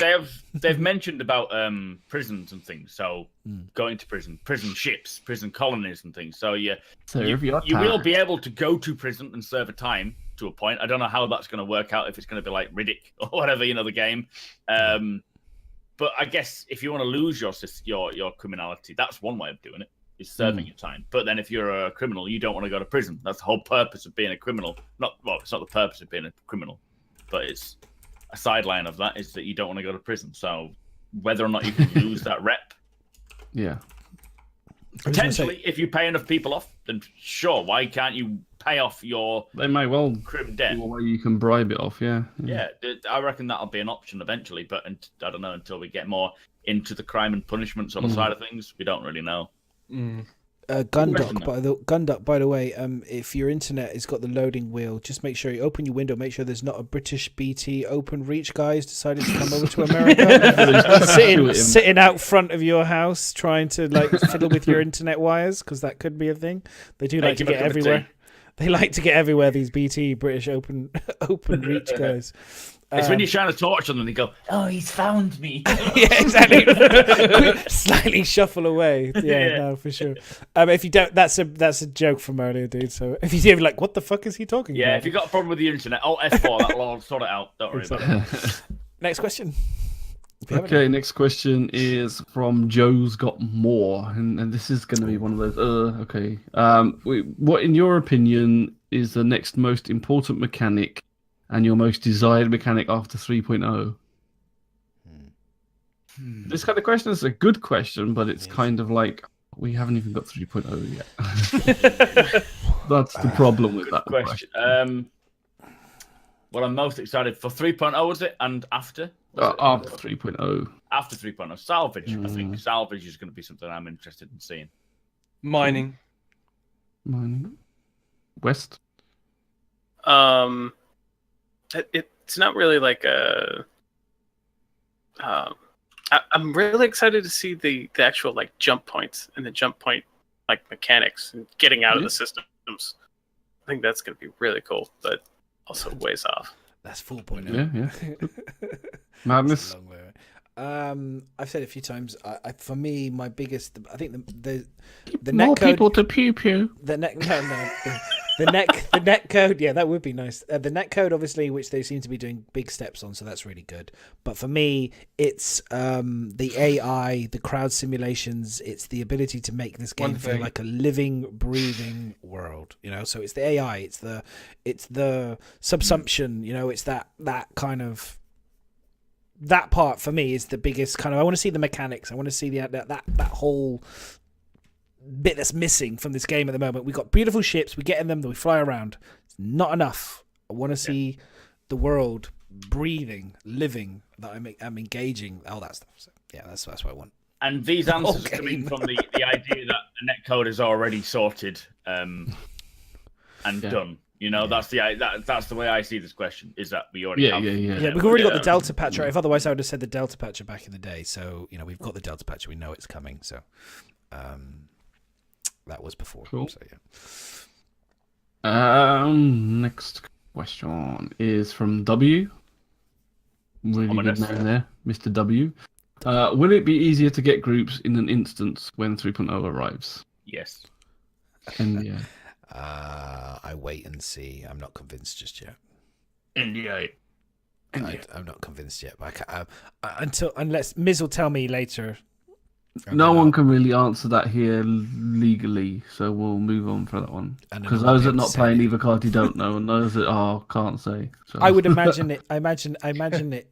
I mean, you can clearly tell from my rant earlier that I have no idea. So hopefully, it will be improved. I hope so.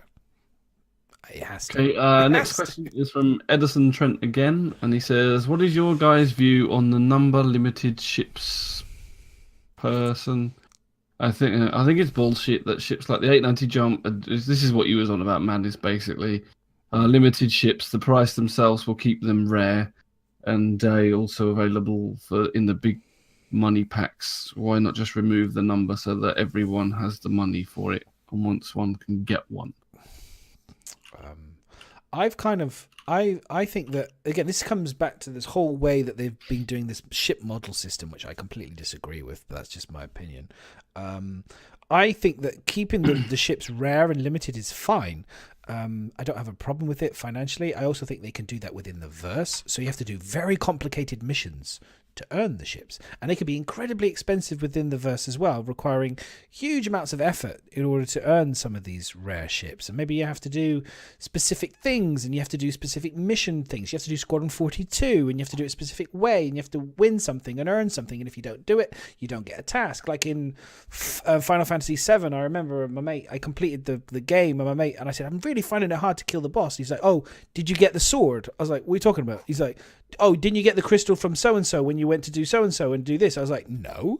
I was like, oh, so I got to play the whole game again to go and get it. I love the idea of that rarity, and you have to specifically do things. I like them making it challenging and difficult, and so that's how I would do it. But I just hate the current system where it's pretending to make things rare when they really aren't going to be rare. I just hate that. I'm with Nubafire on that one. So, okay. Wes, that was my explanation. Yeah, I'm kind of on the same page. I don't really see why that needs to be done, and I don't know. I just don't understand why we're doing that. It makes no difference to me because I can't afford them either way. So they do what they like with these limited ships. Yeah, and make them anything limited. No, okay. Personally, I'm the opposite to you both. So I think if he wants them, he's got his own reasons to wanting them rare, and I can understand that if you don't want to pull up on day one and see 30 Idrises parked outside because people have got tons of money and bought. I mean, you can get them on the sales anyway. So, but if he it's his choice of what he wants as a limited game. He's got a vision of how he wants the game to look, and if everybody's in these so-called rare ships, they're no longer rare. So to me, if he wants them rare, keep them rare. You've had plenty of opportunities to buy these ships, so yeah, I agree with you. But here's my question. Sorry, just because you're talking about it, but the Super Hornet isn't limited in numbers. The Super Hornet is only but they want it to be limited. Yeah, but it's only limited in the time frame that you can buy it. It's not limited in its numbers. Well, like an 890 Jump, where they only sell because it's still going to limit it because it can't. No, but it doesn't though, because loads of people that I know people who are just deliberately doing the grey market. They buy 100 Super Hornets and then they sell it over, or they buy 200. Yeah, but that was because that was an oversight with CIG. They didn't want that to happen. They messed up. But they've had loads of time to fix that. Buy 100. Yeah, and they've done that now with this buyback token. So you only get one buyback token every now and again. So you can have 100 Hornets sitting in your buyback, but you can only get one every 3 months. But can't sell 100. But you can sell them to whoever. I think it's one every 3 months. You can't sell tons of them. So unless you've actually physically got loads. But that's my point. Is that people physically they don't. It's not like they're buying just the tokens. They're actually many people don't buy They physically have bought the ships and then they sell the ships. That's what they were lucky to do. But it's still limiting the numbers because it's not open up to everybody, and not everybody trusts the grey market. Anyway, we've got different opinions, and I'm just saying that it's his idea that he wants it to be limited.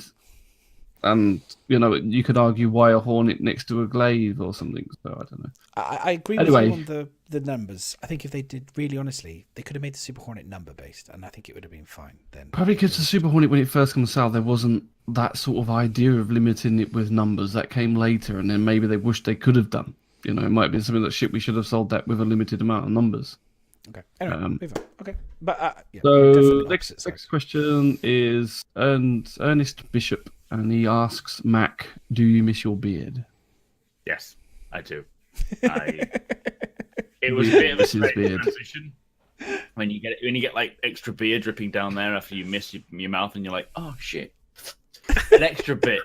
That was nice, but yeah, it's even now when I drink a pint, like from a pint glass, I go to try and wipe the froth away, and it's not there. But it's coming back. I might grow it back. I might just leave it stubbly. I don't know yet. We'll see. I've never been able to grow a beard, Max, so I don't know that loss just yet. It's like losing a child. Is You have a child, don't you? Imagine losing it. Don't imagine. Wow. That's dark. And, Okay, guys. I think that's covered that Mac does indeed. For a month or two, just for a month or two. Like, It's just a month. Imagine he'll I'm come losing back. It's just a case of, oh, he'll come back again. So your child's wandered on. You know he's quite okay. You'll come back again. Different kind of feeling, I expect. Somebody had a spade. Maybe not quite the same. Anyway, so this is a good question to end on. I've closed the form. We're well over time, so we're going to end on this one. Oh my god! And we're going to go around for everybody. So all 5 of you. Sorry, this is by Bangarang, and he says all 5 of you decide to fly your insert ship here from Sol to Terra. Which one of you is most likely to not make it, and give a reason? Keep up the good work. Who's not going to make it? I won't make it because Miz will be on board and something shitty will happen. Depends who's I'll be flying. the only one who will make it because I'll pirate all. It depends keep on dreaming who's there, flying. Mr. Pirate. Keep dreaming. It depends who's flying. I've seen Miz flying, and Well, I've no, seen he said Mac all flying. 5 of you have a ship. Oh, we all have a You're ship. flying there. All Yeah, flying so- individually. We're not all on one ship together. I might not Yeah. make it because I get distracted by some shiny things and then. Ooh, fuck that. Yeah, I'm with you, Mac. I don't think I'd make it. I'm the same. I'm so my school report from a child to now has always read easily distracted. That was literally my school report. Easy. Like I would be in math class and the teacher I would just be like looking out the window, checking out the hot Madness. girls. Yeah, literally just constantly. My school report was always my Pictures parents of garden. always distracted by the pretty So this girls. is more like, so the question's turned on So- this stuff. It's actually who will actually make it. Who will actually make it? I reckon So, West would make it. West. It's got to Yeah, be West. West will Look, do it. he's just clearly. You look focused, West. You are focused. You see a goal and you take it. He'd make it. He's got that attention to detail. I've seen his work. He's got that driven, perfectionist. I think that you need those type of people to do that. I'm not that at all. I would be off stranded on some planet somewhere, lured by a lured like in Red Dwarf by some siren, pretending to be a really smoking hot woman, but it's not. It's an alien crawling around on the planet. with A my really brain smoking sucked hot out. alien, so even better.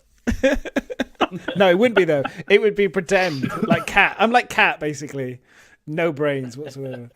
If anyone knows Red Dwarf, they know what I'm talking So I about. think that's good. They brought that back, haven't they, Red Dwarf? They have. The new season's really good. Really enjoying it. I ain't started watching it, but I'm looking forward to it. They're very good. Okay, I think that's pretty much covered it. So Yes. only Okay. West will make it. Yes, Best is going to make it, and Bio The rest will of us are fine. murder us if he can. Bio won't even fly his own ship. So We'll leave a tour guide behind. Bye. I'll bring the Polaris.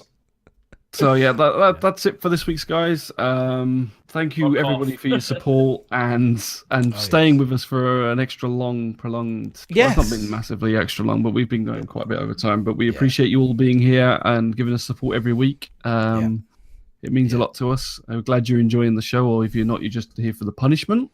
Yes. Fine as well. Yes. Uh, love you all. Thank Just you to so see all the much. handsome faces. That's what The video will be up on YouTube tomorrow, so if you've missed it, Yes. why are you still here? You can watch it on YouTube, and we'll also get it up on audio somewhere as well. So Yeah. You keep can an eye follow out for the that best. on Twitter. Somewhere. You can either Please follow make on sure YouTube. you follow everybody on the table, especially our guests, Mac, Bio, West. Give them all follows. Make sure you, just basically give them follows. And If you haven't hit the follow button right now, you're crazy. You should hit the follow button on myself, and at least that way you'll get linked through to these other guys as well. So we do this every Monday. Every Monday. So you get to enjoy us every Monday. Every Monday. Every Monday, without fail, So- we'll be around. Enjoy is a stretch. And for anyone that's followed, by the way, I just want to say, for all the follows and the people that have done all sorts of things on the chat or whatever, but generally all the follows all and stuff, sorts of things. all sorts of things. You never know what people are doing. But thank you so much for the follows. Massive You love. meant a couple of subscribers, dude. Did I really? Yeah. Yeah. Oh, thank you for the That's subs. appreciation, A right? massive Yeah, appreciation. Huge thanks to King Tut as well, Thank because you. he actually subbed to, I think, everybody on the. Or at Oh, least good, a like, few of us on the podcast as well, so we really appreciate that, mate. it's Thank really you. great. It's really great. We do want to try, as we said before previously, we want to grow the channel. We want to try and grow this for you guys as much as we can, and we've got some good plans, myself and Miz, to try and do some of the content and stuff. So, you know, your support financially, just by being here, for me personally, is the biggest support that you guys could give us, and asking us questions, it gives us, you know, we will have to change this show for your questions, and I love that. You know, we're running over today, and I'd like to be able to run over every week, you know, in terms of for questions and stuff. So I really appreciate it. Maybe not everybody else here, but I love the questions. So Matt gets questions all the time. I got work in 5 hours. It's gonna be awesome. Whoa. Yeah. No, okay, maybe just me. Do you like cheese? I love it. But thank you, and thank you so much for the follows. And I do apologize if, you know, I don't have audios normally up, but I can't do it for the show. It disrupts the show. So go and raid someone. Yeah, let's go and find somebody to raid. Well, I do very Red Saints or raids. Saints. Yes. Everybody here streams, so go check them out. I think that's the best way to sum everybody up. Give Saints another kind of like hello. Saints_HD. He's new to streaming. Has he got a webcam? Mm-hmm. Yeah, it's underneath his logo. Which logo is that? Just do /raid. Saints. So you can do the new raid command. Has anybody used this raid command? Yeah, it's really cool. Times, although Matt keeps messing it up because he Does the timer actually goes. Does Saints know that he can speak? What the fuck happens? Does he speak? Yes. Does he speak? I'm waiting for it. Hang on. He is a mute. Hang on. He's new, but he's good. He's a good guy. I'm still waiting. He was in chat earlier as well. All right, we're gonna host him. All right, guys, I'm gonna send you guys over. Do /raid in chat. /raid. /raid. Yeah, space, /raid his space. name. And then everyone click. Yes, in your chat. Oh, in my and what chat. it does is it invites Yes, everybody it's a on new this thing. podcast to rate. So come on, And guys, then- this is a new thing. We're learning it all. And but- then you'll press yes. Hang on, sorry, I'm excited here. Hang on, guys, this is new to me, so bear with me 2 seconds. So Let me get into This my is camera. what I haven't got it. it takes about 10 minutes for it to so tick up. /raid. Hang on, slow down. I'm a dyslexic person, very And small. I'm helping. Pop-up And version. then space. F4. /raid Alt F4. No, so it's /raid That guy. Yeah, space. space. And then yeah. Saints. And then his name. Saints. So Saint. it's Saint Z. I'll just put it in chat so you can see it. Oh, Saint. Okay, you know this is going to With go. a Z. Yeah. _HD. Yeah. Saint Z _HD. Yeah. HD. But it's got a capital S at the beginning, isn't he? This is Yeah. the- Capital S AINT Z Wow. _HD. Sorry, guys. This is like, well, there you go. And then- I'm We sorry. eventually get This is there. the reason why I would Copy never that be a and vomit. receptionist, and I would never work on anything, because literally I would drive people crazy. They'd be like, "So your phone number is Have you done it yet? Because it does a 3 countdown before you right, do it. Saint- It does a countdown, and everyone has to say yes. Okay, Okay, there we go, Raid. guys. At the top of the chat, there's a join button. Click that. It'll take us over to when it's 6 done. raiders, 9 raiders. It's going on. Bar Look at it. doing Look at it. Wow, this is so cool. How long And then it's what on it for. does- The chat, guys, click that raid. Top right on the chat. Top of the Make top- sure you copy the addicted raid bit so you can spam in his chat that we've coming over from us. Again, once everybody, thank you for the support. Join the raid. Show some love to the rest of the Stars as a community, because everybody that streams this is great. And thank you everybody for being here. And we've got about 10 seconds left. And then I'll it should give them a automatically take you warning. over to their I'll- channel. So I'll get give him ready. a warning. Addicted raid incoming. There already goes. Let's give him a bit of a siren warning. Get So anyone ready. else, up the top of the chat, guys, if you haven't clicked it yet, just click the join button and come Get over with us. ready. Make sure you tell your bots. As to soon as click it that goes button. down, there will go. So we might as well say, see you around the. Too late. It's gone. See you, everybody. Doom. There you go. Boom. Raided. Nice. And I forgot to actually copy the command myself. Man, I'm doing That's, so bad right now. I'm gonna fly Sweet. one-handed. Screw it. Sweet. that's a cool new feature, though. That is very cool. Yeah. That is very cool. I'm liking that a lot. So it's basically What exclamation happened? Raid. Raid. What happened? How you guys doing? Yeah. Try not to blush. He's not trying not to blush, bless him. I love it. I love it. I'd Great be shout, psyched. Bio, to raid somebody smaller. That's great, dude. Yeah, he's literally talking about been you guys, streaming for a week or so now. Oh, And he's really getting into it. Okay. People